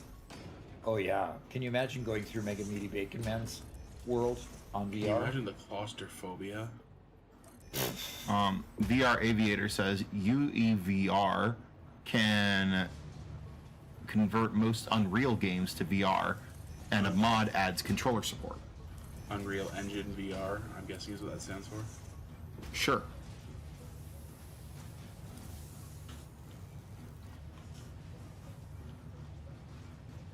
A guy was doing VR Satisfactory on Twitch a couple weeks ago. Nice. Really? Okay. Eric Evanson says, I think Doc would get motion sickness if he did VR. Well, I'd certainly love to try it. Not trying to get motion sickness, but trying to try the game on VR. Yeah, but we're not going to allow Cool. Doc to do standing VR. No, I'd rather be sitting here and, moving through the world and seeing it, experiencing it. And then can you stream the VR headset? Yeah. I see the next expense for the dock channel. Oh my gosh. Robert, is your phone going off? Yes, my phone's going off. Okay. Sorry, I responded annoyed. I'm not. You're Said it, Garrett. not annoyed at Garrett. You're annoyed at the phone. No, I am annoyed at Garrett. I'm not annoyed at the phone. Oh. Because I keep on thinking it's my phone going off. So I'm annoyed at you. Oh, okay. Beard Mark says, I think I'd throw up in about 10 minutes. Yeah.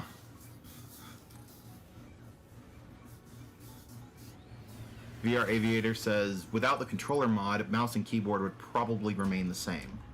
Okay. So you'd probably still want to be able to control it with the mouse and keyboard. The problem is if you're sitting down, relaxed, mouse and keyboard, that's only going to make the motion sickness way worse. Well, If you get motion sickness in the first place. I do. From VR.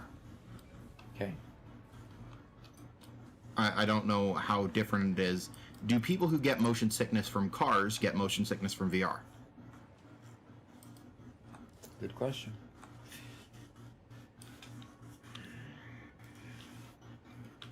Canna Sapien says, VR should not be played for many hours in a setting, and you can't mostly because of the battery life. Yeah, and that's part of the reason why, even though VR is a cool tech, I think like the most popular games are like Beat Saber and stuff like that, which are more party game sort of things. Yeah. As cool as it is, I don't think that it's really all that viable.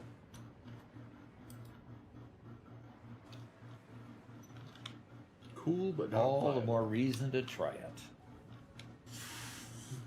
That doesn't make logical sense, Doc.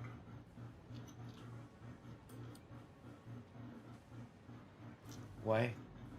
Don't you think that makes totally logical sense? It's cool, but not viable. That's why we should try it. Huh?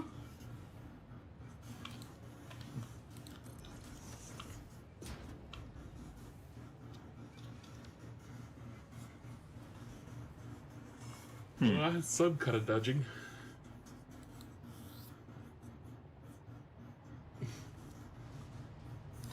VR Aviator says hypertube cannons would probably make most people puke. Oh my gosh. Yeah. Oh yeah, can you imagine going through a hypertube cannon? Ah, that would be fun. Oh my gosh, Doc. That would be fun. Well, doggone it. I love, roller coasters. And I think that would be a cool thing.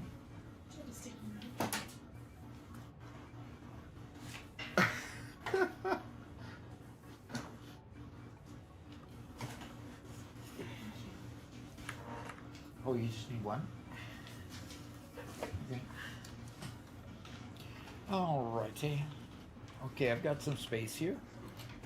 And all it takes is a constructor to make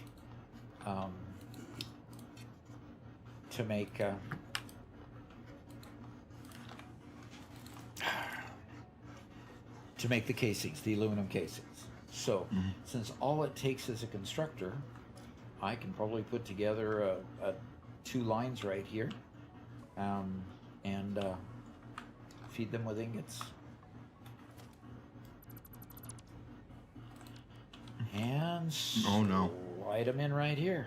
Canis Sapien says you might not ever make it out of a looping hypertube cannon Oh, really? in VR. Yeah.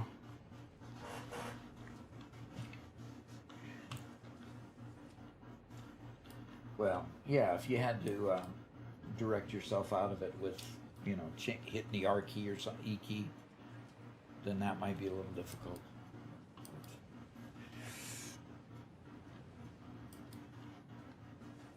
Anyway, I'd love to try it. I'm fascinated with the idea of VR being able to,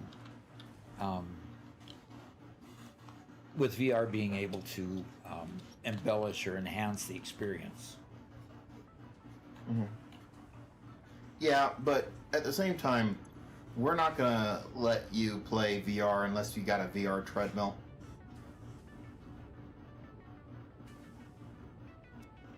Unless we have a VR treadmill. Okay, what has happened to my water supply?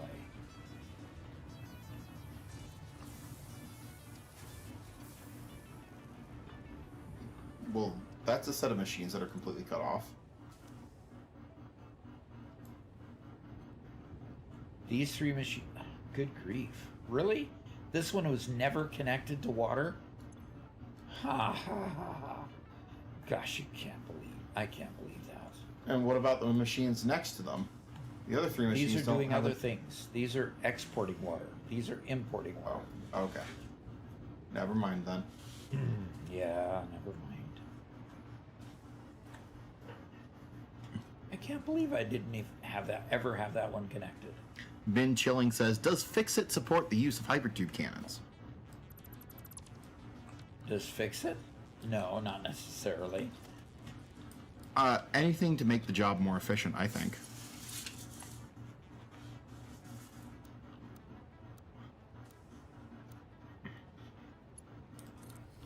Can't believe there's so many modes for connecting pipes.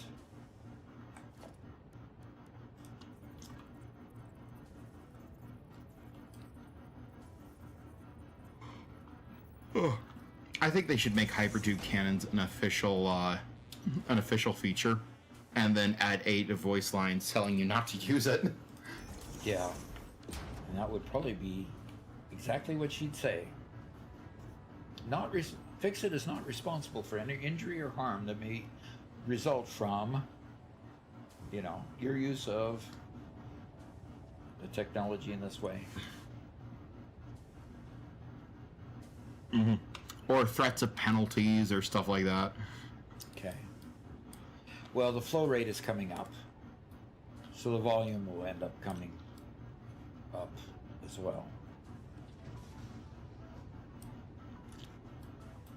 VR Aviator says, VR is great for viewing what you've created and exploring. Yeah. And exploring, that would be cool. Shinko says, someone poisoned the water hole.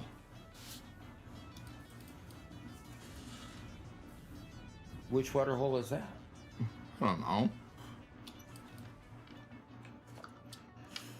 All right, production here. I need a constructor or 2 or 3 or a dozen. Wow. I can make a lot. I could make a lot of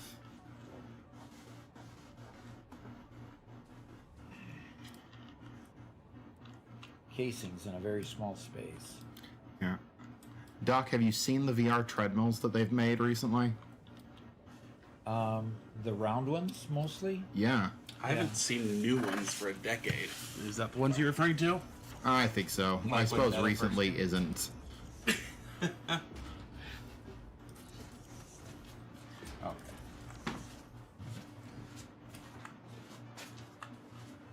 Doc, I gotta bring my groceries in. I'm gonna take some lunch and I'll be back.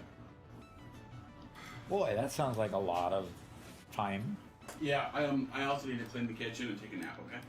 No. Sorry, Garrett, kitchen's staying dirty. Yep. You can do it later. I always wash the kitchen anyway. Gosh. Chinko says, Fix-It is not responsible for any instances that happen with the use of hypertube cannons. Why do humans feel like they need to make a weapon out of everything? All in Ada's voice. Yep. We are working on Ada's voice. Yeah, we're working on getting Ada back.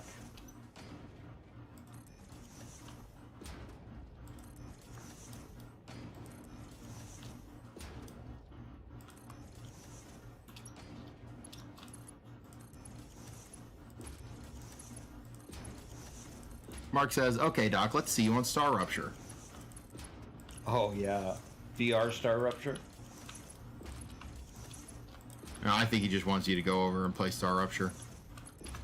Oh, why didn't he vote earlier? I think he did. But it was just overridden by all you guys that wanted me to play. Pretty much. Oh, dear. Sorry for letting them override you.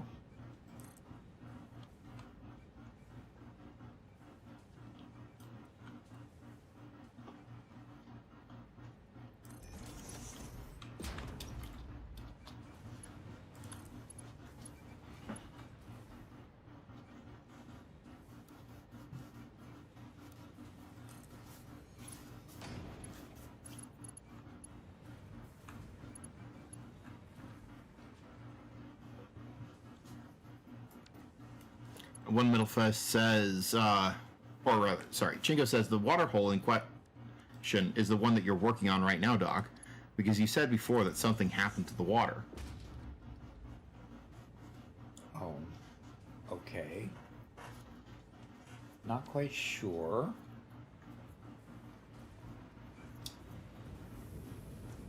But now I've got more machines making more stuff. Okay, we got plenty of water there. Well, maybe not yet. And then One Metal Fist says they really need to add an option that shows how far you are from your death crate.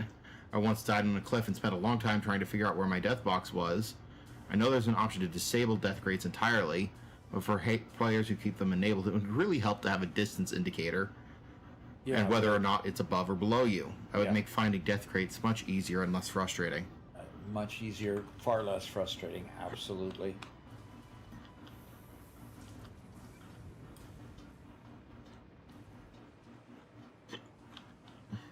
Or they ought to improve the mechanic of where the death crate is placed anyway. Sometimes you find that if you're falling, you end up with a situation where it will end up way, way below where you fell from. And that gets to be even more, adds to the frustration there.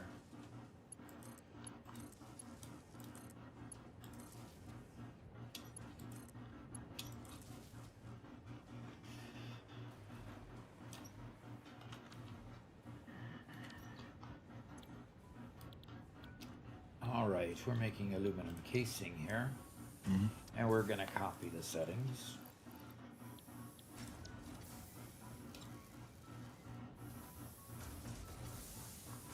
Chinko says, to be fair, a poll was never used, so therefore no one ever voted on anything pertaining to what you would have played next, Doc. Yes, we should have put out a poll. I didn't even think of putting out a poll. I was just waiting for somebody to just talk it. VR Aviator actually makes more sense. The name does. He flies planes in VR. Say that again. VR Aviator. That's his name. Oh, okay. Did and he- Ada get jealous, huh? Yeah. And leave when you upgraded the CPU. No, unfortunately, Ada left a whole lot sooner. Yep. Ada left when the software broke one day, and the person who wrote the software wasn't able or just didn't have the time to repair it. So. All righty, merger time. Where do we want to put? Yeah, we'll just put it over there. Okay. So we're going to collect it and have it go out that direction.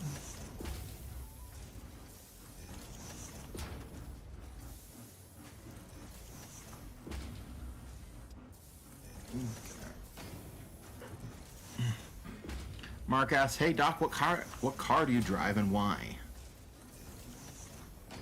I drive a Ford Fusion. And why? Because it was on the used car lot and it was affordable and it had a turbocharged engine. Not a huge turbocharged engine, but a 2.5 liter turbocharged engine. which I kind of wanted to have a little bit of horsepower to play with. And it had a good solid room in the back seat because we often would transport our grandkids. Well, and you guys have had this for a little while. This car for a little while. Didn't you guys get it before I moved out, or before I went on my mission? It was 2 years old when we got it, so we got it in 2017. So we've had it for 8 years. So, you know, gauge the time frame there from that, would you? Okay. Chico says, Doc drives a golf cart. Lol. Hashtag retirement. No. Golf carts won't get you anywhere around here. Too slow. Way too slow.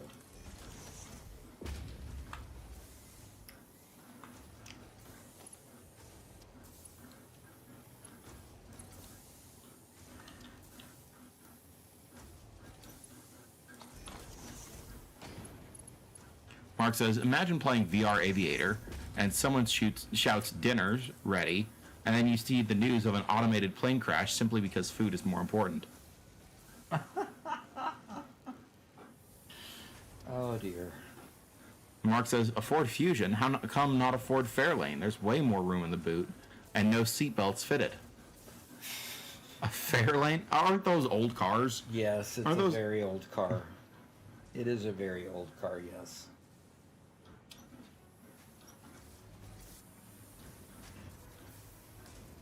Wow. Yeah, Doc's not one much for old cars, except for the pretty ones he can see in pictures. Right. As long as somebody else owns the pretty car, I'm fine with it.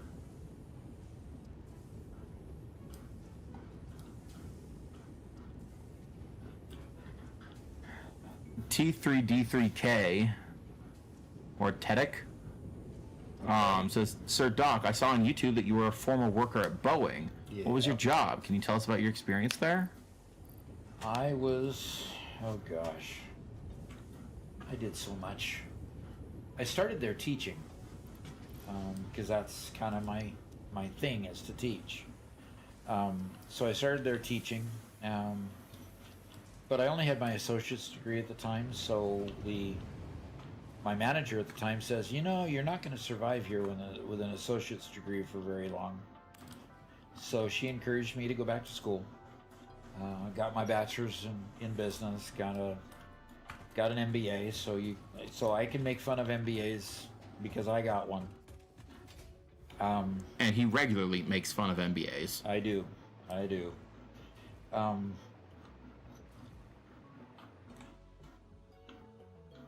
Of course the station is unreachable, you dim nuts. Okay. And so I started as a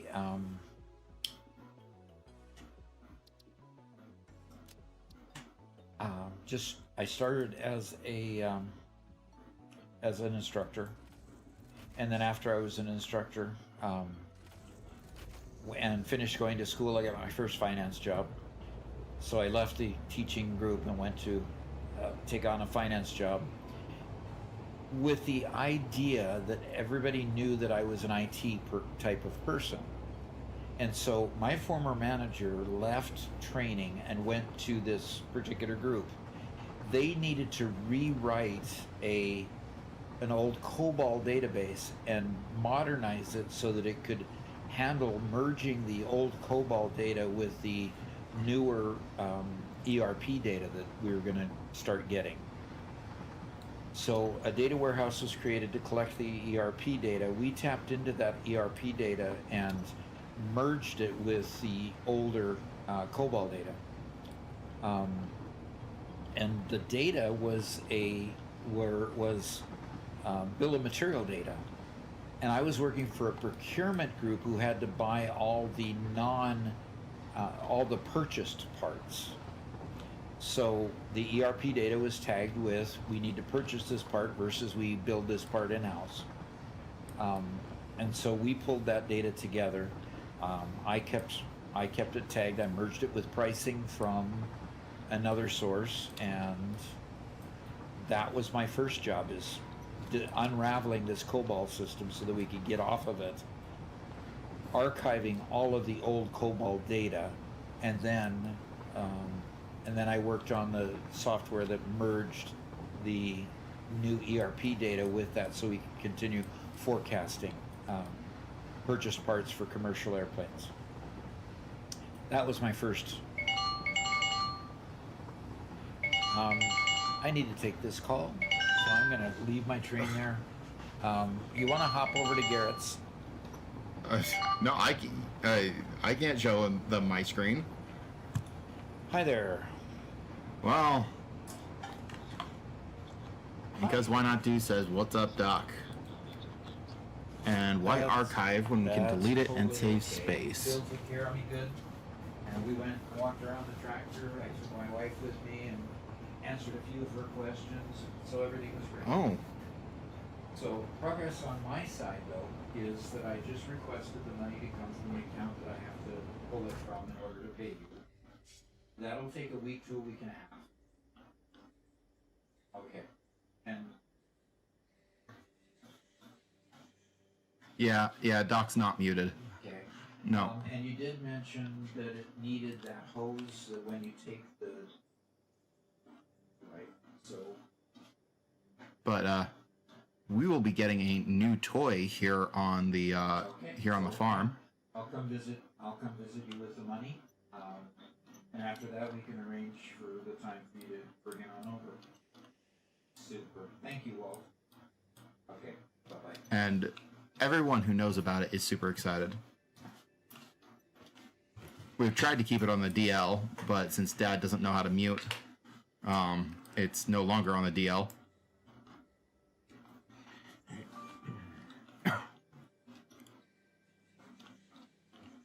Though I don't know if Doc can hear me. I can. Yep, I can hear you. Beard Mark says, was I the only one hoping for a Back to the Future 3 train crash there? Well, you probably were not the only one, but I put a stop at the end of that just so that it would not end up there. So, yes, sorry to disappoint. I'm sorry, you know. So let's edit the timetable then, and we'll swap. No, we want to go to Bauxite, so that's fine. Turn on self-driving, and I'll fix the rest of the train here someday. Now, I do have a question. How do we intend to store the new toy? I know we're building the new shop. Is the toy going to be parked inside the shop? Yes, most likely. Because that's going to take up a lot of shop space. Yes, it will. It's a Either that, or big we'll machine. we'll build a lean-to on the side of the shop that covers it, so it can stay. I have to say that I am very much partial to that idea. Yeah. And put a fence around it that can be locked. Yes, because Bennett. Yeah. We have a disabled boy that it has a hard time with boundaries, and his lack of understanding the boundaries of I should do this or shouldn't do this leads him to go play on whatever equipment is out there, and so we'd rather have him not play with the new toy. Teddick says, new toy on the farm? Is there a John Deere name on it? No, it's an LC. What's that? I don't think anybody's heard that name before.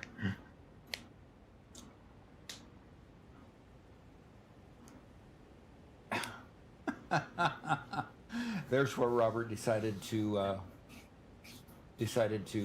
log off. Nice. Anyway, First time chat from Saga the Shadow says, how's it going? it's going good today. And Cause Why Not Dude says, what's up, Doc?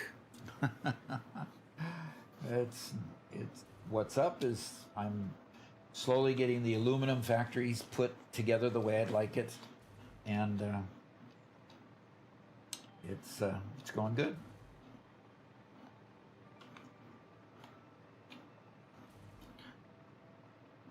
No, and it's a, it is, and Sir Swank says, "What are you getting? A skid steer?"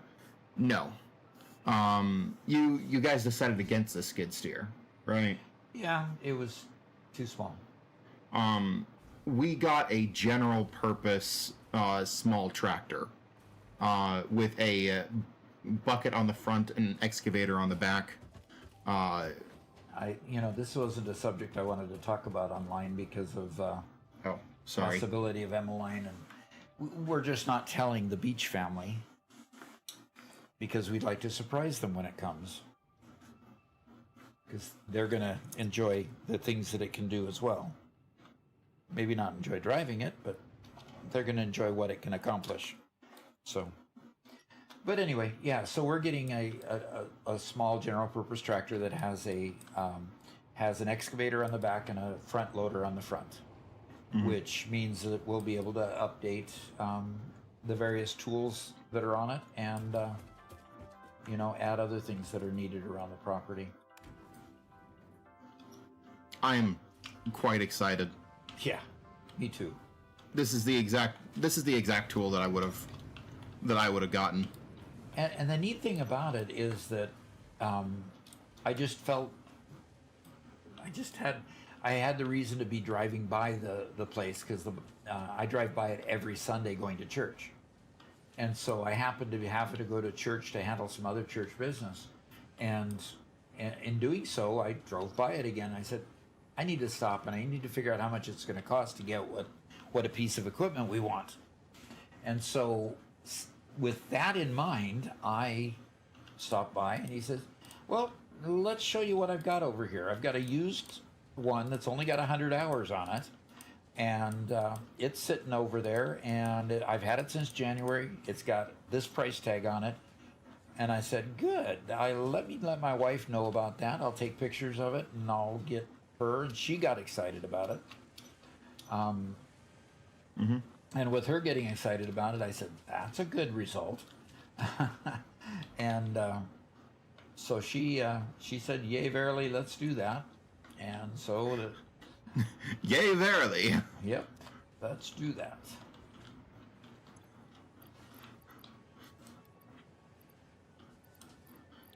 And so, yeah, we'll pick it up. Wow, these are all full already. Sir Swank says, when the wife is happy for the toy or tool, you know you can get it. Yep, exactly. Exactly. And we have a ride-on lawnmower, and Mama Doc took to that like a fish to water. She loves the riding lawnmower, but it's turned out to be just not powerful enough for a lot of the things that we want to do. Of course, it mows just fine, but we find ourselves needing to use it as a utility vehicle more often than not, and it's just not powerful enough to really to pull a fairly heavy load. It's not powerful enough to like pull a stump out, or of course it can't dig a hole, and we've used it at times to put pressure on a tree when we're cutting it down so that it falls the right direction, things like that. It would be much nicer to be able to hook up this tractor, which is going to be a lot more horsepower and a lot more weight behind it to pull, so that we can, we might have a chance to actually pull down the tree that's over your house that's dying, that we need to not have land on your house one storm. So that kind of stuff. Anyway, so yeah, Sir Swank says, one winter my wife said, I need you to shovel the drive to get out of the house and then go to town and get a snowblower. That was my first snowblower. She is very frugal with things. Well, this is interesting. By the way, this is an example of the behavior of the output ports on an industrial container. This is the first conveyor line that I put on it. This is the second one. It will prioritize sending the sending things to the one conveyor over the other until it is full, until this line is full, and then it will send to this one. Well, that's not the behavior that I wanted at all, because I want to keep this line running too, as well as that line running, and that line is running full time, and this one's not. So it's a situation of, you know, can we possibly get more going here? Well, I can always put a conveyor balancer system together here, and which is what I'm going to have to do, so that I can get half and half going to this instead of it just funding the one only, which that's a little frustrating, but okay, fine, we can do that. Hasarai says, good on you for not going John Deere. The company doesn't care about their customers. And yeah. And the company that I'm talking about makes Ford, the Ford tractors. So they make the Ford tractors for Ford, and then Ford marks them up. So it's a good, reliable company. There's a lot of them in the area. This dealer has been around for a long, long time. So.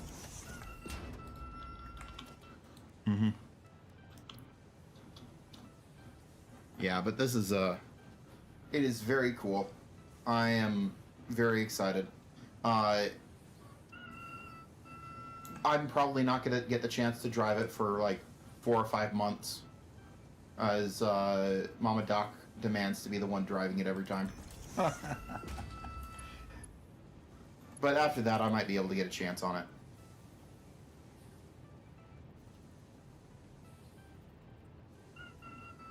I'm hoping.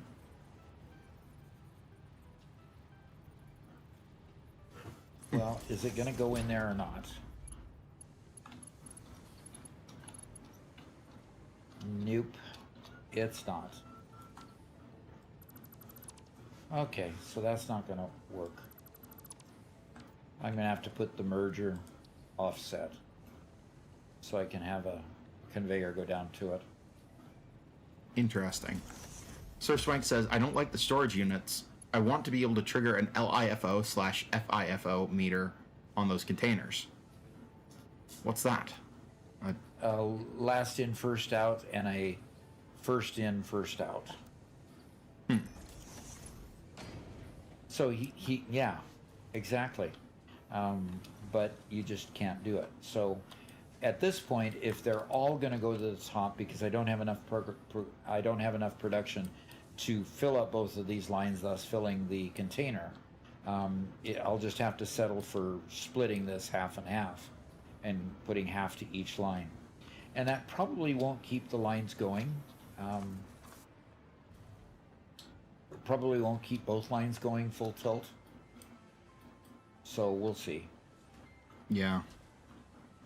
Because eventually this one at the end of the line probably will start, yeah, it's starting to go down. It's going to show that it's eventually going to starve a bit. Yeah, and it'll go down by 3. Yeah.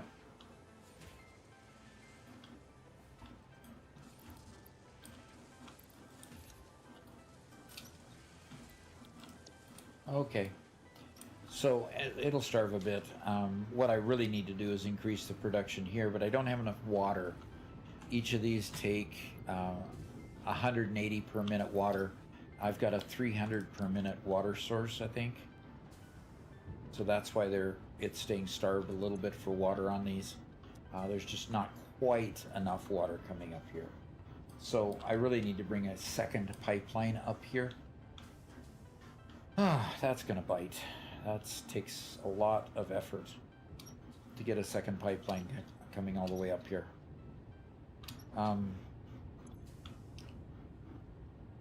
But yeah, all of these are cycling on and off. Even the first one in the line is cycling on and off. Okay, and this is what you do. You get to the point where you get to the end of the line over here, and then you realize there's not quite enough to feed all these, and then you say, why isn't it enough to feed all these? Well, these aren't going at 100% each. I mean, you've got yellow sticks in the middle here with them cycling on and off, and they're cycling off on and off because of aluminum scrap. Okay, so where's my aluminum scrap coming from? Well, it's coming from here, and obviously it doesn't get enough alumina solution.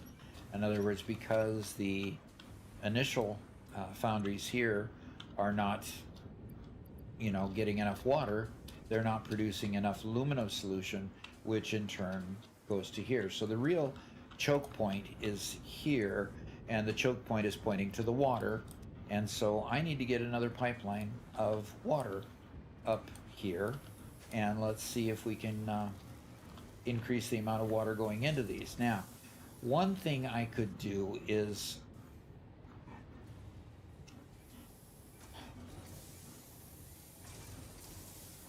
okay, I'm going to show you a technique that would allow me to use this water to funnel back into here. Now, remember I said there was a problem with recycling the water in here and not being able to get rid of the water here to keep these running. There is a technique you can use in order to make sure there's not a problem with that, and I'm going to show it to you right now. So I'm going to disable this.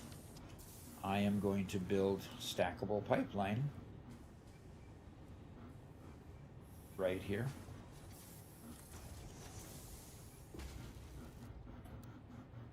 We have a Dock University when you're ready for it. Oh, okay. Well, this is kind of a Dock University one too, although I've already told this in a subsequent short. Now, if what I do here then is force this to go up here, and let me see what I can, yeah, let's do that. If I force this to go up there, and then I allow it to come down here, what it does is it provides some resistance to have it go here. Now, with that resistance, I can then, it'll eventually have enough pressure to go up and then over, okay? I might have pulled it a bit higher than it needs to be. Let's shorten this down a little bit. You know, anytime you deconstruct a conveyor, it puts the items in your inventory. I know what you're gonna say. It should put all the water into your inventory. Right, it should wet your pants, right?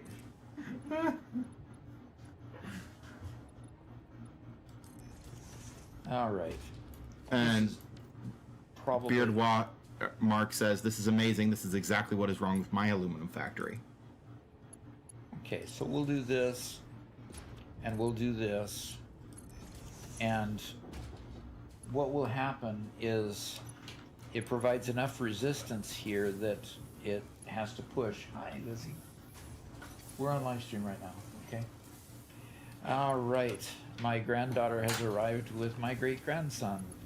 So it'll provide a little bit of resistance here, and then what you can do is you can take the water from here and funnel it over to here and add to this water here, knowing that with this bit of resistance here, it'll still go over and still go into these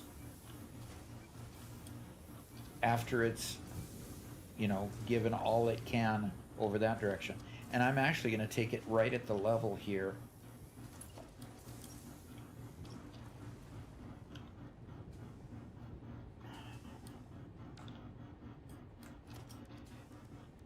I'm going to take it right at the level, and I'm going to put a junction here, and a junction here, and a junction here.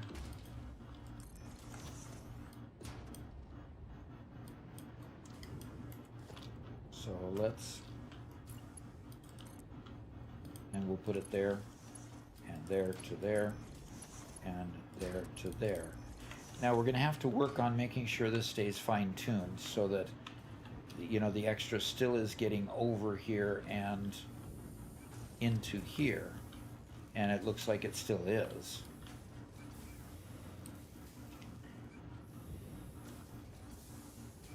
Nope, it doesn't look like it still is. So no water is coming this direction. And let's see about this. But water is not building up here. So we'll watch this system for a while.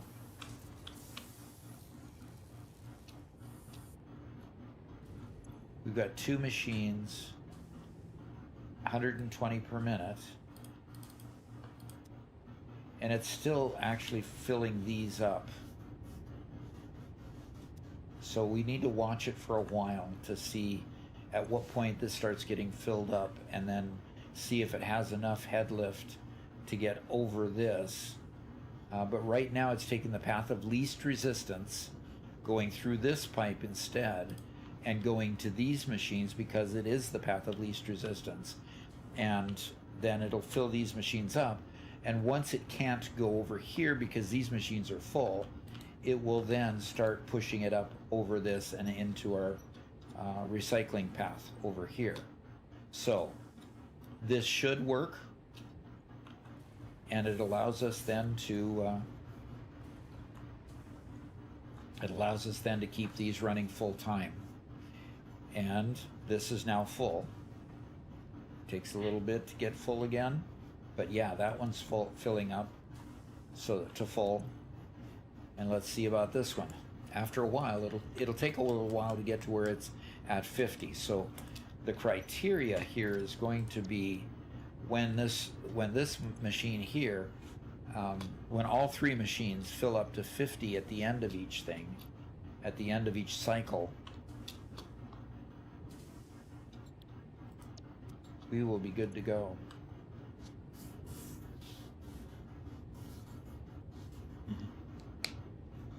Okay.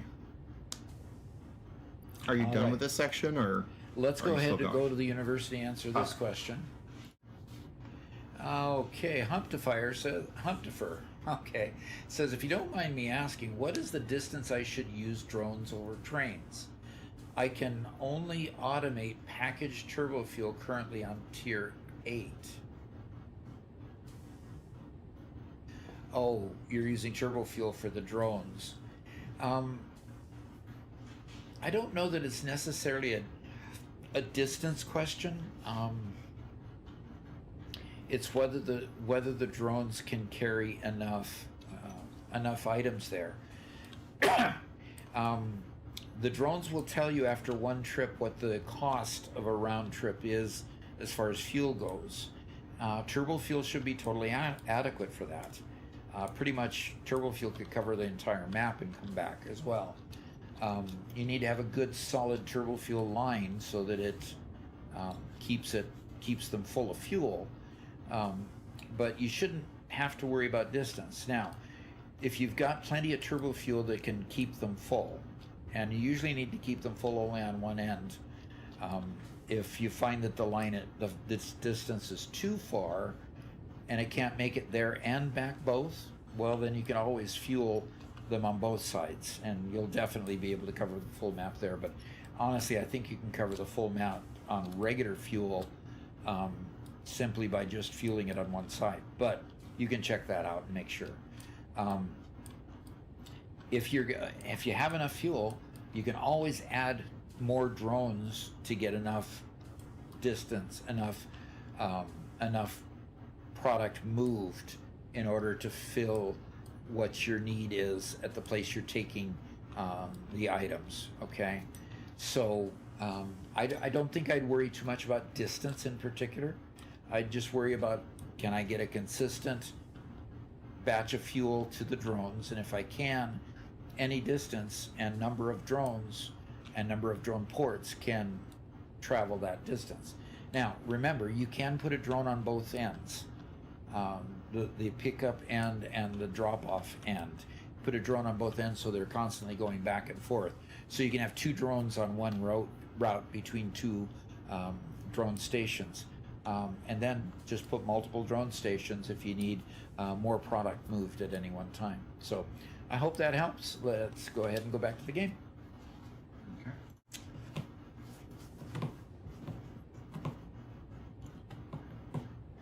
Okay. And actually, we've got another good university question. Okay. I think these are filling up just fine. And I want to make sure the packagers are still working. And we've got it cycling on and off.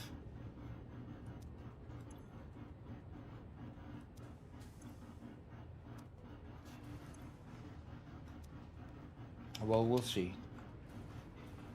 I don't want to have to put a pipe on a pump on this, because then that'll just enable this to pull it over. And the whole idea is to provide enough restriction that it doesn't really want to go up here before it goes over there. But in order to do that, I need to make sure that these are full of water. And is this one making it to 50? Yep, it made it to 50 for just a short second. Because why not, dude, asks, when would I use a drone when I would use a train? If it's not about worrying about distance. You would use a drone if the difficulty of putting train tracks to where you're going is so much that you would just rather do a drone. I do a mixture of drones and trains constantly. Okay, drones come later in the game, so I can't use them at first. But when I want to go to a hard to find place like uranium, gosh, they love to put uranium in caves, and drones don't have a problem with caves. They just fly through the rock. They must have some sort of molecular bonding or something or other that they just go from the cave and straight through the rock and go wherever you want them to go. So drones are an excellent tool for getting stuff out of caves. Where trains, put a full train station inside of a cave that's especially only a one entrance cave and turned around and back out, you almost can't do it. So you would use drones where you can't get to places with a train. Otherwise, I use trains. If I can easily get a train in there and out of there, I use trains, hands down. But drones are particularly useful in those tight situations.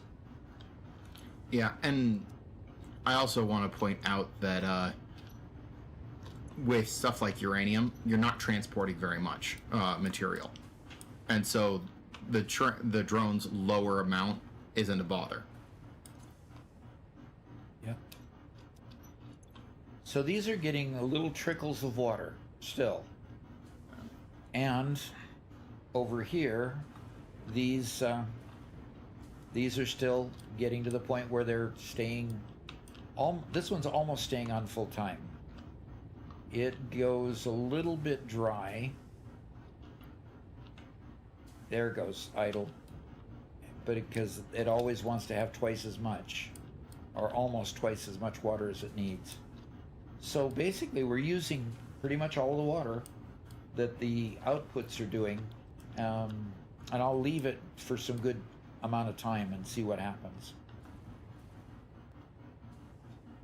But I might be able to slim down a lot of this infrastructure with the idea that I'm not having to sink much of it. Nice. Yeah. Yeah, these are getting little trickles of water, and they're outputting a container every once in a while. Well, you could probably have fewer packagers. That's what I mean. Slim down this whole line here. Oh, okay. Yep. That's what I meant. Less packagers, use less. Yeah, less of everything. Mm-hmm. So that might be actually quite good. So. Mm-hmm. Yeah, TEDx says I use a drone for a small amount of material to transport, like drone to get my reanimated SAM from far away, and trains to transport massive production. Like I'm making bauxite express to get all the normal and pure bauxite. Yeah, that's exactly how we do it. Yep.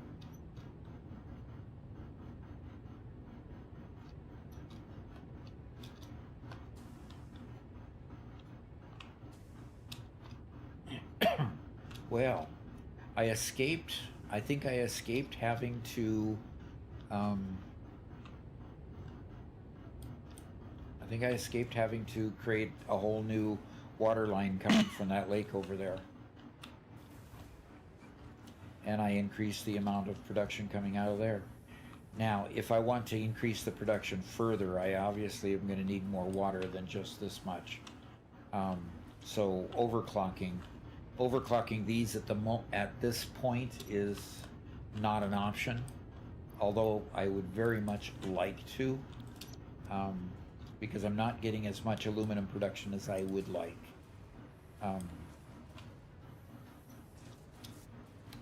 There's not enough. Well, it's keeping most of this line running. Wow, that's a lot better than I thought it was being. Yeah. Mm-hmm. And this line is almost all yellow, so these constructors must produce very quickly. Yeah, 30 per minute. And these take 30 per minute also.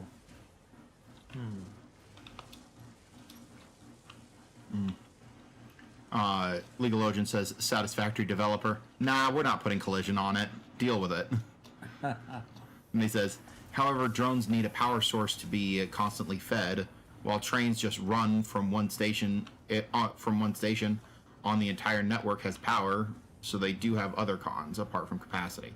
Yep, that's true. Only one train station in the entire network needs to be connected to power, which is pretty awesome. Yep, that is. All righty, Robert is back.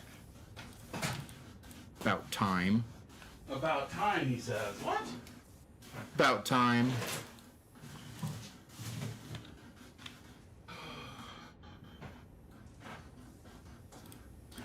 How are things?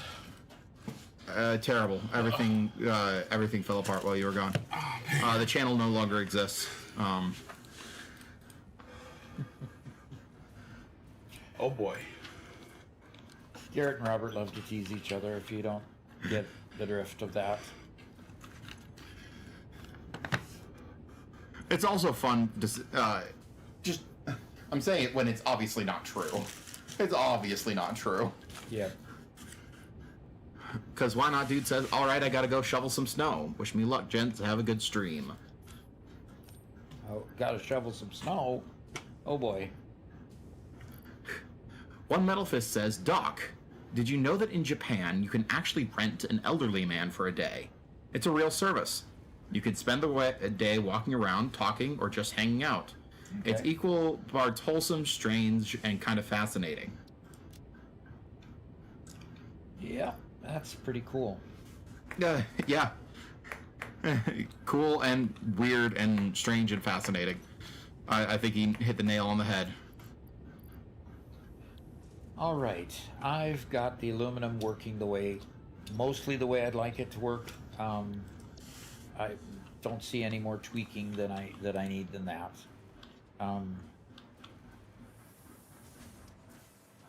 It's interesting that these are pulling 30 per month. They must have 30 per minute, and they're staying full mostly.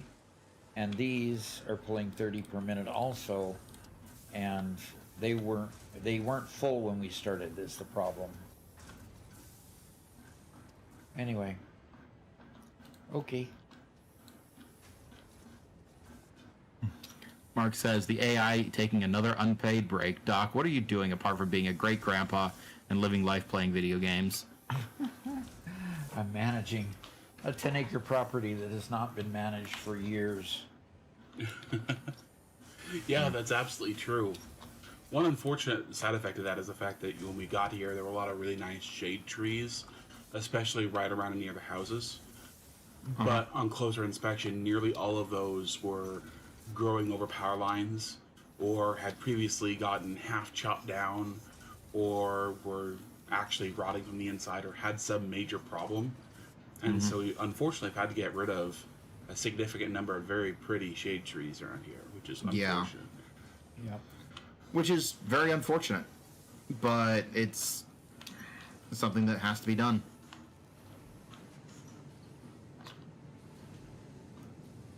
for the health of the entire forest.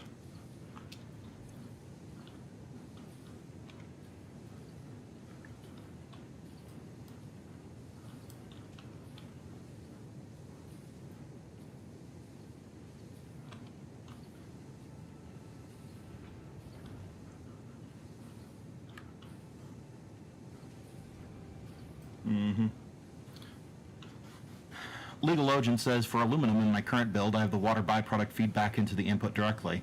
What's nice is that the refinery always seems to have priority, even if I'm overproducing the input water. My water extractors are backed up, but the water byproduct is always consumed first. How do you do that? I don't know. How do they do that? The only way I can figure out to do it is to give it some sort of restriction here so it prioritizes it.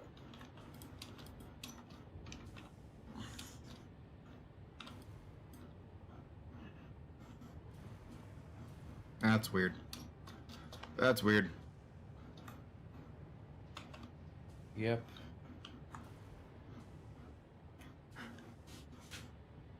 And One Metal Fist says, and if we're already talking about weird Japan stuff, there were vending machine style dating kiosks where you could literally pull out a name, get a passport style photo, a phone number, and boom, instant date.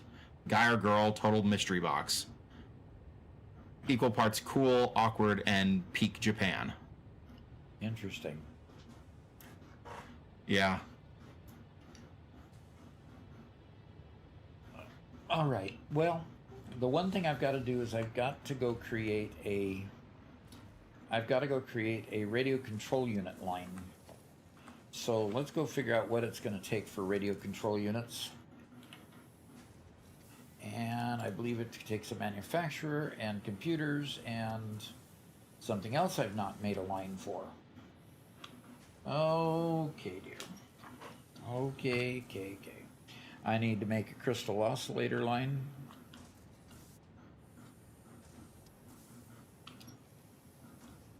And I need to make a radio control unit line.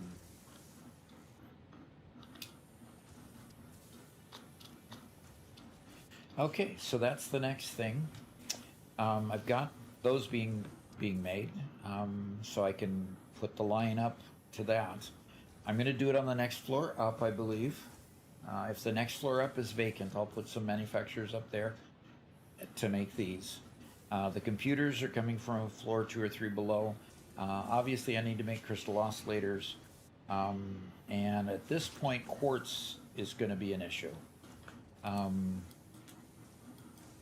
Because I'm not bringing quartz in here yet. So, quartz is going to come from out there, so I'm going to head on out to that location. I'm going to put on my parachute to go out there this way, because that's the easiest mode of travel to get from here to there.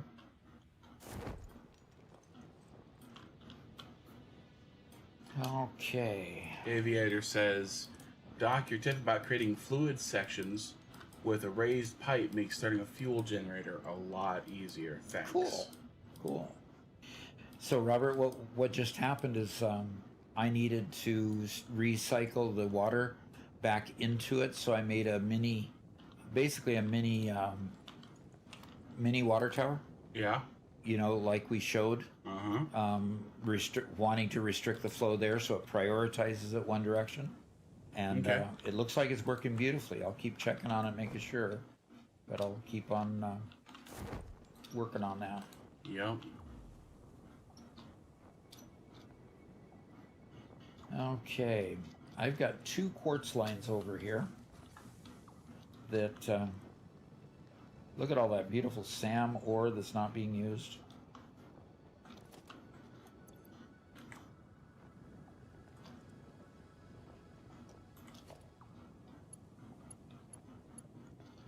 And, of course, I've got Mark V conveyors, and the upper ones are not Mark Vs anymore.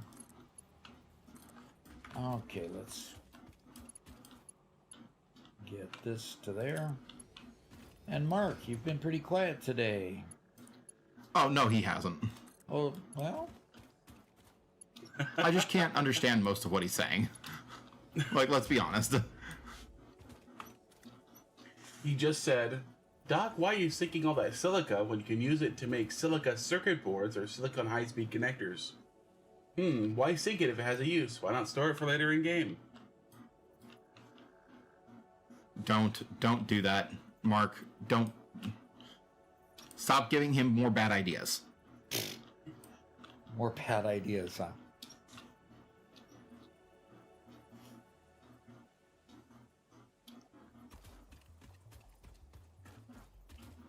Well,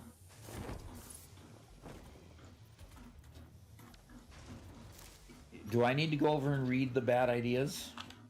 Oh no, Robert just read the bad idea. Oh. He's just telling you to hold on to things like a hoarder instead of getting rid of them. Again, you know, I'll reference my general theory of the game. Like yes. a hoarder. Yes. Open your inventory again. Why are you concerned about my inventory? Like a hoarder.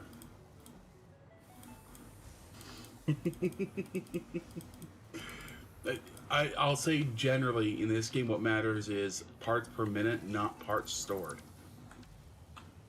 You're going to be going through so many parts that if you're depending on stockpiles to make it somewhere, you're just not going to make it. What matters is parts per million. Parts per million, oh gosh. Parts per minute.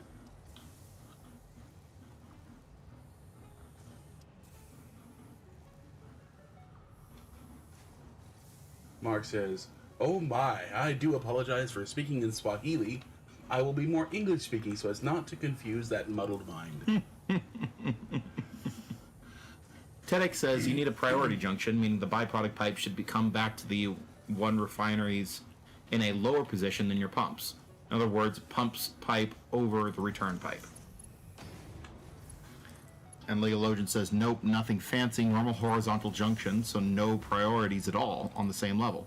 The input water is coming from below, pumped up by a Mark II pump with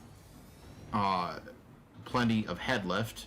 I usually start with more water, then dial it down to match the input minus the byproduct. But even leaving the extractors at full capacity works well and reliable. That's wild, because I had the exact opposite experience. If I left my pumps going full bore,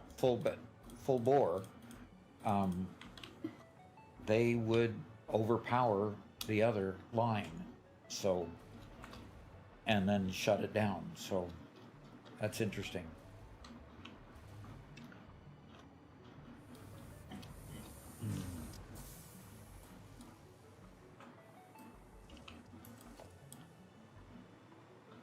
Mm-hmm.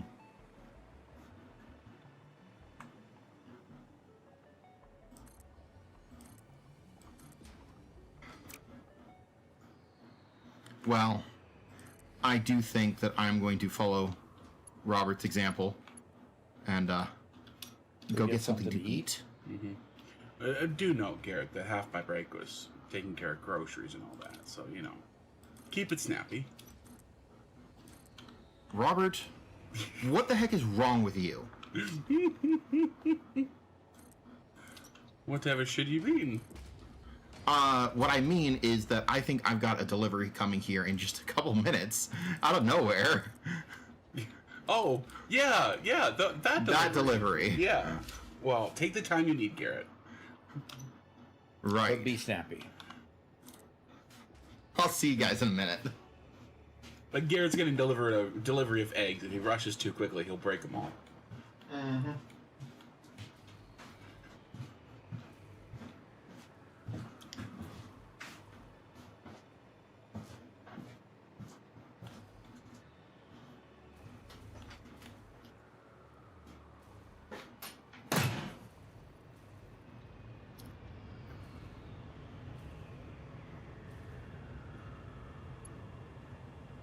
Thrain66, we have first time chat from Thrain saying, hello, love your YouTube shorts. Fantastic. I hope they're helpful.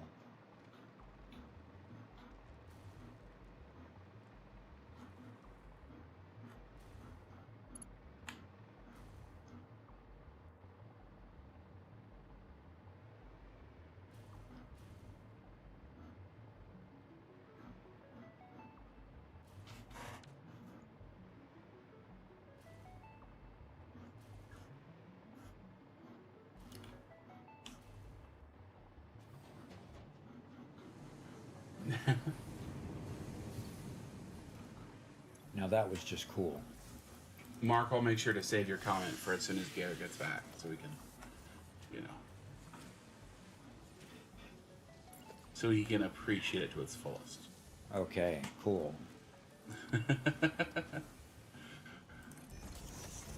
So, when I left, you were working on getting your aluminum casing line, I think. Are you expanding aluminum for aluminum casing?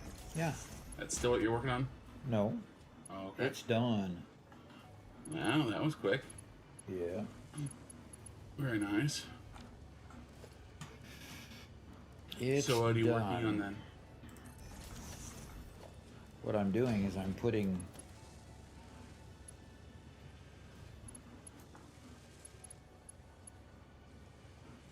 really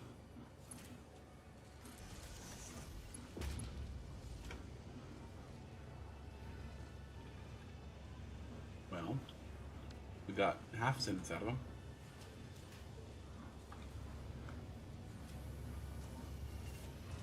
well, that's interesting. I wonder why it's jerking like that when this one's going perfectly steady. Well, that one's not going perfectly steady. Well, it's just normal Z fighting. It'll be intermittent.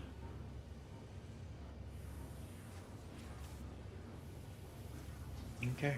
Well, and it's going to be intermittent because this has already had its full stack. Well, So it's only taking a sorry. new one every little bit. what were you referring to about the weirdness? Just that it was going up just Oh, I'm slowly sorry. rather than very fast. I was seeing something else entirely. Okay. So yeah, this is my this is the container line, Uh-huh. and this is the end of the Cool. plate line. Very so nice. now I've got dimensional depots on both of them. So now I can go back out and build. If I run out of my stuff in my bags, I'll be able to rely on the depot a bit. Yeah.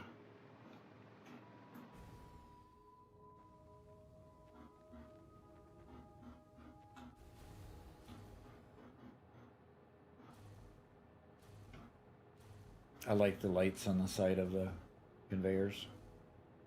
Oh, yeah, of course.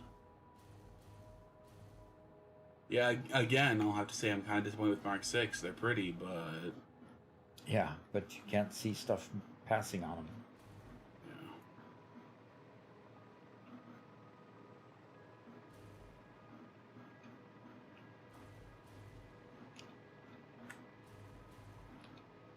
Which I find to be quite disappointing.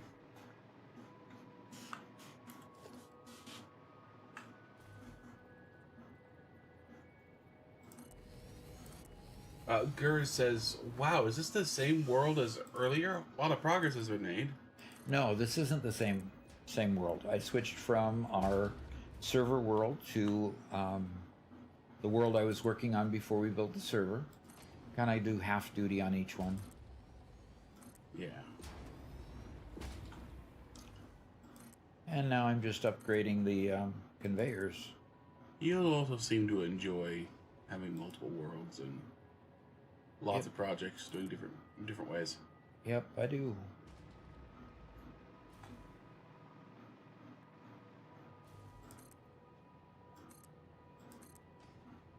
When I get back to this cavern back here, there's a slug back here somewhere that look at all these hydrobulbs. Oops, wrong game.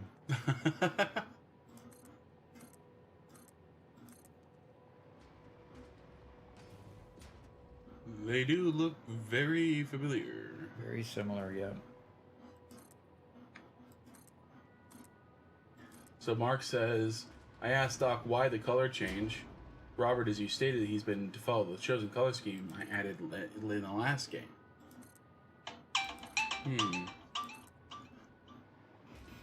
Somebody texted me.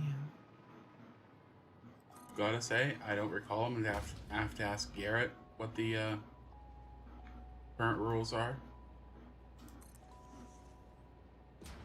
Okay, so there's a slug up there and a slug over here.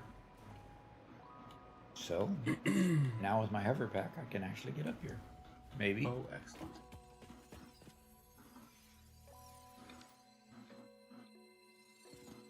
Maybe if you have the right kind of fuel. Not enough space for a power slug. Oh, come on. I mean, come on, Doc, look at your inventory. At the very least, throw away the leaves on the second row. Second row. Good. I was looking for leaves. And I could throw away the wood too, because we don't care about either one of those now. And those remains should be able to go in the depot. Yeah, that's right. And do you see any other remains in there? Oh, gosh. The mycelia can go in the depot too. Legal says he still collects slugs even with synthetic power shards. Yeah, I think I have as well. It's just, it feels like too much of a waste. They've been so valuable for so long. You can't just ignore them.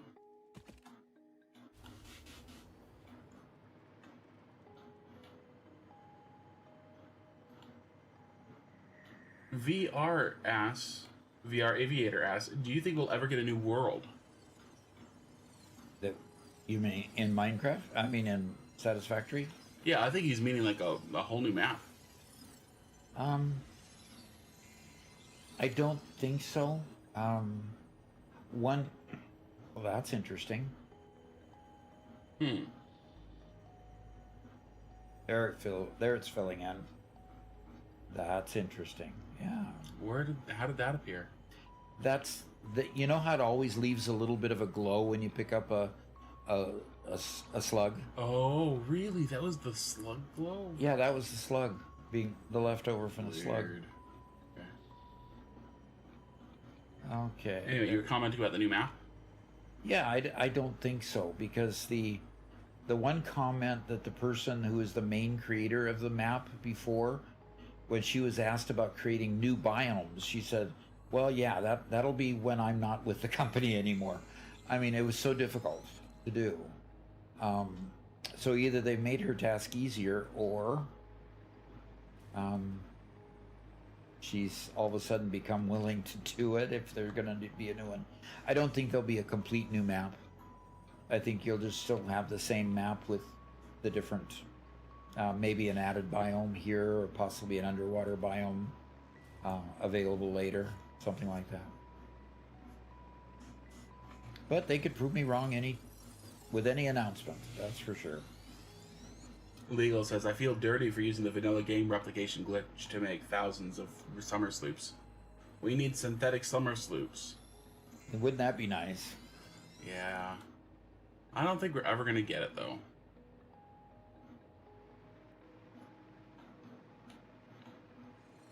Boy, this has been a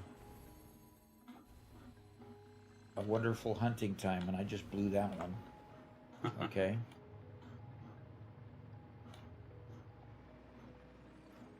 I need to get just close enough to reach it. Yeah. And then just not go any further. And Godfather says, good afternoon. Hi? He gives you a greeting you cannot refuse. Yes, obviously.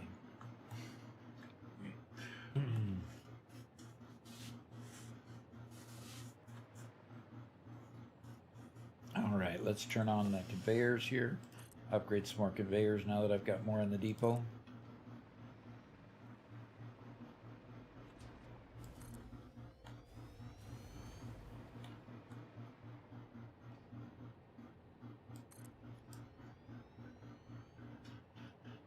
Okay. Sure, I've captured all the slugs.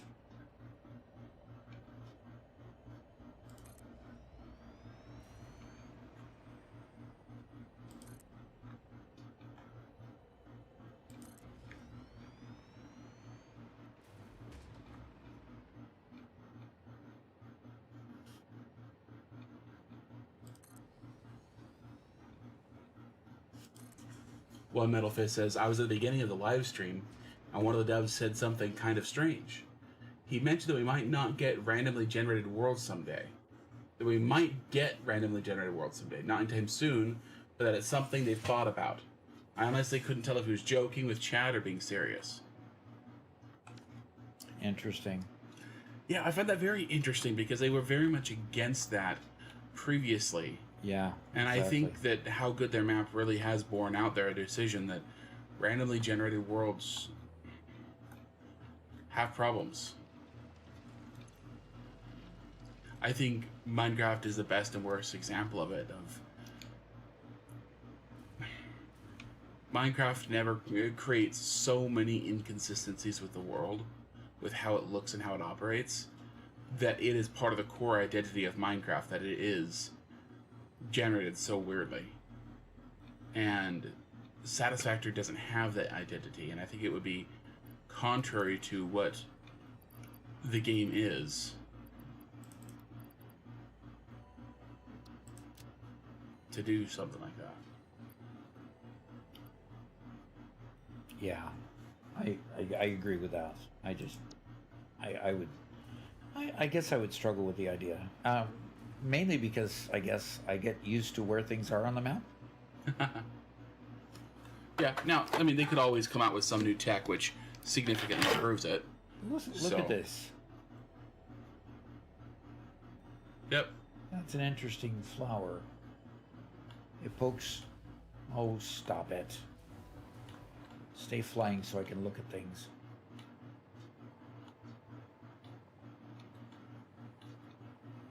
Yeah.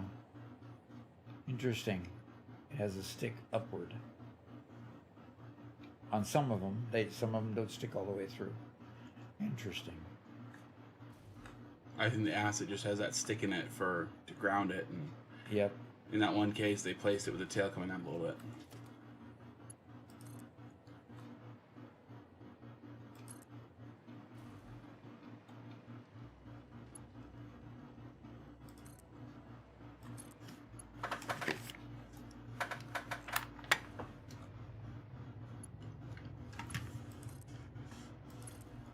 Beardmark says also the clustering of resources is really balanced, which on a random map might be a bit rubbish. Yeah, it'd be tough. And that's what they were saying in the other when they were against it, is that the game balance would be hard to maintain.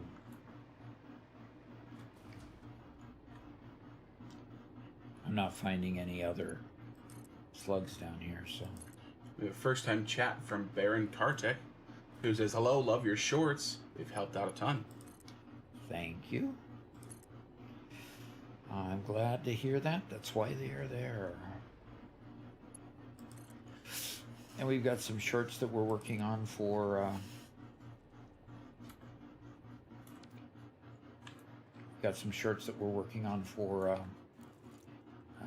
Star Rupture as well. So, in fact, we released our first Star Rupture short this last week. And it did pretty well. Depends on how you classify the Star Rupture versus Satisfactory video. That was kind of somewhere in the middle, right? Yeah. That Star Rupture versus Satisfactory video went incredible. It was kind of like for our station, pretty much went viral. Yeah, it went really well. A lot of people knowing how they compare. A lot of people wanting to know how they compare. Yeah. I mean, we got so many comments that were just, "This looks like a fun game I want to play at," or, hadn't seen this before, thanks, that kind of stuff. So that's, I mean, of course, it just came out in early access, right? It's years from being complete. So. In fact, there are some very definite restrictions where you get to a place, that's just water, okay, where you get to one place and it says the maximum level you can increase to is 45. Yeah. So. Or it shows you like 3 weapons and you can only actually use one of them. It shows you 3 different rifles and you can only use one of the 3 rifles.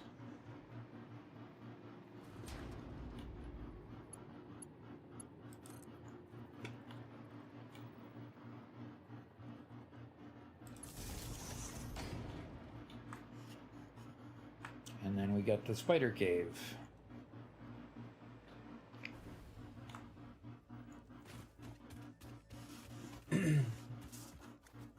One Metal Fist talking about the randomly generated world says maybe it's something for update 1.2 or maybe a much later update like 2.0. The world could change in the future. We have to remember that the game still isn't fully finished yet. The developers themselves still refer to it as early access, so big changes are always a possibility down the line. Always, yes. Yeah. I love this place in the map too. The way they kind of built spiders into the landscape here. Hi there.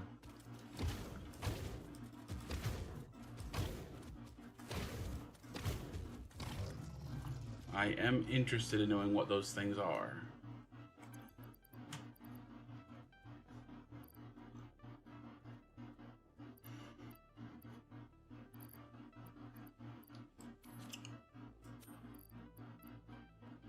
Interested in knowing what things are. The big spider leg looking things are in the terrain. Yeah. Or what they were Sure. at some point. Yeah. Mantrid says, I'm waiting for an update to Star Rupture as I progress really far.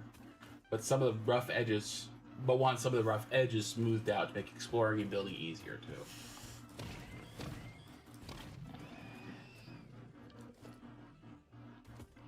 Yep, we definitely do.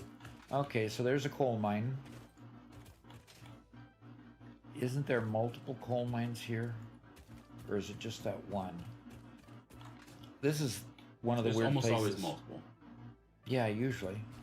This is one of those weird places where they got these weird trails. If you look at it from above, it's really got some weird architecture. Does it here. show on the map? If you zoom in?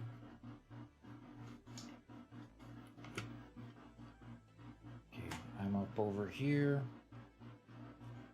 No, not on this map anyway. Yeah, that's right. It's not a terrain map.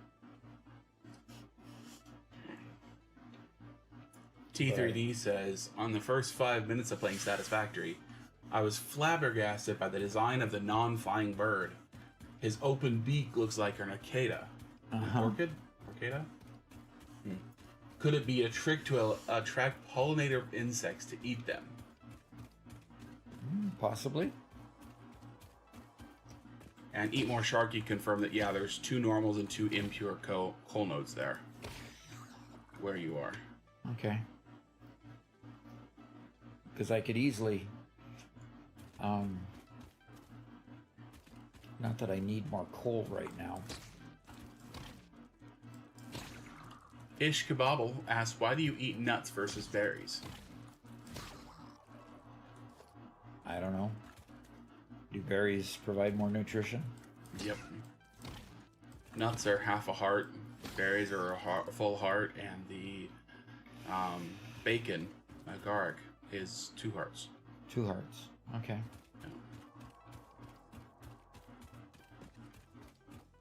I think you just eat whatever you have in your hand, right? Yeah, exactly. I eat what I have available.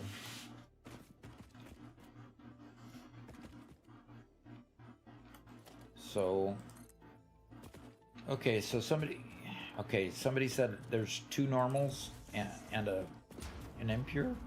2 normal, 2 impure.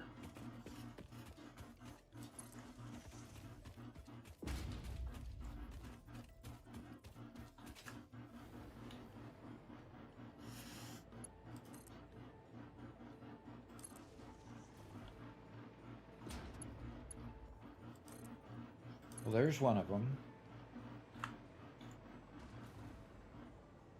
And there's another one, okay. And another one. 2 normals and 1 impure. Is that what- 2 impure. Okay, so I have 2 of each. Okay, so that's where the other one is. Ah, it must be this over on the bluff there. There you go.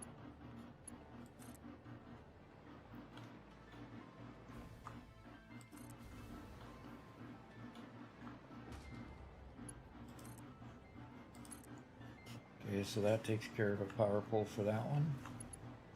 Mega Meaty Bacon Man says that bacon agar giving 2 hearts makes sense to me.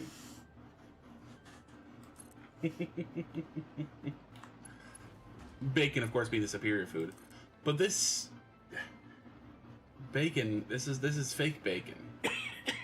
This is veggie bacon. Yeah, it would have to be because it's growing in the ground. Yeah. Okay. Fake bacon gives you 2 hearts, but because it's fake bacon, if it's real bacon, it would give like 6 hearts.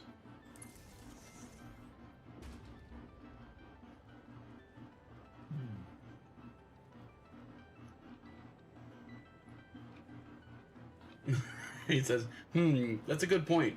It's disgusting. Nuke it. Okay. Okay.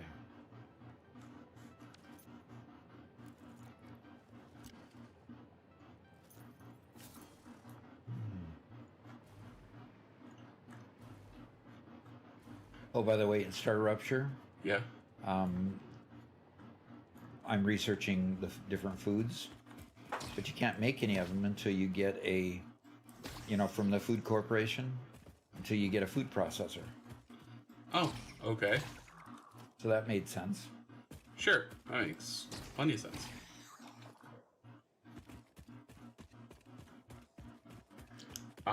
Mark says, yes, the real bacon might give you the 6 hearts, but it'll also give you a heart attack.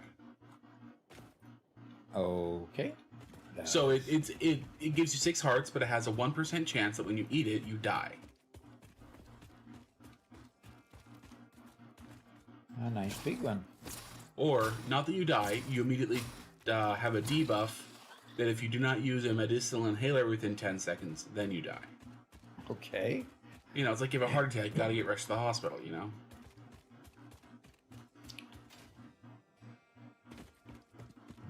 I can look out over my domain. Okay, and there's that hydrogen, or what? What is that? What is that gas down there? Nitrogen? Nitrogen, that's it. Thanks. Okay. I don't know. I just work here. You can't get away with that. Not true? You just work here? Okay. You're Maybe more we're the heart just and as soul of good the station, channel, whatever you want to call it. Bacon says 1%'s too high, but I'd still eat a stack of 50 in one go. Yeah.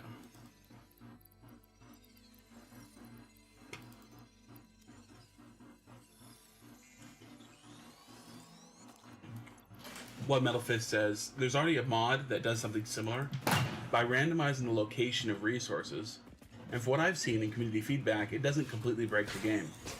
If the developers took that core idea and refined it to properly fit their world design and balance, I think randomized worlds could actually work. It seems technically possible if it's done carefully and officially. There are a number of pseudo-random games that use, instead of randomizing the entire terrain, they have puzzle pieces that they randomly select between. You see that a lot in modern ARPGs. I know Diablo used it, and Warframe used it, and it's not a genre I play very much, so I don't have very many references. But if they had, here are some plains biomes, and here's this biome and that biome, and so when it created a brand new map, it would select from a couple dozen different biomes. And these are weird. Every once in a while you'll see them open up like regular barnacles do underwater. Oh man, these are somewhere you can see the bottom of them. Yeah, barnacles kind of creep me out. Actually seeing them open up and whatnot. Yeah? It's like, no, that's just wrong. I don't like that. You don't like barnacles opening up? Yeah, there's just something about them. They shouldn't be able to. They're just rocks. They're just stones. They're crustaceans. There's meat in the rocks. Ooh. There's your horror story title of the day. And somehow, some people saw that and said, I want to eat that. People eat barnacles? Yeah. I've seen people cook and eat barnacles. Apparently they're a lot like clams and such. Like a whole like pound of barnacles gives you like what, 2 bites of meat? I'm not sure. But barnacles are very, I imagine, are very heavy for their size. Yeah. The actual amount of meat that you get off of them.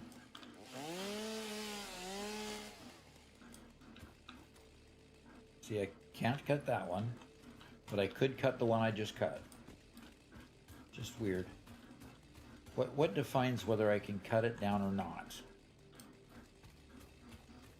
I think whether they use an asset which had the proper tag, it can be cut on it.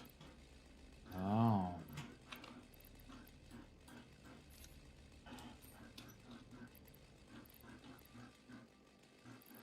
Yeah, bacon. So yeah, Diablo 2 does, yeah. The nice thing about using the puzzle piece style world gen is it also gives notes of familiarity to people. And while it's not true random generation, we want to be in a world where we are experienced pioneers who know something about these worlds. And so using those puzzle pieces kind of gives you that feeling of, oh, okay, I recognize this. I know what this should be like, even if it is something, quote, unique, you know?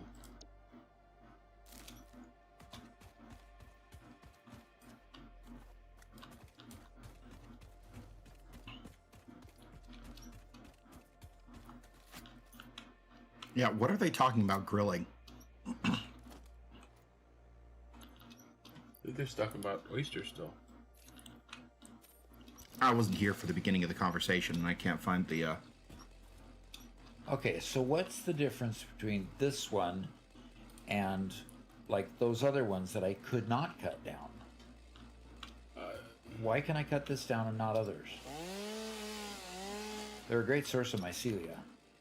Oh, and it gave me only leaves? Great.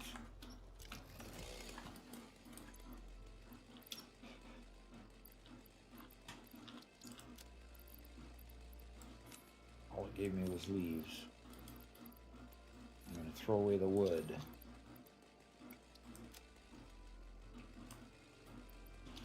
Okay.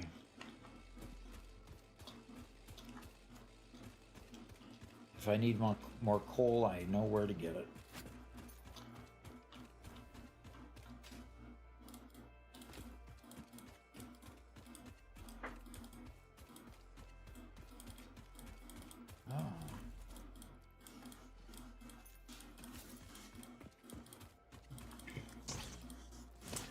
Callum Mark says, "Hey Doc, I found you about 2 weeks ago. Been playing Satisfactory for about a month. Okay. Really love your content. Thank you for being a big help in all my factories and a big help in my projects." Great. Thanks. Thanks for coming and saying so. Mm-hmm. All right. Doc, do you remember in early access, this is Sir Swank, the chainsaw could saw boulders? No, I didn't know that. Gosh, that might have actually been before I was playing early access. I don't remember chainsaws ever being able to saw boulders. Yeah. Unless you're trolling us, and then... well, that's funny. Doc started in update 8, so he almost waited till the game was out before he played. Gosh, what a Waited, noob. huh? Yeah, Doc's a noob.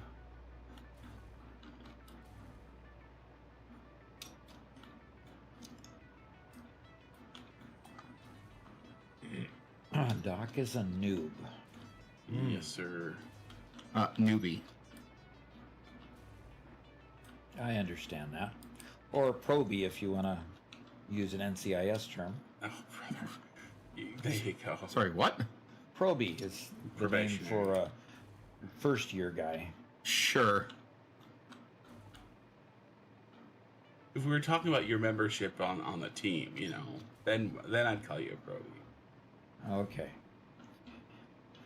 Every time I refer you, subtly threatening that, you might come back next year if you don't perform. Oh, That's how I always inferred from their use of that term, was just, you're on probation, watch yeah. it. So I'm not on probation. I don't think we can change the name of the channel now, so. Okay, so all of those are full, pretty much all the way back. Okay. The end of this line is not, but that one is, the last two are not. Interesting. Now, just a second here. One Metal Fist says, barnacles are living organisms, not stone. They start life as a tiny, free-swimming larva in the water. Once they find a surface like a ship's hull or a rock, they permanently attach themselves. After that, they build a hard shell made of calcium carbonate to protect their soft body. They may look like rock, but they eat, grow, and reproduce. They are fully alive. Yeah. They are. Hence why I don't like them. Hence why you don't like Yeah, them. Garrett, that's something I said before you got here. Barnacles kind of creep me out. I know they're alive. Oh, yeah. They're creatures, but They're horribly creepy. What?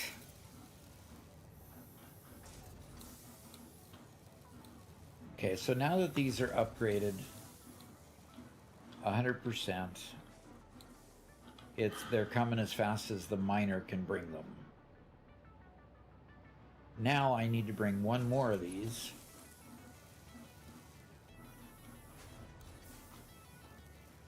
Over to... kind of surprised that you don't find them at all odd, Doc. That I don't find barnacles at all odd? Yeah. No. Barnacles don't bother me. Doc's weird. Sea urchins kind of bug me. Yeah. No, I can see sea urchins bugging you. Oddly enough, they Certainly bug don't me. want to touch one. Yeah, they bug me less than barnacles do.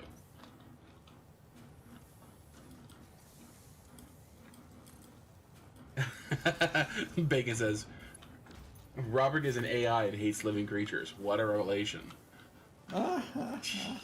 No, he hates people. Hates living creatures that masquerade as something unliving. Does that even describe it? Yeah. I think it's a fair description. I mean, when was the last time you saw a little pointy thing on a ship's hull and said, yeah, that's alive? I don't know what they could possibly describe besides a barnacle, so you know what? Maybe that's a bad phrasing.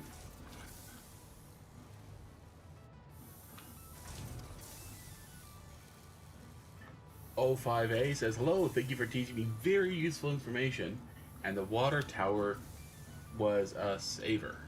Cool. Well, yeah, water towers are really, really effective. Okay, I just need to know. Quartz crystal just needs a... Oh gosh.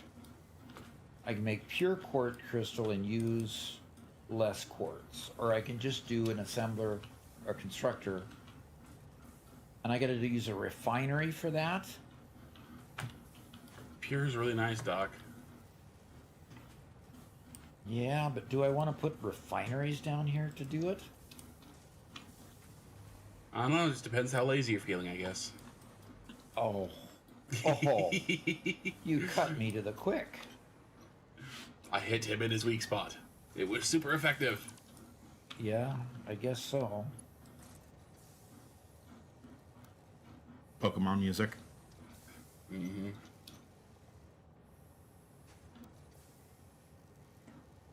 One Metal Fist says they're basically the insects of the sea. Nobody wants them, and they stick to absolutely everything. Yeah, no kidding. There you go. Yeah. Yeah, that's a good way of relating them. Also, controversial here, not a big fan of insects. And that's controversial? I don't think so, no. But the only insect I think is cute are the praying mantis or other walking sticks. I think those are cute. What'd you call it? Either a praying mantis Praying mantis. or a walking stick. You think they're cute? Stick bug? Yeah, stick bugs. Sure. Okay, let's figure out here what we want to do with a refinery. Because then I Yeah. have to go get water. As far as bugs go, I do like the praying mantis fairly well, but I still don't want one to touch me. Whenever I find one, I put them on my arm and let them crawl up me. I think they're cute. Yes, One Metal Fist, we know about that. We don't need to hear it repeated. We know about what? Is it?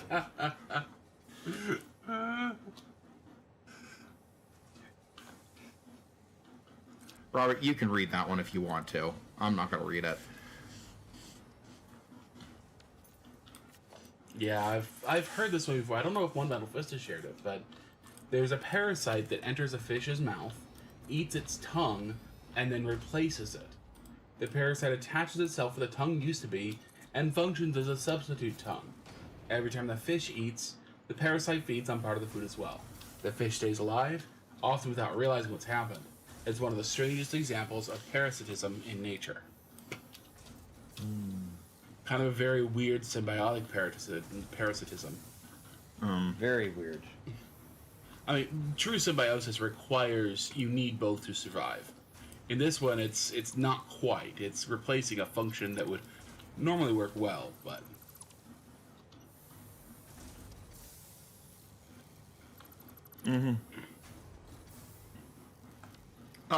Mega Meaty Bacon then says, yeah, man, under the sea. Giga says, alrighty, man. Oh dear. A reference to what? I suppose Little Mermaid. Little but Mermaid reference, yep. it's just talking about the sea in a Jamaican accent. Yep, and that's what they did, yes.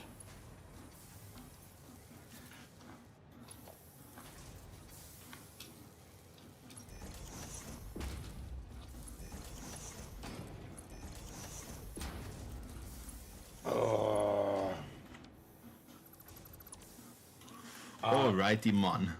Mark says, according to Steam, this game is 184th of 1,000 games available, where it had a 96.13% rating from players. Yet it's only held that point as not many players like build-up games or factory games. Okay, say that last part again. It's not as popular as many other games that high of rating. It's much more of a niche game. Yeah. And so, for its niche, it's an excellent game. Yep, exactly. I would agree with that. I mean, this game is no GTA 5. I think if given the choice, I would play Satisfactory. Yeah, I would Versus too. what? Grand GTA. Theft Auto 5. GTA is... Grand Theft Auto. Oh.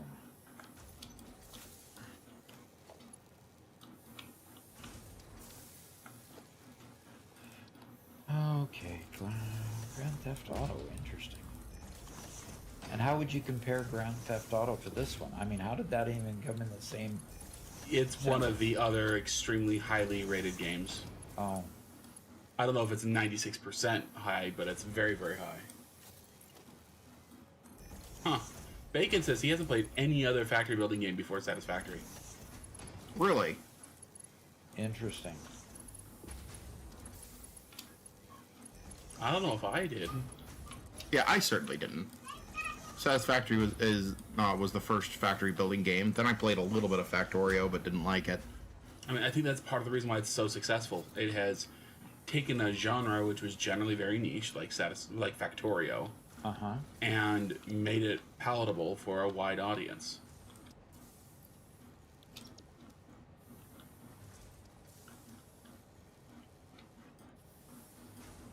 Mm-hmm.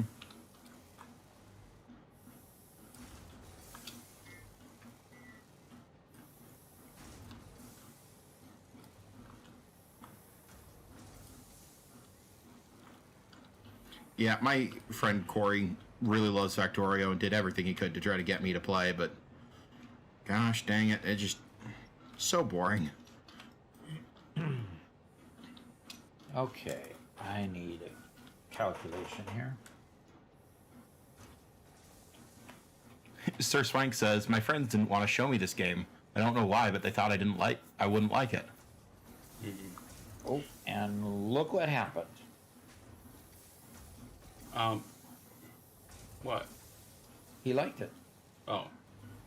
They probably were more concerned that you'd spend too much time playing the game and not enough time building dungeons for Or for having next fun session. with them, yeah. Yeah, so, that is a concern.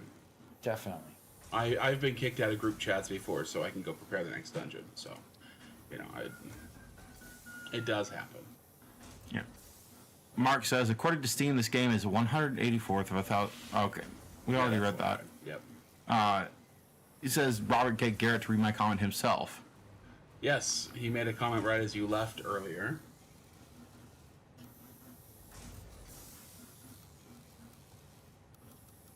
Oh my god. Oh no. Oh, no, what? Yeah, you have to scroll up a bit, but it starts with "My dear young Padawan."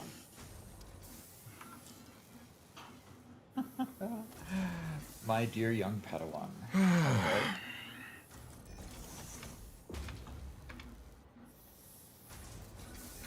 My dear young Padawan, Mr. P. Preacherman, you may have wrote a book and congratulations. However, I own a Secret Labs wheelchair, self-built using my intelligent mind too. Your idea will sell many. Ooh. I thought you said that you were done speaking in Swahili.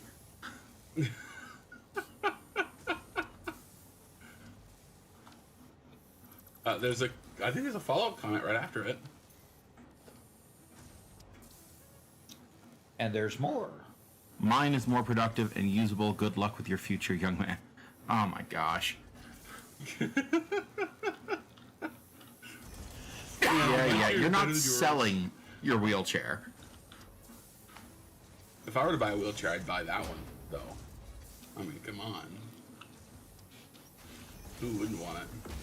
Yeah, who wouldn't?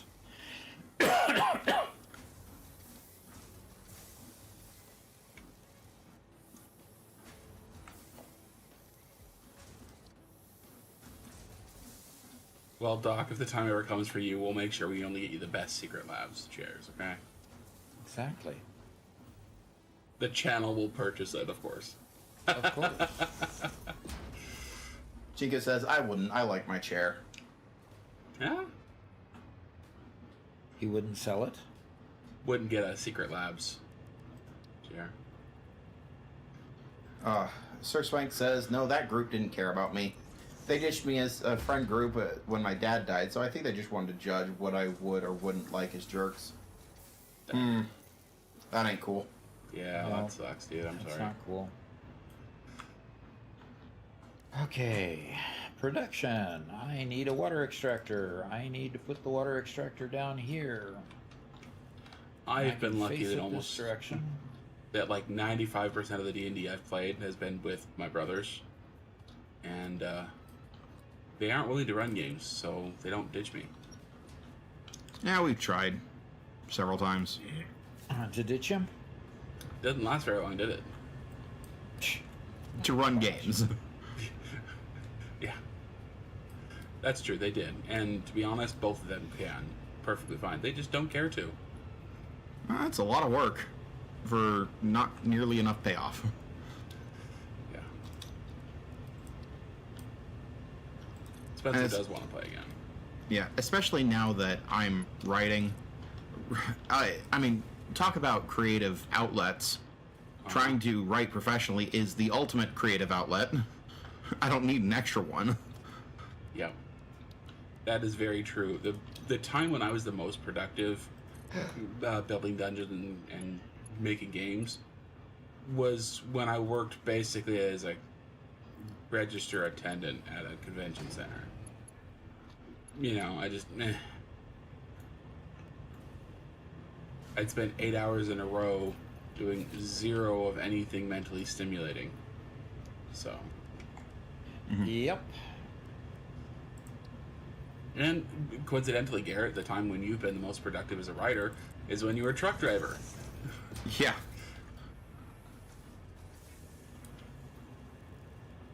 Sometime in the future, Garrett, you'll be interviewed. You know, how did you become such a good rider? You know, what would you recommend for new riders? What should they do? Get a boring job. Well, you should become a trucker.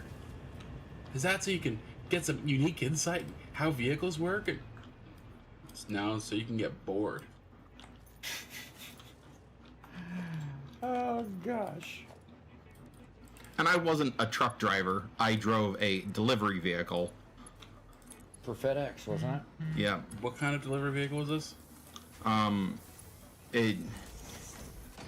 It's technically called a step van.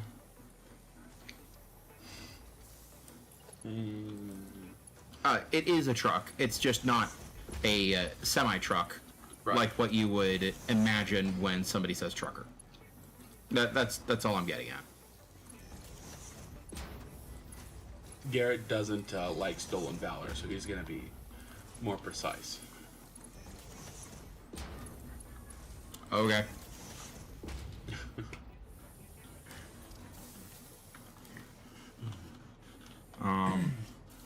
But we have a university question.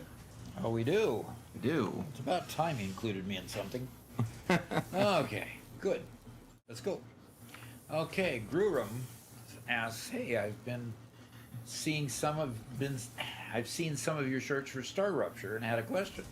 I played Satisfactory for a while, but got really bogged down when it came to rebuilding every time. I had to integrate new things or just general grindness as the game went on. Is Star Rupture better than that, or would I still get bogged down with some of the same stuff? Until you learn it, yes. I'm finding that I am to the point in my first run of Star Rupture that I'm having to rebuild what I built. Not understanding how much comes out of a miner, for example, and how much then when it comes out of the miner, how many machines can it feed after that to make ingots and so forth and so on. All of that stuff is still somewhat a mystery, and there's not the resources that help you along the way like the Satisfactory wiki, because the game is so new. So at this point I'm having to write down a lot of documentation so that I can remember it, put out tips for it, and so forth. And so there's a little bit of that rebuilding, but it starts at the very beginning instead of at the very end. And so I'm a little bit concerned that as it gets more and more complicated, the rebuilding is going to get even worse. That's just my first take on it. Don't hold me to that until I get through it farther. But I'm going to be posting a few of my playthroughs on the stream. We've got everything fixed so that we can do that now. And so I'll be playing pretty much on a daily basis, especially in the mornings and posting.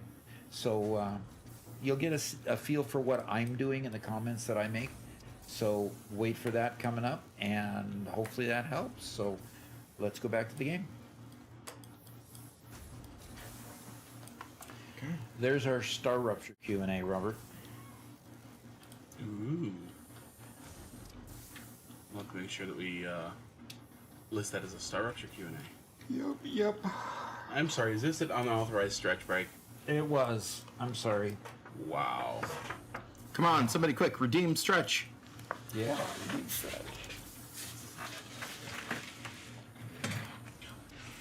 Did they have to redeem highlight now that I took a drink too? Oh my gosh, that kid moves too quickly. From your door to this door? Uh-huh. He knocked on yours first. Yeah, and I ignored it. We I have saw a little head, so I ignored it. Yeah. One of my nephews loves to come play board games. He's the age where we play basically Uno. You know, simple card game, but he loves it, so. So Robert loves to play all kinds of games with all ages. Mm-hmm. Yep. He loves games. I don't get it.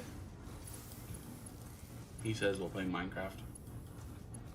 Sorry, board games and card games. Oh.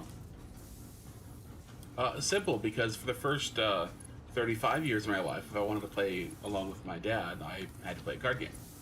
I had to play Shanghai, or, gosh darn it, what's the one where you're pegging around a board? Pegging. Counting 15s. Oh, cribbage. Cribbage. I haven't touched a canasta yet, though. You say that every time you talk about canasta, we never do. And have I'd you be played willing hearts to. with me, or spades, or I tell you what, Doc, when I turn 40, we can learn canasta. next year? Next year? Canasta's just Yeah. an old person's game. Yeah, so I gotta wait till at least... Pinochle is too, but Yeah, it is too. for some reason, I ended up playing Pinochle with some guys in California. And, it's actually a pretty decent game, though all of the rules are ad hoc. There's no consistent rules on Pinochle whatsoever.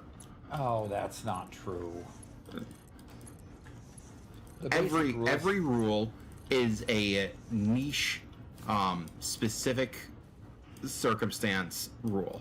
Every single one. Pinochle came about because there were a couple of guys doesn't mean that the rules change all the time. who had bet their life savings on a game, and they didn't want to lose their shorts, and so they keep on changing the rules every single time to make sure that they don't lose.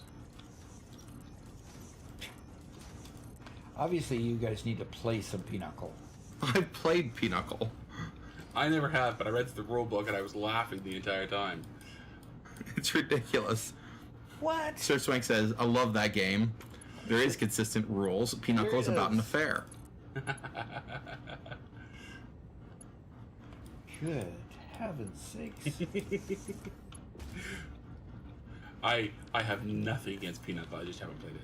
Oh yeah, it is a fun game.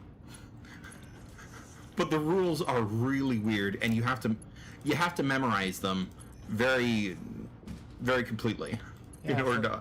It's like playing bridge. It's complicated enough that you There have aren't. to play it for a long time to get really good at it. There's no consistent logic between the rules, is what I'm trying to say. Not that the rules change all the time.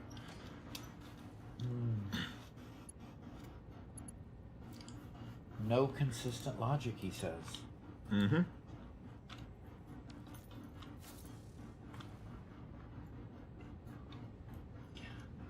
One thing that makes it worse is the fact that our culture has gone significantly past the culture that invented it. That the kinds of rules that exist don't immediately make sense to us, and meet up with our understanding of cards in a pop culture fashion. Because there are a lot of those sorts of rules. There's a lot of pop culture rules getting in the way. Well, it's the idea that if you get a queen and jack together, I think is what it's called, is the pinochle, or something like that. And whoever knows it better, I'm sure Sir Swank could get a lot better than me. There's a rule about that, okay, and there's a rule about it scoring points. And it's because in that point, when that rule was made or whatever else, the design of the card specifically had those two characters facing each other. You know, I don't know, something like that. But yeah, the Jack of Diamonds, the Queen of Spades. Yeah.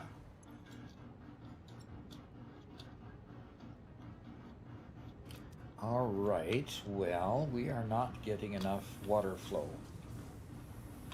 Definitely not getting enough water flow here. Okay. By the way, Sir Swank, this is absolutely the kind of weird esoteric thing that I would write a small mini campaign about in D&D and laugh the entire time. My players have no idea what I'm talking about. Yeah, he can be mean like that sometimes. I don't see how it's mean. It's just that's the reference behind the story behind the game, and Yeah, he just wants to put things in front of us that he knows that we're not going to understand. And if if they happen to be able to recognize it, that would make their life a whole lot easier, but they won't. So we're being given a challenge where we can only choose the hard mode because we don't know the very specific secret that makes the challenge easy. Oh no, we very difficult. There is difficult, and then there is sadistic DM. Yes. I was never... Garrett, name a real instance in which I was ever actually sadistic. Besides when I kidnapped your wife without you knowing that she existed. Yeah, That one doesn't count because you loved it. no, I hated it. I hated every moment of it. You loved it. It sucked. It sucked so bad. The false Hydra. Oof. Good. And for those of you who know, you know. Oh, yes, I forgot something. That's the problem.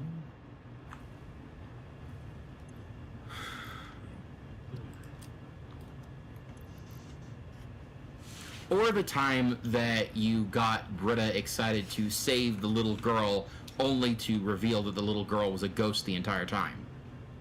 Okay, that was her moral failing and getting attached to a non-existent girl. Okay, that was not my fault. Uh-huh.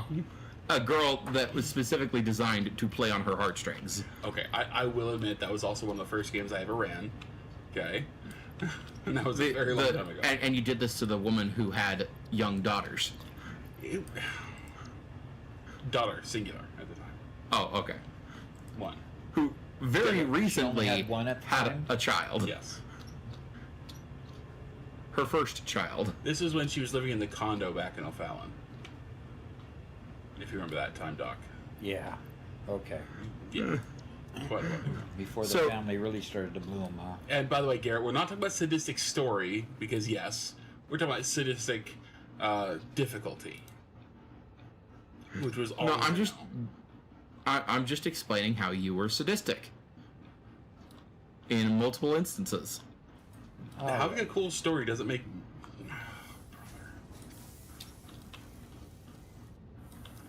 So, we have some good chats going on, right? I'm sure we do. Now that we've aired all of our weirdness.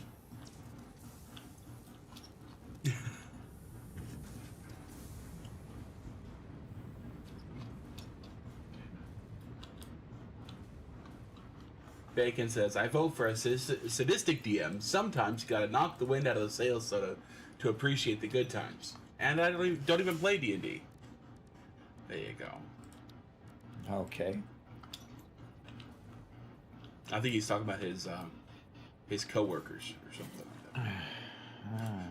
like that.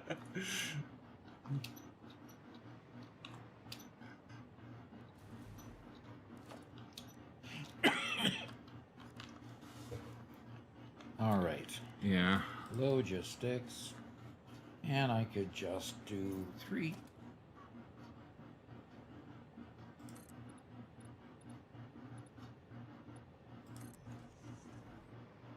And Oh my, no, I'm not gonna read this conversation between Mark and DeMonkey. Yeah, I kind of decided not to. I tried to wrap my head around it, but no. It just doesn't function.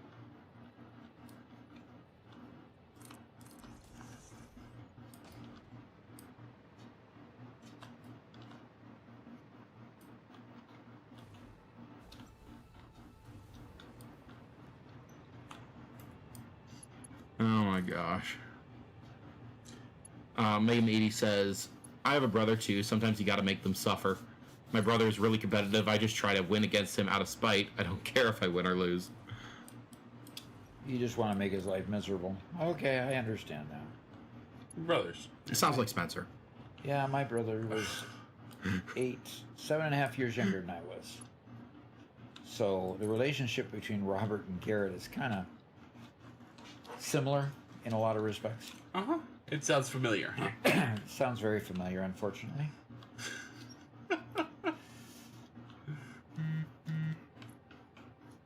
And it will never change.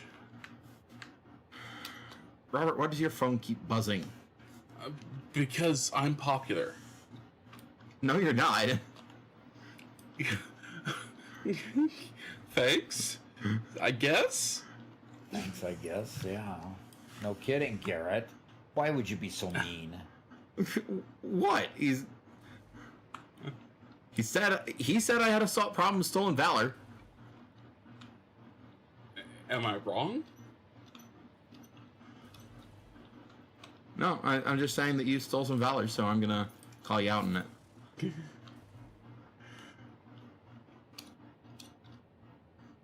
Okay. I have to go up to the next floor. Okay. Foundations. Let's put a floor foundation right there. And let's take out this wall and put in a door.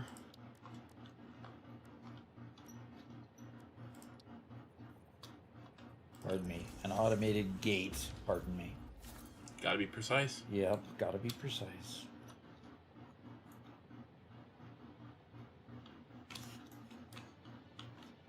Okay, let's put a floor hole.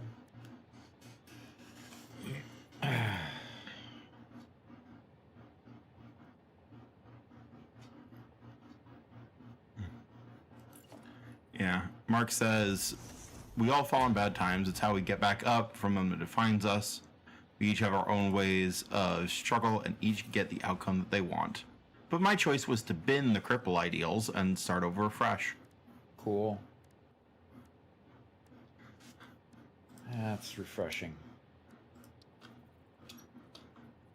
And Mega Meaty says, I get why people like D&D. I just don't have the attention span for something like that. Yep, totally get it. Yeah. What I don't get is how people stand watching people play the game. Well, you did enjoy watching Critical Role for quite some time. I watched half the first season and about a quarter of the second season. So, for quite some time, for about that long. And I've tried to enjoy other people playing it, but it just, nah. You only enjoyed those people playing it in particular, or? No, like, I didn't, after a short while, I didn't enjoy those people playing it either. Just, Okay. They were the best of them, though. yeah, I think so. I think you're right.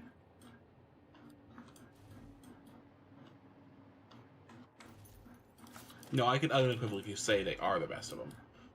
But...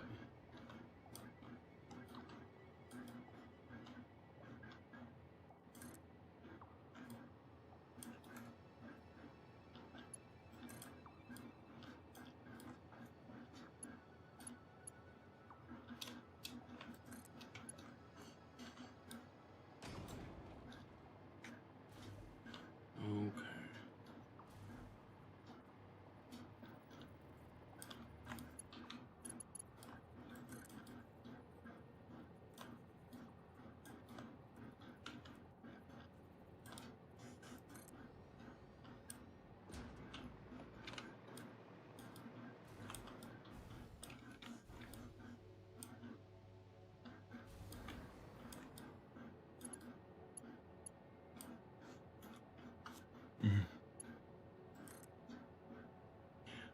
However, by the way, Doc, do you mind if I talk a little about the scenarios we discussed? About scenarios about what? The Satisfactory scenarios we talked about the other day?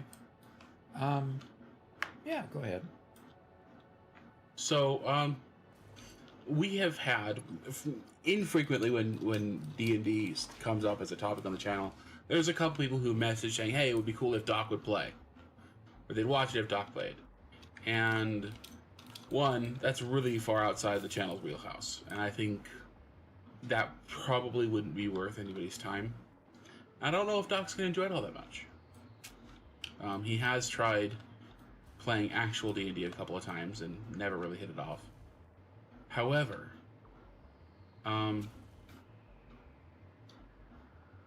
I do believe that we are going to try a related thing that we're going to try at our next subathon that we're just going to call scenarios. And what it's going to involve is a custom built Satisfactory map with some custom Ada voice lines, with some story or problem that needs to be solved, and Doc will attempt to solve that problem and on that world, with whatever this scenario is we come up with. And at the same time, we're going to intentionally add in some viewer interaction of the viewers being able to choose how to how the world reacts to what Doc is doing. So, Okay. don't have a whole lot past that, but that's kind of the general gist. So that'll basically be the idea of doing something different in Satisfactory that's related to another game. Yeah. It's, Doc arrives, he has a certain amount of time to troubleshoot the factory and figure out what's going on, or else. Or he arrives at a factory and it's completely overrun with spiders. Oh no. Or. Yep. That kind of stuff.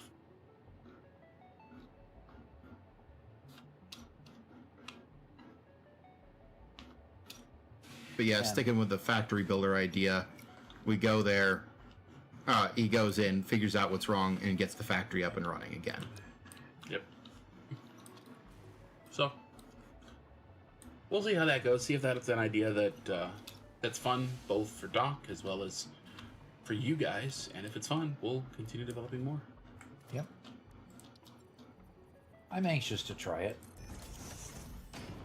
So. Heck, maybe we could start with some people's starter builds. There you go.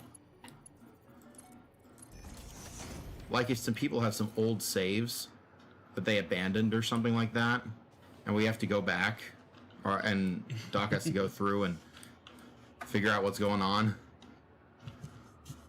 Figure out what's broken, fix it. Yeah. I'll build something. Escape the spaghetti maze.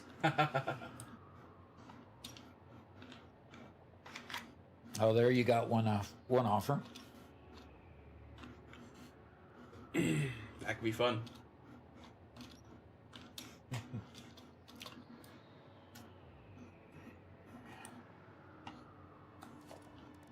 Okay, I am going to put down some manufacturers because I want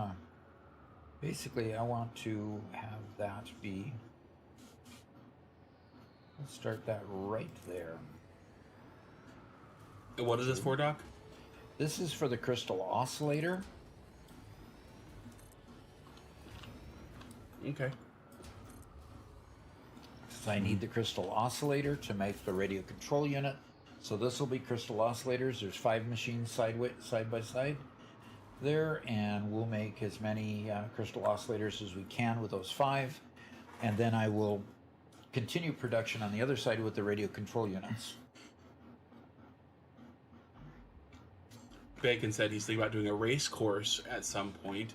Him and Whitestone discussed it briefly last year. Ooh, okay. Yeah. I mean, that's what our first member server was. It was just building race courses. Yep. At one point, Doc really wanted to do a NASCAR-style race. In fact, we did do a race. And it was fun. Unfortunately, the game just isn't quite optimized for that. Yeah. Which is unfortunate.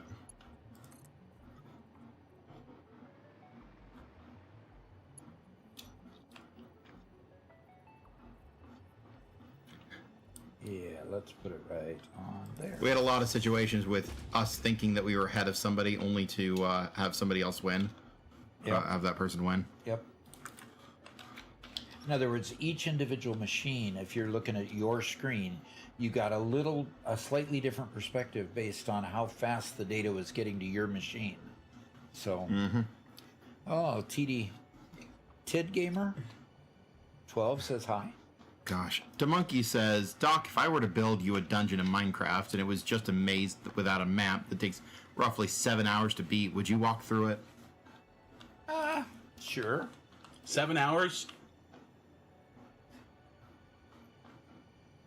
I don't know. Well, 7 hours to get through it? Yeah, How that's what could he you said. possibly have one that takes 7 hours? There are many possibilities within Minecraft. I suppose so. If you built a maze for Doc in Minecraft, specifically in the members on the Minecraft member server, which you can get on by being a paid member of the channel, absolutely, that's the whole point of Minecraft, and it'll be a lot of fun. Maybe not one that takes 7 hours. Yeah. Let's say 20 minutes. Yeah, if it's going to take more than 20 to 30 minutes,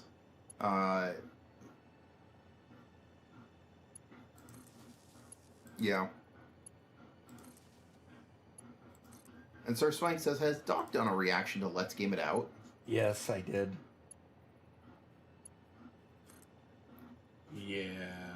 And Megabeanie says, there are mods where you can spawn mobs into the world. If you wanted to fill a factory with some creepy crawlies, that needed culling. Sure, yeah. That's exactly the kind of thing we're looking for. And Formy is here. Hello. He says, howdy Doc, fam and chat. Hi. Good to see you again. It is like... Several years ago, this place was overrun by monsters. And so, ever since then, we've been trying to get an expert exterminator to come in and take care of them. Unfortunately, all we got is you. Ah!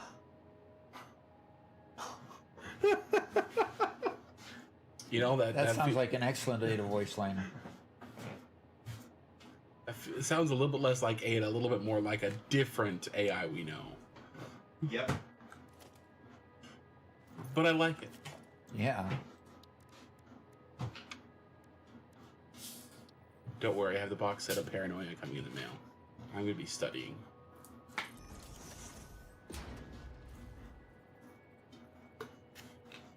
Hey Garrett, come on over here if you can. Yeah. Oh, T1D, type 1 diabetic. Is T1D gamer. Okay. Oh, okay. Problem solved. Problem solved. Oh. Nice. Yeah. Oh, did you find a mountain with calcite? Uh-huh. Nice. Are you talking about a Minecraft solution to something? Yeah. There are a few white blocks in the game. Calcite is one of them, and it's pretty hard to get in quantities enough for building. It doesn't craft into anything though, does it? No. I mean, I think it crafts into, like, stairs and slabs and stuff like that. But all building materials, none. Nope. Really? Yeah. So that's quartz crystal. You say calcite is quartz crystal? No, I didn't say calcite was quartz crystal, you silly boy. He's talking about the game that's on the screen, Garrett. Okay. Yeah, nothing in a stone cutter. Really? Nothing in the crafting bench. That is quite surprising. That's alright, it's super useful as is. Taco King says, Ada would like to remind you that it's part of your fix-it contract. To what? I think he's following up on Garrett's hypothetical extermination scenario. Oh, yeah.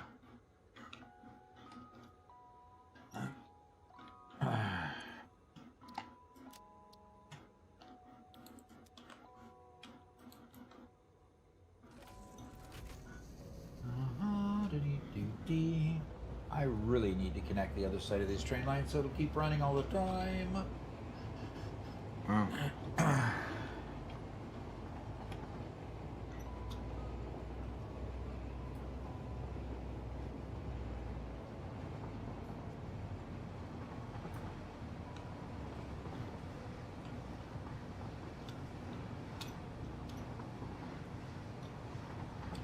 And at some point I need to build the university too. Uh-huh. That would be Did you fun. climb up to the top of that and find out what's on the top there? Yeah, just the uranium. Just uranium, huh? Yes, sir. Sir Swank says you just need to put an engine on the other side of this, Doc. Let it go back and forth. Then I'd have to turn around the other train. Hi, guy. Hi, girl. How you doing? How you doing, huh? Ah, yeah, you love it. You love it. Okay. The monkey says he's had now and he's got work in the morning. Oh, dear. Okay. A working man. So good luck. Have fun. Thank you for coming. Bacon, I must apologize. I did not send that video to Doc. I completely forgot to do that. I should have. I will get it sent to Doc so he can watch it and enjoy.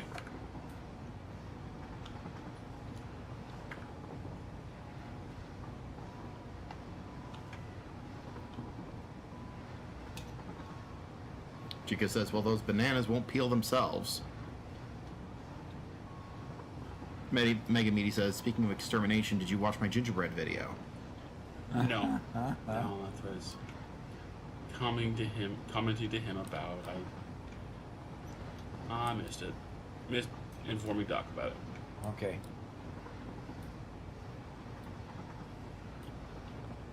You did a house with flashy lights too? Christmas? 2024?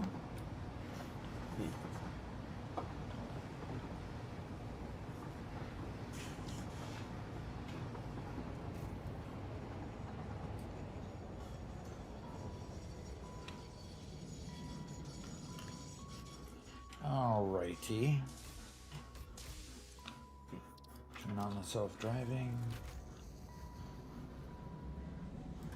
Bacon, I think I've watched that video Okay. actually. Hey Robert, I'm going to take a short break. I will return shortly. Okay? Want to take over the stream? Sure, I'll show off what us three brothers have built here. Okay. Is Spencer online? Yes. Nope. No, he's not. Okay, so the server's been live for about a week now. We currently have 5 of us online. So there's me and Garrett, Caffeinated, who is our moderator, as well as he's the admin for the server, and Adristea and Mr. BD Bacon Man. So a couple people here in chat, and Panache is there too. He said, "Fine, I'll get on." Okay, so hey Garrett, is there anything you want to show off about your build? I guess we'll start here. Just, I tried to build in a consistent style. I've had to leave off decorating for a little while, so you'll see a couple of my buildings don't have roofs and stuff like that. I was just trying to get basic functionality up as soon as possible. Ooh, you got a big creeper hole, dude. Yeah, I do. But I Yeah. got this nice little covered walk between my mining room and my house. Yep. So every one of these buildings has a specific purpose. So yeah, that's his mining room. And that tower in front of my house, Yeah. actually, in the center, there's a lodestone. Oh, you have a compass. So I don't have a compass. I have a mod that gives me a map. But I intend to hand out those compasses in the future to people who want to make their way to my base. Cool. Fireplace. Your record collection And my trim and collection. your trim collection. Right. And I think that's just storage and stuff like that. Yeah. Yeah. There's his diamond armor if anyone wants to take it. That's my second set of diamond armor. Ah, yes. And then he has some villager trading hall here on the right, and then villager farms here on the left, and his axolotl pool. So, yep. And up here he just has a little shop, little armor ordering stand. So, Enchantment ordering stand. oh, enchantment ordering stand. I'm generally not offering actual enchanted items, just because I don't have a solid source of experience yet for doing all the enchanting I would need to do. Okay, now we're up to Panache's house, which is now hitting it at nighttime is the right time because it is completely filled with firefly bushes. So there's fireflies everywhere. Ooh, ooh. Hello, Panache. This, by the way, is our other brother. He has a bit of a floating island going on up here. Are you gonna guide us? Or are you trying to listen to stream that's on a delay? Yeah. Yeah, Chinko, I'm using the shader pack. We are using Complementary Unbound. I think that's what it's called. Mm-hmm. Oh, he wants to call in. Hold on 1 second. Give me 1 second, guys. Let's see if we can talk here. Hey, hold off 1 second. We need to get the stream PC in here, okay?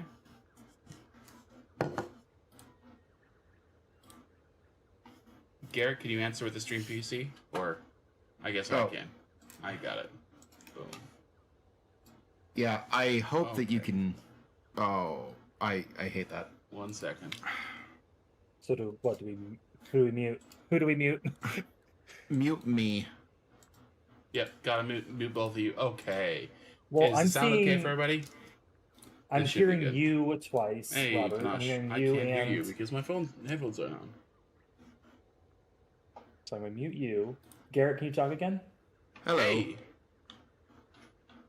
How you I doing? can hear... I said Garrett. I can still hear myself, You, and that's Well, I I'm guess not there's going gonna to be be a able to little bit of stop that. you're There's gonna be a little bit of to, that just because Robert's gonna hear you from across. So Garrett, you're on my computer. Then you need to mute me and Stream PC. I can't I have mute you the... muted. Okay. Oh, I suppose I can mute the stream PC. Yep. If I okay. mute the stream PC, I can't hear anything. So it must just be, it is what it is, kind of thing, I guess. Well, it's just that Well- I'm being... my microphone is coming through the stream PC, Yeah. and... So you can mute me and Garrett and just listen to the stream. Yeah. And Spencer. Okay. You want to give us a small All right. tour? Start with this stuff up front. Sure. Well, I got my Nether portal. I tried. This is literally the first thing I made, so I kind of went all in the first 5 minutes of the game. Okay. Well, I mean, it took me a little while to get obsidian, so it wasn't the first 5 minutes, but Sure, anyway. sure. But yeah, and then this crater is supposed to be where the island came from, so that's Okay. supposed to be. And I Doesn't think quite this- look. Yeah, this thing was built. Is it rebuilt entirely, or are you still gonna go back and build more of a tower? I have to build more. I'm adding in stuff as I need it, so it's gonna be more of a hodgepodge, which I feel Sure. like that fits more the tower kind of vibe, Wizard's Tower kind of vibe. Oh, I have okay. a mini trading post that I'm gonna be using to sell stuff, so don't tell Garrett it's here. Right. You heard nothing, Garrett. And then my enchanting setup. So it's really not much up here yet, but I'm gonna be building it up so it's at least as grand as the castle or the keep thing. Sure. So Over anyway. here, you have your castle. Yep. And as before, I like your crenellations. I think they're pretty cool. Super fancy. Yep, I did a lot of Googling to find that pattern. Yes, it takes a lot of skill to Google that hard. Yep. Bacon likes it. Thanks, Bacon. I appreciate it. Cool. Hey, Robert, do either one of us actually need to be in the call if the stream PC's in the call? I guess not.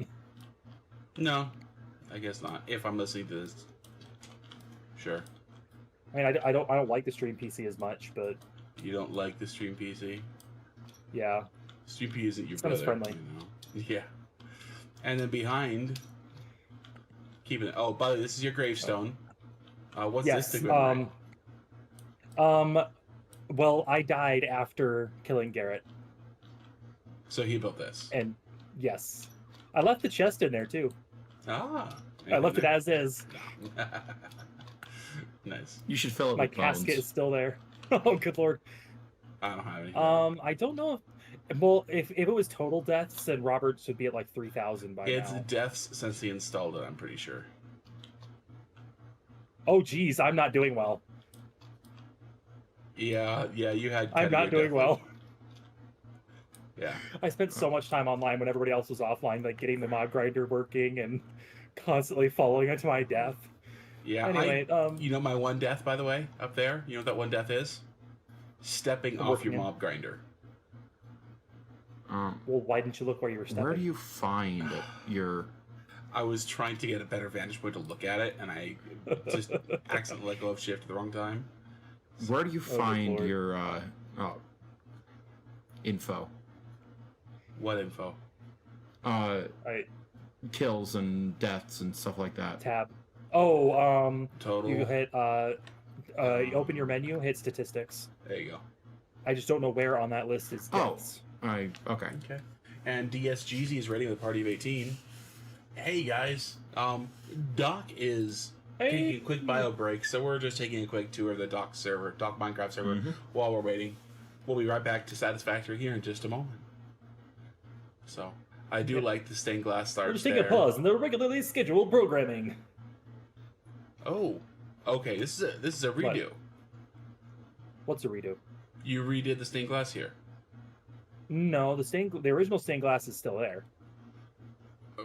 This is new though. Yeah, I just closed off the room. Turn it into a room. Okay, cool. Yep. Very nice. Okay, doke. Well, I think we're gonna move on from here unless you have anything else major. Nothing, just the farms. mob grinder. Yeah. I mean, it's really nothing that most people haven't seen. Most people have, most people come to my channel at some point or another. Yeah. All sorts of stuff. Yeah. Cool. I know it's not a cactus farm. I just had a golem that appeared on top of there, so I'm like, I'm not going to let that happen anymore. So I put cactuses up there. Well, Doc's back now, but he's back. Where is my boat? There it is. That's I'm funny. Still I gonna don't show see off him. my house real quick. Okay, please do. It's fresh, straight off of Lightmatica, with very few changes. I didn't want to take the time to design my own house, so I just grabbed one from online. Man, that water looks pretty compared to what I remember. Yep, we're using a new mod to make it prettier. Okay. So All right. That's Well, your I'm leaving the house? chat. I'll that's see you my guys later. house. See ya. Thanks for joining. Uh-huh.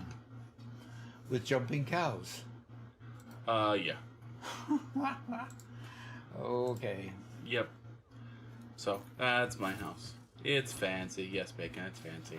This is what I spent the first 2 days on the server doing, getting my house situated, getting my storage going and all that, so. Anyway. Cool. We'll go back to Doc. Okay. And we did, Doc, while you were gone, we had a raider from DSGZ. Okay. G's And the SGG just subscribed too, huh? That's great. Thank you very much. Thank you. And he says, I love Minecraft so much. So many good memories and fun builds. Yep. All right. Hello, Doc's chair. All righty. Well, good. DSGZ, because you just subscribed, you're going to be able to join us on that Minecraft server and/or join us on the Satisfactory server that we have going. So, Be glad to have you sometime. yep. Also, whoever's house was on the lake, it looks amazing. Well, all three of us have our house in the lake. Which one are you talking about? I'm sure it was the very last one we just visited right before the end. Oh, right, right. Thank you, but I did just grab it from a build online. It was nothing that I personally designed. So, you built it based on a design you saw online. Yes. Okay.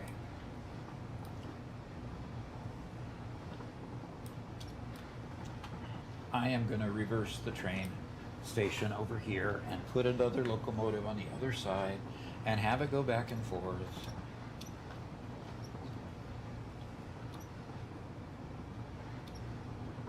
The last one with the open front. Yeah. Thanks. To make everybody happy. And Mark, of course, was upset that there were no sharks or piranhas in the water in Minecraft. No sharks or piranhas. Oh gosh. We forgot that part. Forgot to reassure somebody that the horrors of the deep do not occur in Minecraft. We almost had Horrors of the Deep, but then we got Phantoms instead. Oh, Phantoms of I the would have deep, preferred horrors in the deep. Okay.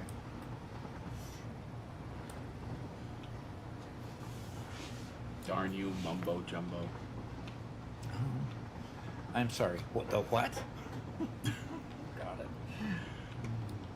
Back, they used to come up with a couple of. Actually, they did it up till very recently. Mojang used to come up with two general concepts for what they wanted to add to the game. then let players vote on which one they want. And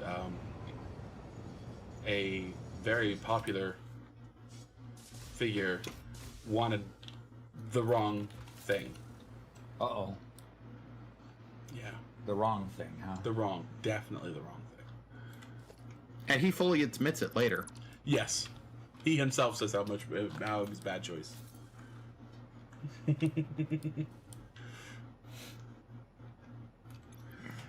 Jeezy says, how's the Satisfactory going? What's the current project? Current project is a radio control unit, so I'm having to build the... I'm having to keep my bauxite coming for the aluminum factory I just built, and I have to then... next part is to build the radio control unit so I can get through the aeronautical engineering tier, and moving right forward. Just moving forward. Okay, so I'm going to put another train station on here, and I'm going to have it face this direction, face that direction, and I'm going to call it Bauxite 2.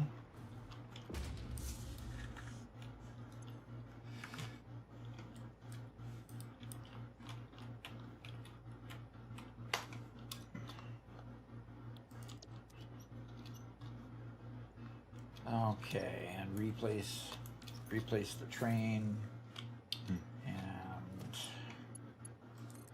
go to there,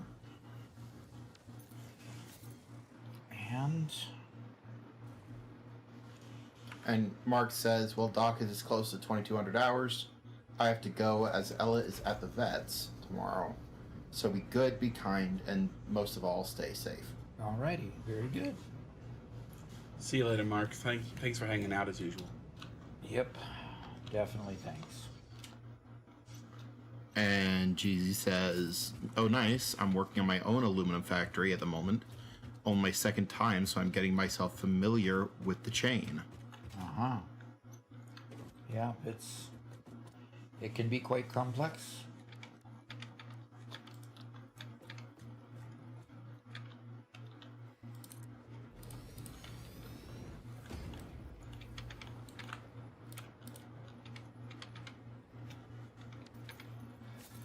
Okay, so hopefully the locomotive is connected properly,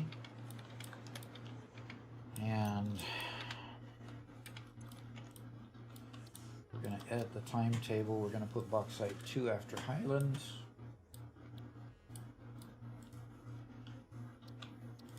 And we're going to turn on the self-driving. And then after it leaves the station here, we're gonna go ahead and take the Bauxite 1 off of there, just leaving it like this for now.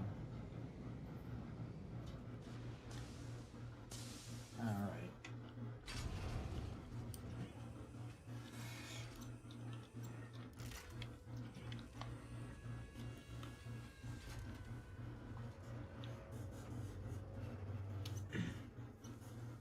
Mantrid says, it took me about 3 runs to really get my recipe chain down, and recycling all the water back into the alumina solution phase. Yep. Okay. Yep, it's a complex one.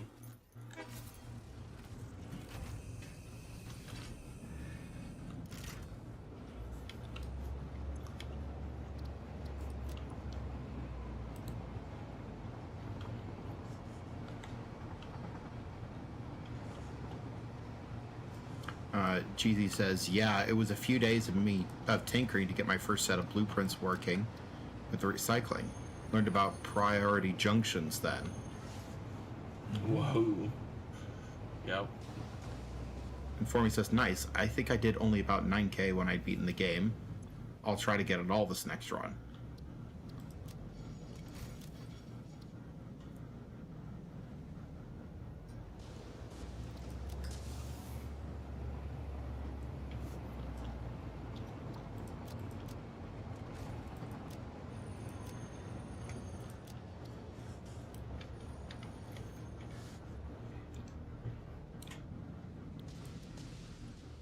Okay, they got reversed.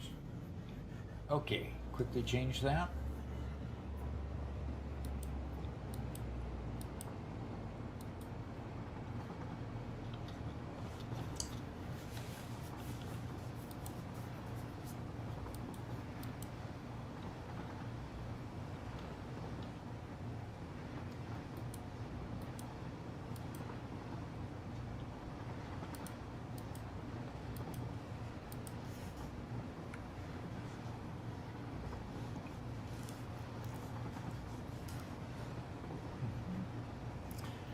Oh, there's so many places I want to go explore out here.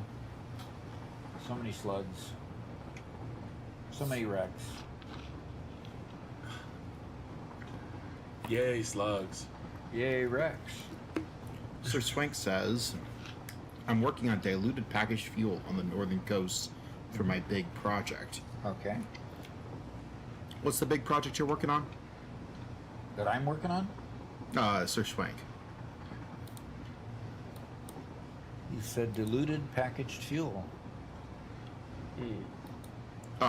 But for my big project. Oh, for his big project. Okay. Turbo fuel power, Garrett. So start with diluted fuel and then turn the fuel into turbo fuel. Boy, that can expand your your quantities there. We did 55 megawatts, I believe, of turbo fuel power in the Gigafactory world, but we didn't have the diluted fuel recipe, so I'm pretty sure if we had used that, we probably could have done quite a bit more. Yep.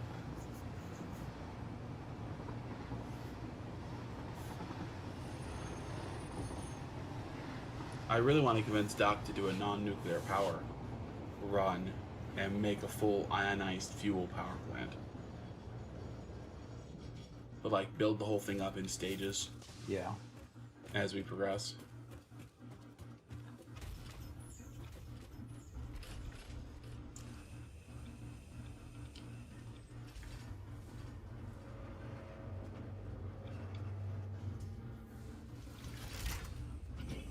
Formie says, oof, not sure how I feel about ionized fuel yet. Yep. You've got to be able to make synthetic power shards in order to effectively make it. I mean, we've done turbo, haven't done rocket yet. It's just Yeah. Haven't done rocket and haven't done, and then of course haven't done the ionized fuel. And Jeezy says, anyway, I gotta run to dinner. Take care, Alright. everyone, and have a nice stream. All right. Thank you for joining us. Thank you for, whatever you did to us, rating us. the rate. There you go. Oh, That thing you did to us. yes. That We thank you good very thing much. did to us. We've only got about an hour to go ourselves. Yep. Yep.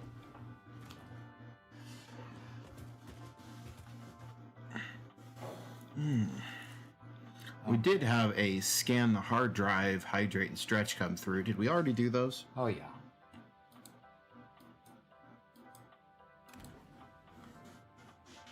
Oh, I've got a joke for you. Uh-huh. No, not. Then you say, Who's there? It's me, Elevator. And then you ask, Elevator who? No, I elevate you. Okay. Elevate a who? Well, no, I elevate you. Okay, fine. Oh, brother. Yep. Elevator humor. Yep. Okay, I came over here to work with. Wait a minute, I already did that, didn't I? No. And Quantum Star asks, how has Doc and Sons been? It's been a while. We You've been good. haven't actually done a Doc and Sons for a while. I think he's just asking how we are doing. Well, we are all doing well. Mm-hmm. Yeah. And Justin Smith says, nice to catch a stream. Just picked up the game on PS5 and been watching a lot of your tips. Thank Cool. you. You're Awesome. welcome. And Lexi says, Doc and Sons play Anno 117. We just might. He says so teasingly as though he has plans. As though I have plans. Do you have plans? I don't. Oh, okay. He even says as though I have plans. As though he has plans.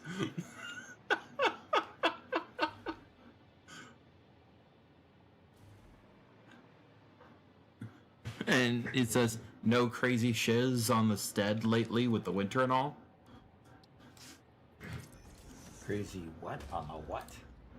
No crazy stuff happening on the homestead. Not currently, no. We did lose power for a short time, but it was actually kind of awesome because when we lost power, we called up the power company and they're like, "Are you sure you lost power?" You know, they called Doc right back after he put in the report. Yeah. Sure, you're not just a breaker broke or something. And Doc's like, "I'm sorry. I'm a 68-year-old man. I know my electrical." I didn't say that. Oh gosh. But I did say I'm pretty sure because. And they sent somebody right out to fix it. Yeah. Yeah. And it turns out that actually we had broken the master breaker that feeds ours and the beach's properties. And then Actually- we broke the one across the street on the pole. Yeah. So It was the master. It was a. Okay. It wasn't a master breaker. It was a it was the transformer. Oh, okay. The transformer. They did say the transformer was old, though. Yep, they said the transformer was old. Probably should have been repaired. They replaced it with a bigger one to handle the additional house that's now on the property, which is the beach house. So. Mm-hmm. And so now we'll never have to worry about that again. And it turns out it was just because we drew too much power. I'm pretty sure it was Garrett's little foot heater that did it. Yep, I'm sure. Ay, The little electric heater I tell him not to use. Tell him to freeze instead. Just freeze. That's okay. Look, Garrett, foot warmers for closers, okay? Well, for closers, I probably should have used the propane heater more. Yeah. Would have been a whole lot cheaper. I just remember that just not being available for much of the of last year, and so I wanted to save the propane just in case. But this year turned out to not be nearly as bad. Not Well, actually the thing is, I gave you a full can of propane just so that you could use the propane tank. Yeah, well, if it gets cold, I'll use it. Okay. But while it's not cold, he'll keep on using his little Tootsie warmer. Robert, are you trying to get me in trouble? He did.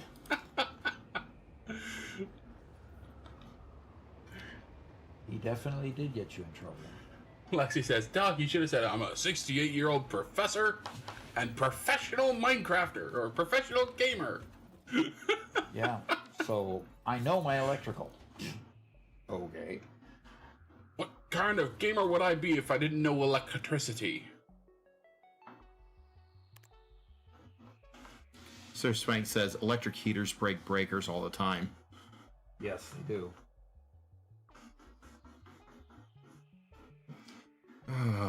They tend to pull almost the full. I mean, you put two on the same circuit, and it definitely will break it. Well, in Garrett's defense, we're talking about like a little 6-inch tall unit. It's a bitty bitty boy. Yeah.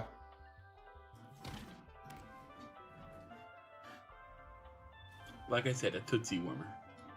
The propane heater is like quadruple the size of my small heater. Of my small electric one. But, you know, with the propane heater, run it for 2 minutes and your whole room is toasty. Sure. Very toasty.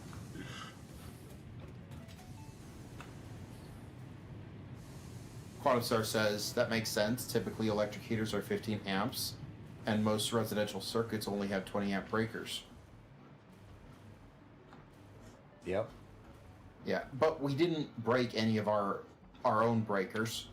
We broke the transformer, which means that total power draw over our house, Beach house. Doc's house, and the beach's house, and the studio was too much.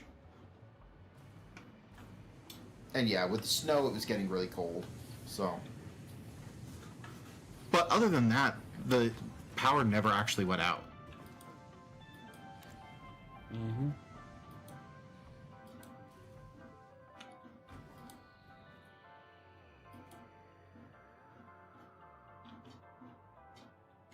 Actually, I need to go all the way down.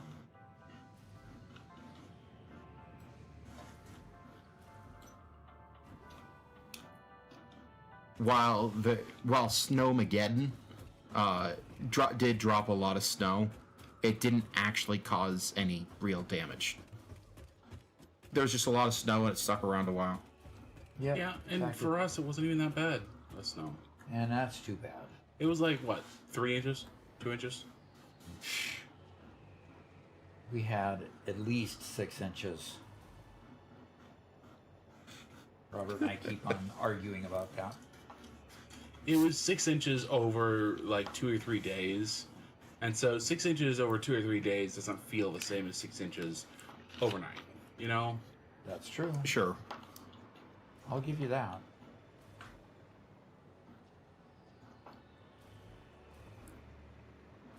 Sir Swank says a vacuum pulls 15 amps as well.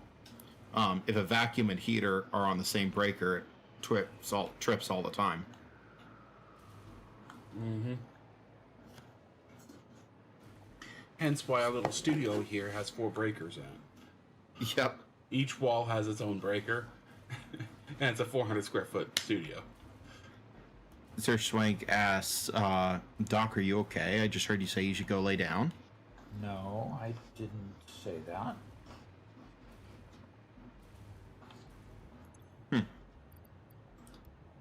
I can't even think what you might have heard. Yeah, I'm...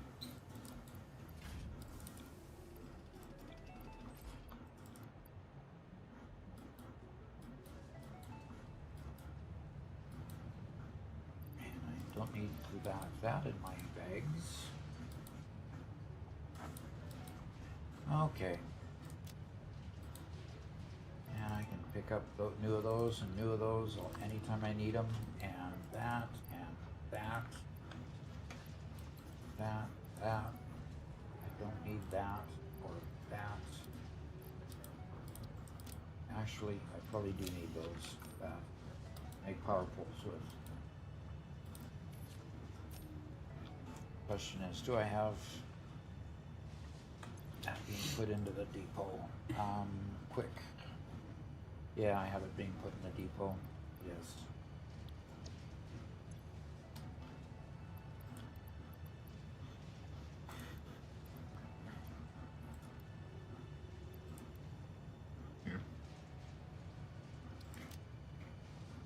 I can't believe I still have a Mark 1 or Mark 2 belt on here. It's a Mark III. Mark 3 belt. It was slow, put it that way. It wasn't that's for sure. Yep. And frankly, we ought to have some of these screws going into the depot if we're not going to use them. Lexi asks, Doc, did you hear about the cartoonist that was found dead in his home? That was what? Found dead in his home. No, I didn't. The details are kind of sketchy. And now we're making jokes about him, too. So. That was a sigh. Yep, that was a sigh. Megan Meaty says, oh, here we go. We're at the dad joke time of the day. Yep.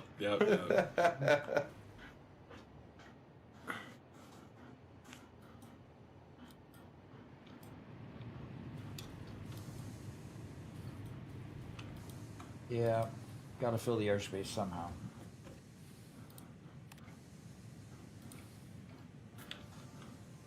Oh, boy, if I could just get the radio control unit line going, I think I'd be happy. You know, Doc, happiness doesn't come from external sources. It comes from within. Oh, okay. Doc, Yes. I used to have a fear of hurdles. Then I got over it. Yeah, I can hear that one coming. Yeah, you could hear that one coming a mile away.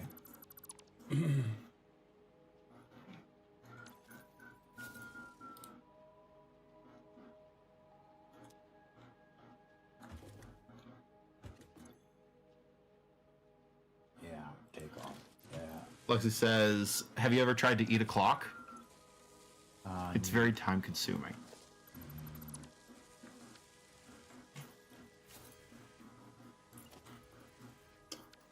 That was bad. Yeah, that one. What did the quilt say to the bed after it fell to the floor? Oh, sheet.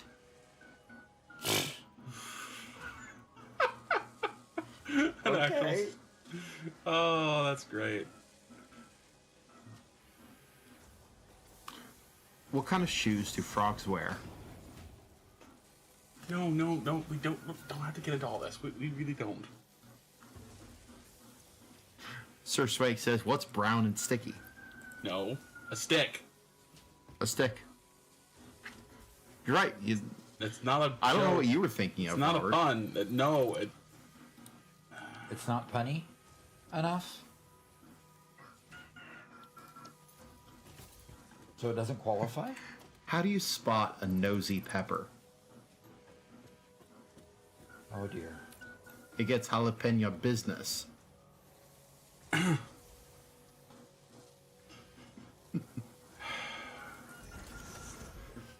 I'm addicted to brake fluid, but it's okay because I could stop at any time.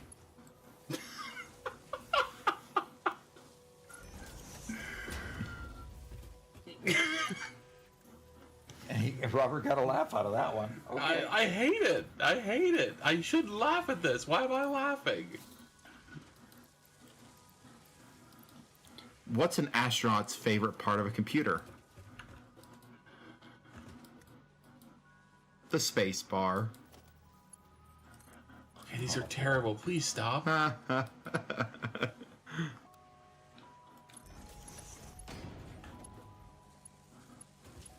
What did the sink say to the toilet? You look flushed.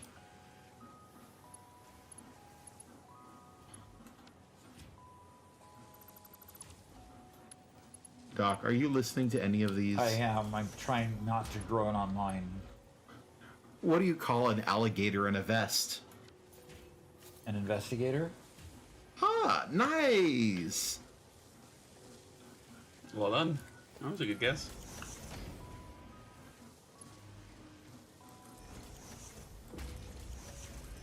A polar bear walks into a bar and says to the bartender, I'll have a rum and Coke. The bartender asks, what's with the big paws? Bear shrugs, I was born with them.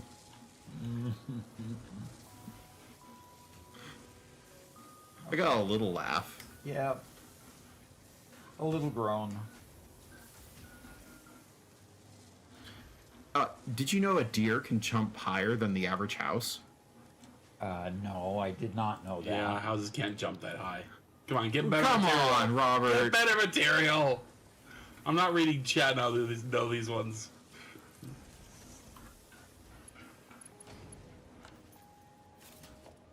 So, the joke was that a house can't jump that high? Yes. Oh. What did one eye say to the other? I'll be seeing you. Between you and me, something smells. Okay, I've heard that one. Yeah. Okay.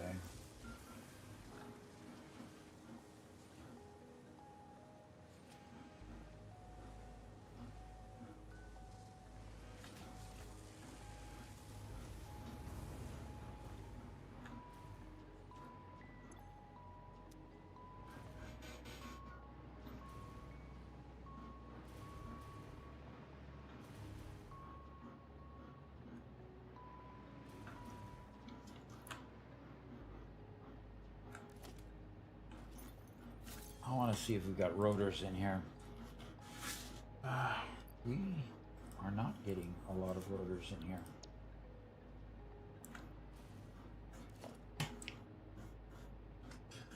Justin Smith says, nice to catch a stream. Just picked up the game on PS5. Have been watching a lot of your tips. Cool. That one was from a while ago, Oh, that Robert. was from a while ago. I'm sorry. It's just the last chat we have. Hi, Justin. Sorry for reading your comment twice. I'm sure you're deeply offended. I hope Did not. you hear about the new corduroy pillowcases? No. They're really making headlines. I nearly got a groan. Yeah. Nah.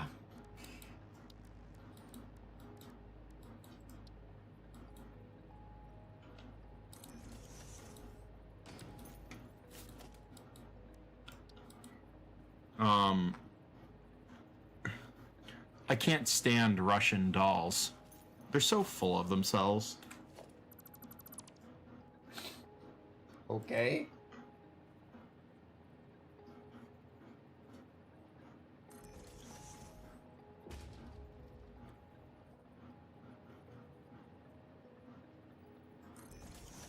If you see an Apple store get robbed, does that make you an eyewitness? I assume that would, yes. Eyewitness said, spelled eyewitness. Uh-huh. Oh, brother. Why couldn't the pony sing in the choir? I don't know. He was a little hoarse. Oh, gosh. Garrett, What? you're really trying my patience.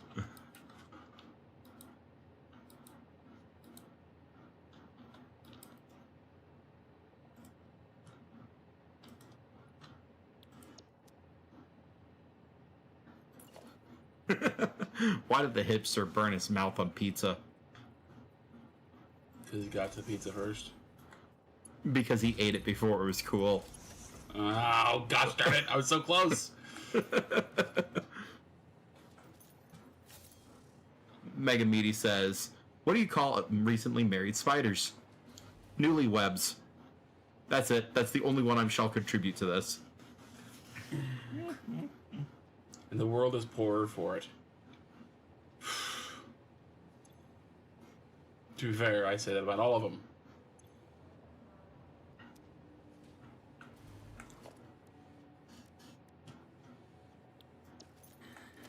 Okay. Garum says, why did the conveyor belt get promoted? It really knew how to carry its weight. Okay. No. Lexi says, you really need to stop looking for the perfect match. Use a lighter instead.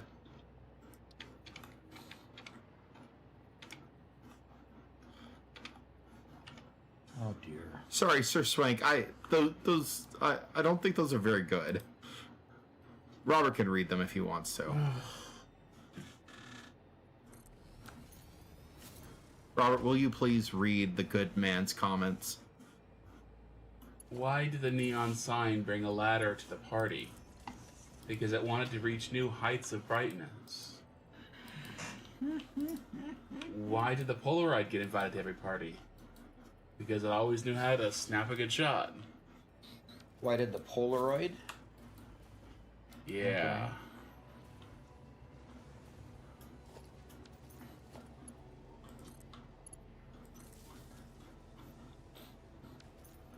Oh boy.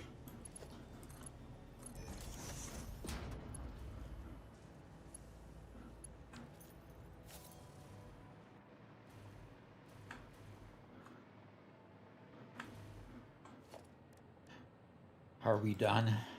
Are Yes. we done? Oh, we're definitely done. I don't know if they've stopped, but I'm done. Yeah. Perfect. Yay, good job guys. Ending on time.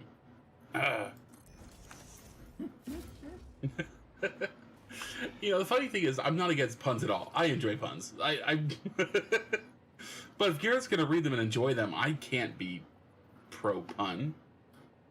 I must be anti pun if Garrett's being pro pun.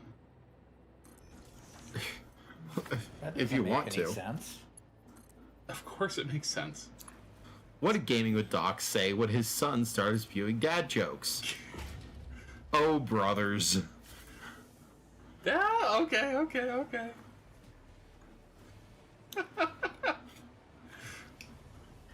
Oh my gosh. Gurm says, by the way, this is what I get when I ask ChatGPT to come up with something. Oh, heck yes. Conveyor belt cringe coming right up. Here are 10 Satisfactory themed dad jokes OSHA approved and barely funny. Oh, kill me now.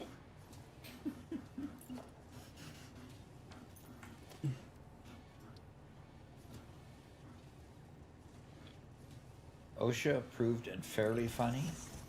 And barely funny. Barely.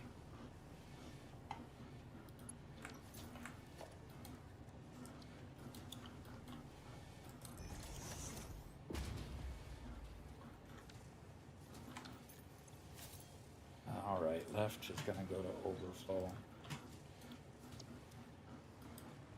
And now we're going to take... our Lexi conveyor out of says, it. Mom's recipe for iced coffee. 1, have kids. 2, make coffee. 3, forget you made coffee. And 4, drink it cold. Yeah. And that's- Gurm says, I guess it proves comedians don't have to worry about AI taking their jobs. No. Oh, it's absolutely true. Or about taking writers' jobs. Mm-hmm. Garrett has found that to be true. For now. And honestly, even when using AI to make some art, I still wish that I had the money to go against or an actual person to do the art. Yeah. Not because I've got some principled take of using humans over AI. If AI could do it, I would totally be willing to do AI. It's just, for all the good AI can do, it's just not the same. Mm-hmm. I predicted it right at the very beginning of the AI wave. You know, just like we can look back at early CG for movies and say, yo, that's awful CG, oh, that's cringe. From day one of AI, even though we're like, oh my gosh, this is so good, it's real. I kept on saying, look, we're gonna recognize it at some point. The speech patterns have become familiar. And that has come true because I am a prophet.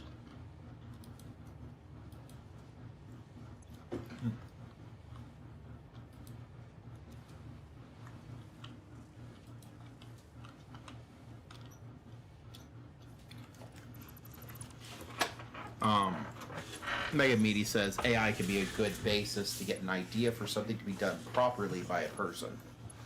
Sure. Yep. Doc, What? you see the folly of your ways?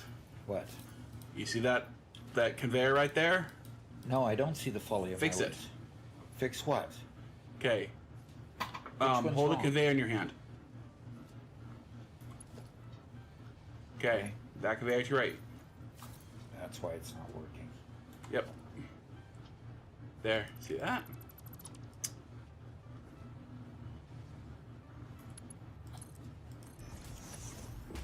It didn't get split normally, like a splitter does. So thank you for helping me see that. Sure. Sorry, it looked like a splines issue, so I thought I was commenting on the splines problem, but no. Yeah, that was obviously a splines problem, yes, because that's what happens when you put a splitter on a spline and it doesn't take. Uh-huh.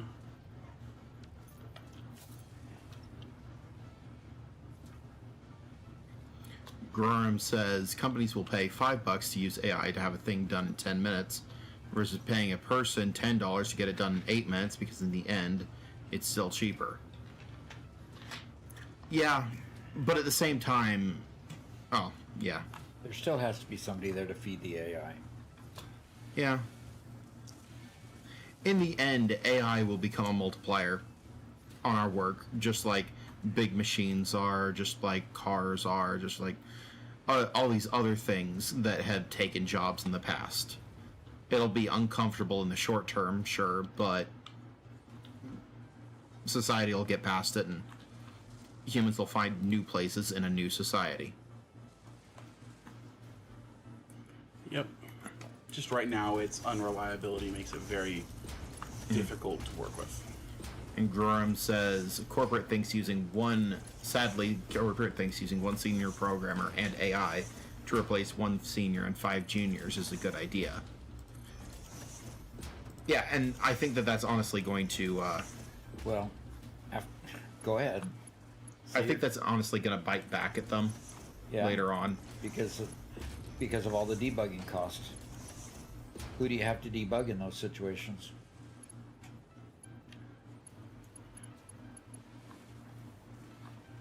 I think it's also an issue of just how much time does a junior analyst or a junior programmer or whatever else need to learn to become a good programmer. They need time, and if you're taking up all the slots for the young programmers and giving it to ChatGPT, in a generation you won't have young programmers anymore. That's not true. You always have young programmers. You won't have older programmers anymore. So it's the same problem as today. People are noticing that Gen Alpha generally is less tech savvy in many ways than the generation that came before it. Absolutely. Absolutely. I see that in my blockchain class, and all of them are saying, "Oh, I'm a security specialist," or, you know, I'm getting a degree in cybersecurity, or I'm getting a degree in programming and, you know, systems analysis, or any one of those degrees, and they say, I'm sorry, I can't do the assignment because I have a Macintosh. Well, problem is 99% of the desktops in the corporate world do not use Macintosh. Not that I'm against Macintosh, you know, it has their place, but gosh, guys. It's just, to use the internet back in the day required more skill. To play video games required more skill. You know, because you're dealing with driver and debugging and crap like that. We fixed so many of those problems. Now that those problems are gone, kids, as they're coming up with a natural motivation to learn anything, to be able to have fun, don't have to learn those things, and therefore get to be adults without those skills. Yep. Which is entirely not their fault. This is not a rag on Alpha at all. It's just...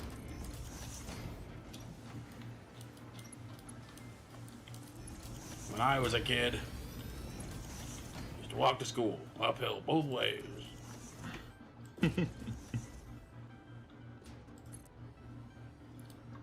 Mega Meaty says, I still remember all the MS-DOS commands. Yeah. Yep. A lot of us do, yes. The old batch files, you get to tweak this or tweak that so that you can, you know, get things to work better.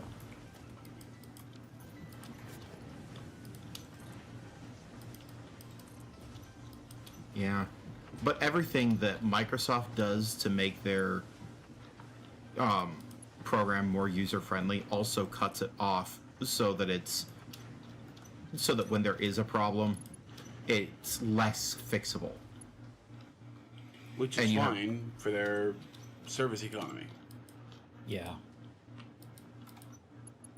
Yep, it is fine for their service economy, yes.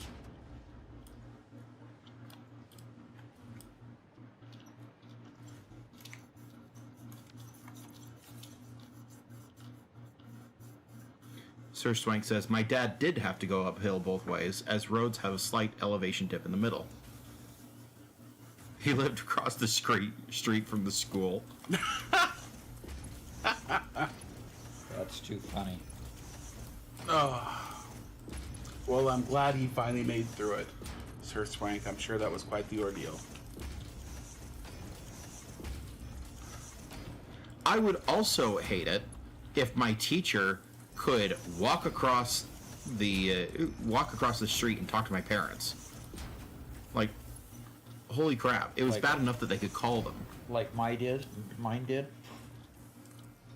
Oh, really? I lived across the street from my school all the way through elementary school and through junior high. So all the way from beginning to 8th grade. I'm sorry. Yeah. And what it really meant was that when my 5th grade teacher decided to complain about my eating habits during lunch, I got, my mom felt that it was appropriate then to have me come home for lunch all the time. So, you know, if I'm antisocial today, it's because of my 5th grade teacher. Miss Ryman. you know, maybe you're just mom you just wanted you home so you could listen to Elvis together. That's probably it. Listen to Elvis. But it still boggles my mind that the old woman that I remember Loved Elvis. loved Elvis. Well, he was her generation too, so remember that. Yeah. I mean, it makes sense. Yeah, you just had never known it before. Yeah.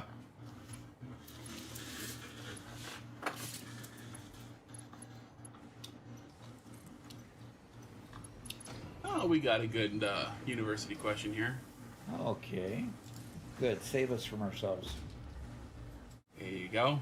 All right. Humptifier has another question. It says, how do I deal with nuclear waste in power plants? Also, love the content. Keep it up. The way you deal with nuclear waste is you start with uranium and it creates plutonium. You need to get the plutonium into plutonium cells. Once you get the plutonium cells, plutonium rods, pardon me. Once you get the plutonium rods, then you have a choice whether to make plutonium power plants or actually make new power plants and put plutonium in them, or take the plutonium rods and send them to a sink for a large number of points, okay?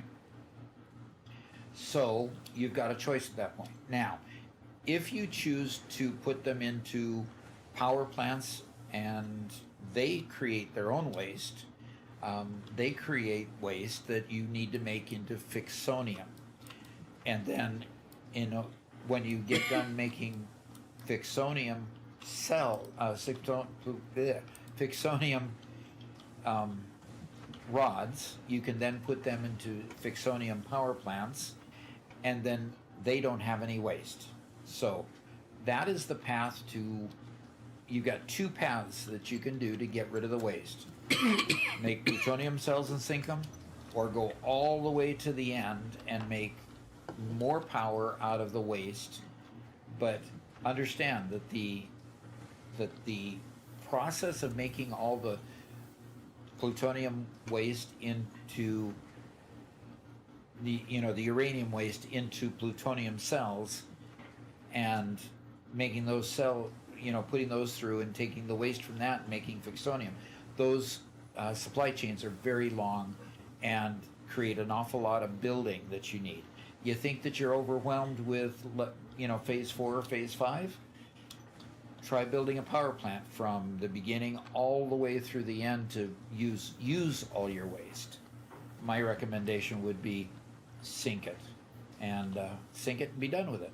So anyway, that's the way you get rid of the waste. So hopefully that helps, and let's go back to the game.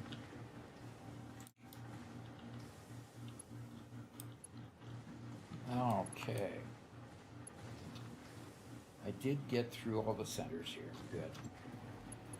And The new cat lover says hello. hello.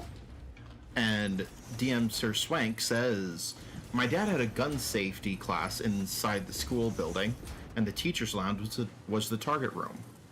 They also had a boxing ring for people to end their physical altercations in the halls. Okay. That Sounds awesome. Yeah. Yep, they handled it the old way. Before Dr. Oz came on the scene and changed everybody's mind. I think Oz had something to do with it. Not the current Oz, no. What Dr. Oz? The Dr. Oz from the 70s. Who was that? He was a family therapist, child therapist, and his philosophy was definitely spare the rod and work things out with the kids. That's why kids born in the 70s and 80s generally didn't have corporal punishment, and why your discipline methods were challenged a lot by the governmental authorities and child welfare services and stuff. Okay.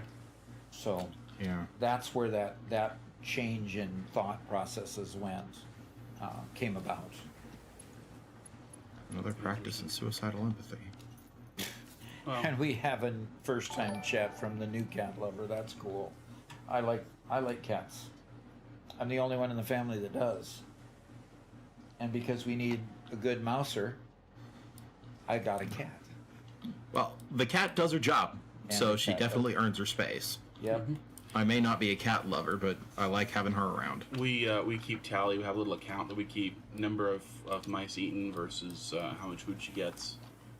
She's been inside a bit lately. She's kind of running the negative, so we're gonna be putting her out at night again soon. She's been out at night most of the time, so we're okay. Yeah, it's also warm enough for her to go back out again. Yeah, and I am joking. We do appreciate having her around, Okay. but I am now- definitely no cat lover. Okay. Kachungo, subscribe with Prime. All right. Good job. Thanks, Pachungo. And Sir Swank says, my dad was in high school in the 50s, and he was born in 1940. Okay. I was in high school during the 70s. I graduated in 76. So, 2 decades different there. I hope your dad's still around so you can enjoy.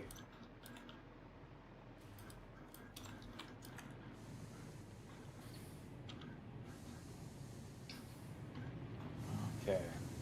Okay. Next thing I need is the reinforced iron plate to go up. And the reinforced iron plate isn't on this floor, it's the floor below, yes, it's the floor below. So I shouldn't have come up here.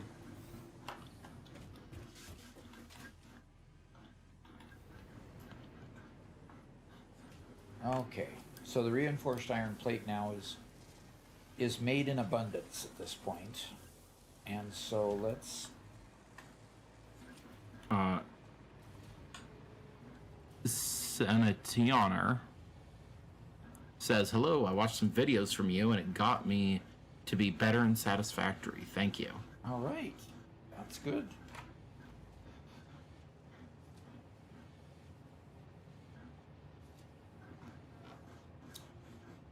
Okay, I think I know what I'm going to do. And Kira Unyielding said, just downloaded the game, was about to play this as my first factory game. Okay. Any tips before I play with my buddies tonight? Will I ruin my experience by watching tutorials? Not at all. Not at all. This game is very much one that you want to learn along the way, and when you get a little bit stuck and you start feeling a little bit frustrated, go look at a tutorial or two about that subject, and just so that it can keep you moving forward. You'll enjoy the game a lot more if you can keep moving forward and understanding the next phase or the next part of each game, part of the game. So, by all means, go ahead and look at my tutorials. You could look at other people's tutorials as well. And at the same time, don't feel like any are necessary. You can probably figure it out on your own, but the tutorials will make it a lot easier.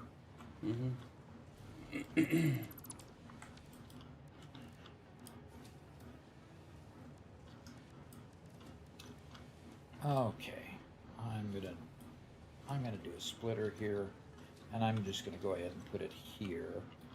And Sir Swang said that his father passed about 3 years ago, but thanks. Yeah. That happens when we get older. We tend to check out. So, that's too bad. Yeah.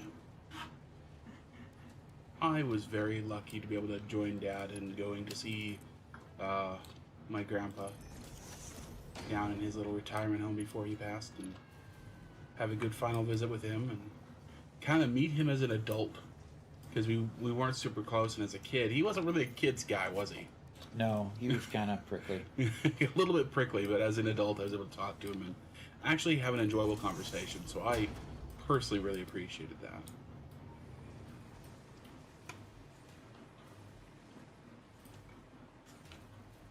Yeah, I unfortunately don't have any good memories of Grandpa Hansen. Not bad memories, just no good ones. Okay. Of Grandpa Hansen? Yeah. Okay.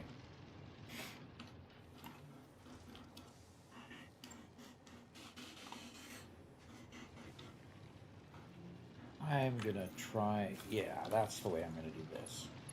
I'm gonna go here, and I'm just gonna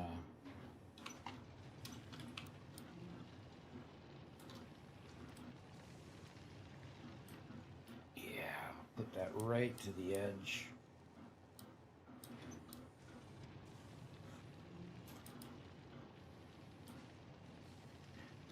Right to the edge. There we go. Now I'll put a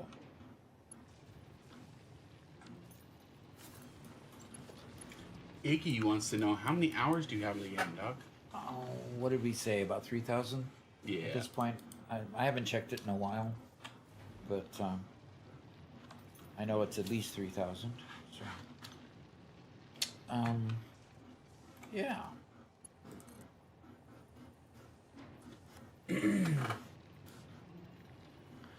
And a real note asks, what's a good time to restart? I make an outline but can't scale correctly. A good time to start is anytime you want to restart. It really is. It's really okay to restart at any time. At first, I just kept plugging through, which may or may not have been the best thing to do, but that's what I did.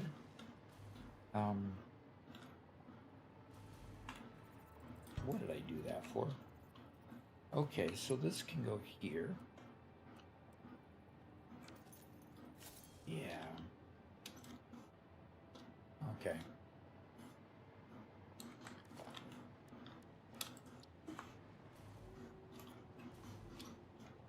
Okay.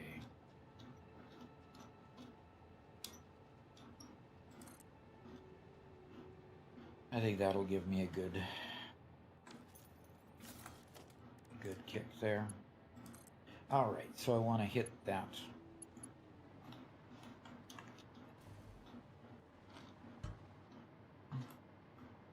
There we go.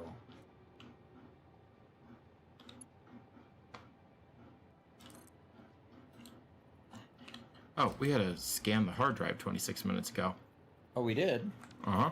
I don't think I have any more, though. Let me check. No, I do not have any hard drives at the moment. Although I could check a MAM to find out what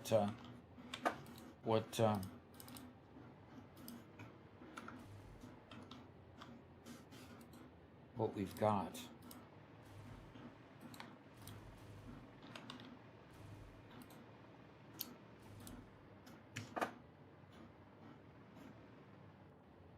I think I have a MAM right over here. Yep, I do. This is where my hub is.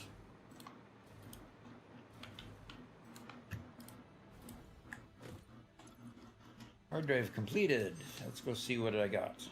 Hey, Garrett, can you come take a look at my screen? Okay.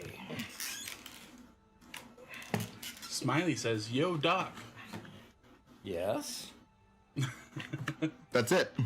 Just yo, Doc. Okay. Hi. We got that alternate heavy oil residue that we used for creating the polymer resin. Put it on top of the top. Uh-oh. They're telling secrets over there. They're whispering. What?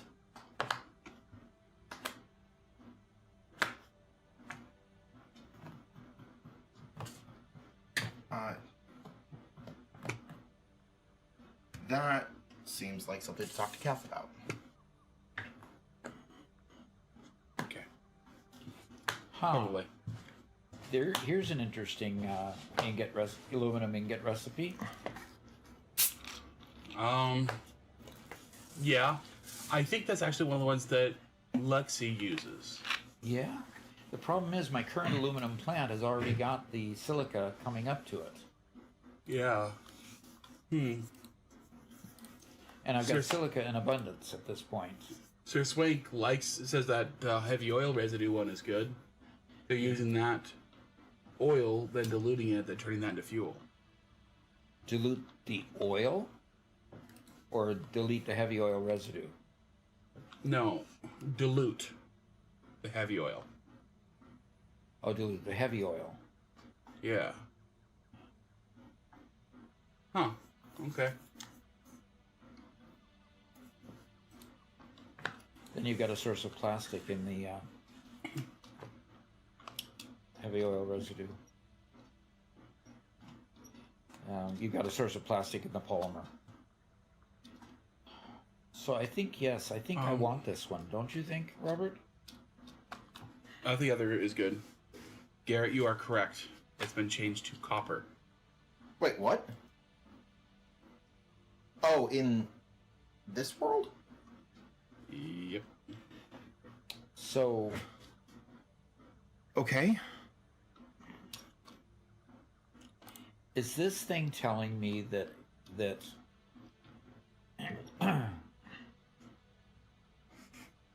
I need? Okay.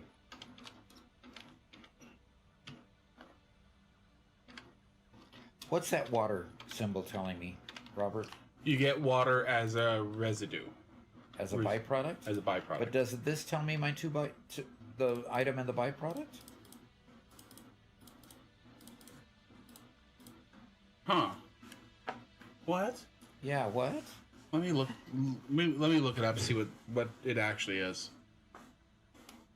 Megamedi says, I consumed all the bauxite on the map. Pure ingot was the most viable for mass production in the end. Was the only thing, the pure aluminum was the only thing viable at the end? Yeah. Was most viable. Because you needed the silica for something else? He doesn't say that. He doesn't say. Well, what makes it more viable is what I'm looking for. He says yes. It's On mine, it's just saying. It's not saying any water at all. That's weird. yeah, Sir Schwank says it's a bug. Yeah, that must be a bug. Yeah, it must be a bug. Okay. Interesting. Yeah, Okay. because it doesn't use water in the recipe. Yeah, Right. So how can it output water? Exactly. Okay. that's weird. So, if anything, it should have had the polymer resin up here in this symbol. I guess I'm conflicted between the pure aluminum ingot and this, but this is one that I'll use more immediately than the other. Yeah, then choose that one, especially seeing as you've already built your aluminum plant. Yeah. Okay. Well, Doc, it is a quarter till. Yeah, and you're yawning. I'm Like I said, you yawning. quit. I'm yawning. You know, there was a pianist named Yanni that I listened to a lot. Had good music. I haven't listened to him in a long time. Got several of his records. Several of his... Records. several of his CDs. And now Good. You went just from the download 50-year-old them. reference to the 20-year-old reference. Right, exactly. You know, the thing is about, you know, if I've got it on CD, that means I've got it over there on the shelf, and if I lose it off my hard drive, I can go restore it from a CD. What do you do when you have a Spotify account? Or any of these downloading, streaming systems? You don't own it. Uh-huh. And you lose your hard drive. Can you restore it still? No. Yeah, I owned a couple of books by guy who made Dilbert. What was his name again? Scott Adams. Scott Adams. On Audible. And Audible just removed them from my device one day. And just said, nope, you're not allowed to own his books. Yep. Wow. That's not cool. Nope. Yeah, that happened like 4 years ago, didn't it? But that's because I don't, you don't own any of the books on Audible. You just license them.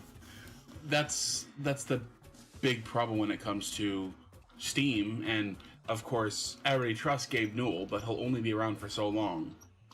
What happens? Well, the I had a pre-release or a beta release of Will, and it was removed by Steam. Of what? Will, that Mariners, that sea Yeah. thing that I showed you. So, anyway. Yeah.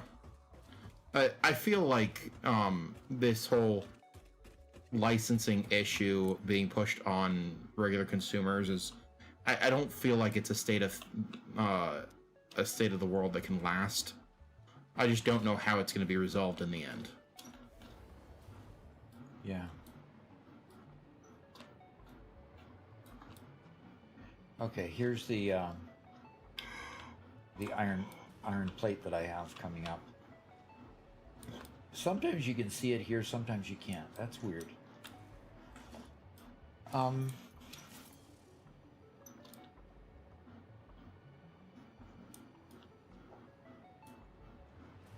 Yeah. I mean,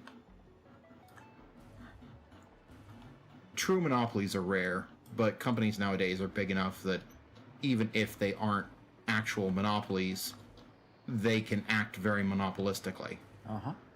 Well, in the past, a monopoly. Yeah. I'll have to think about that for a bit. Okay. All right, let's go back to the office. Okay.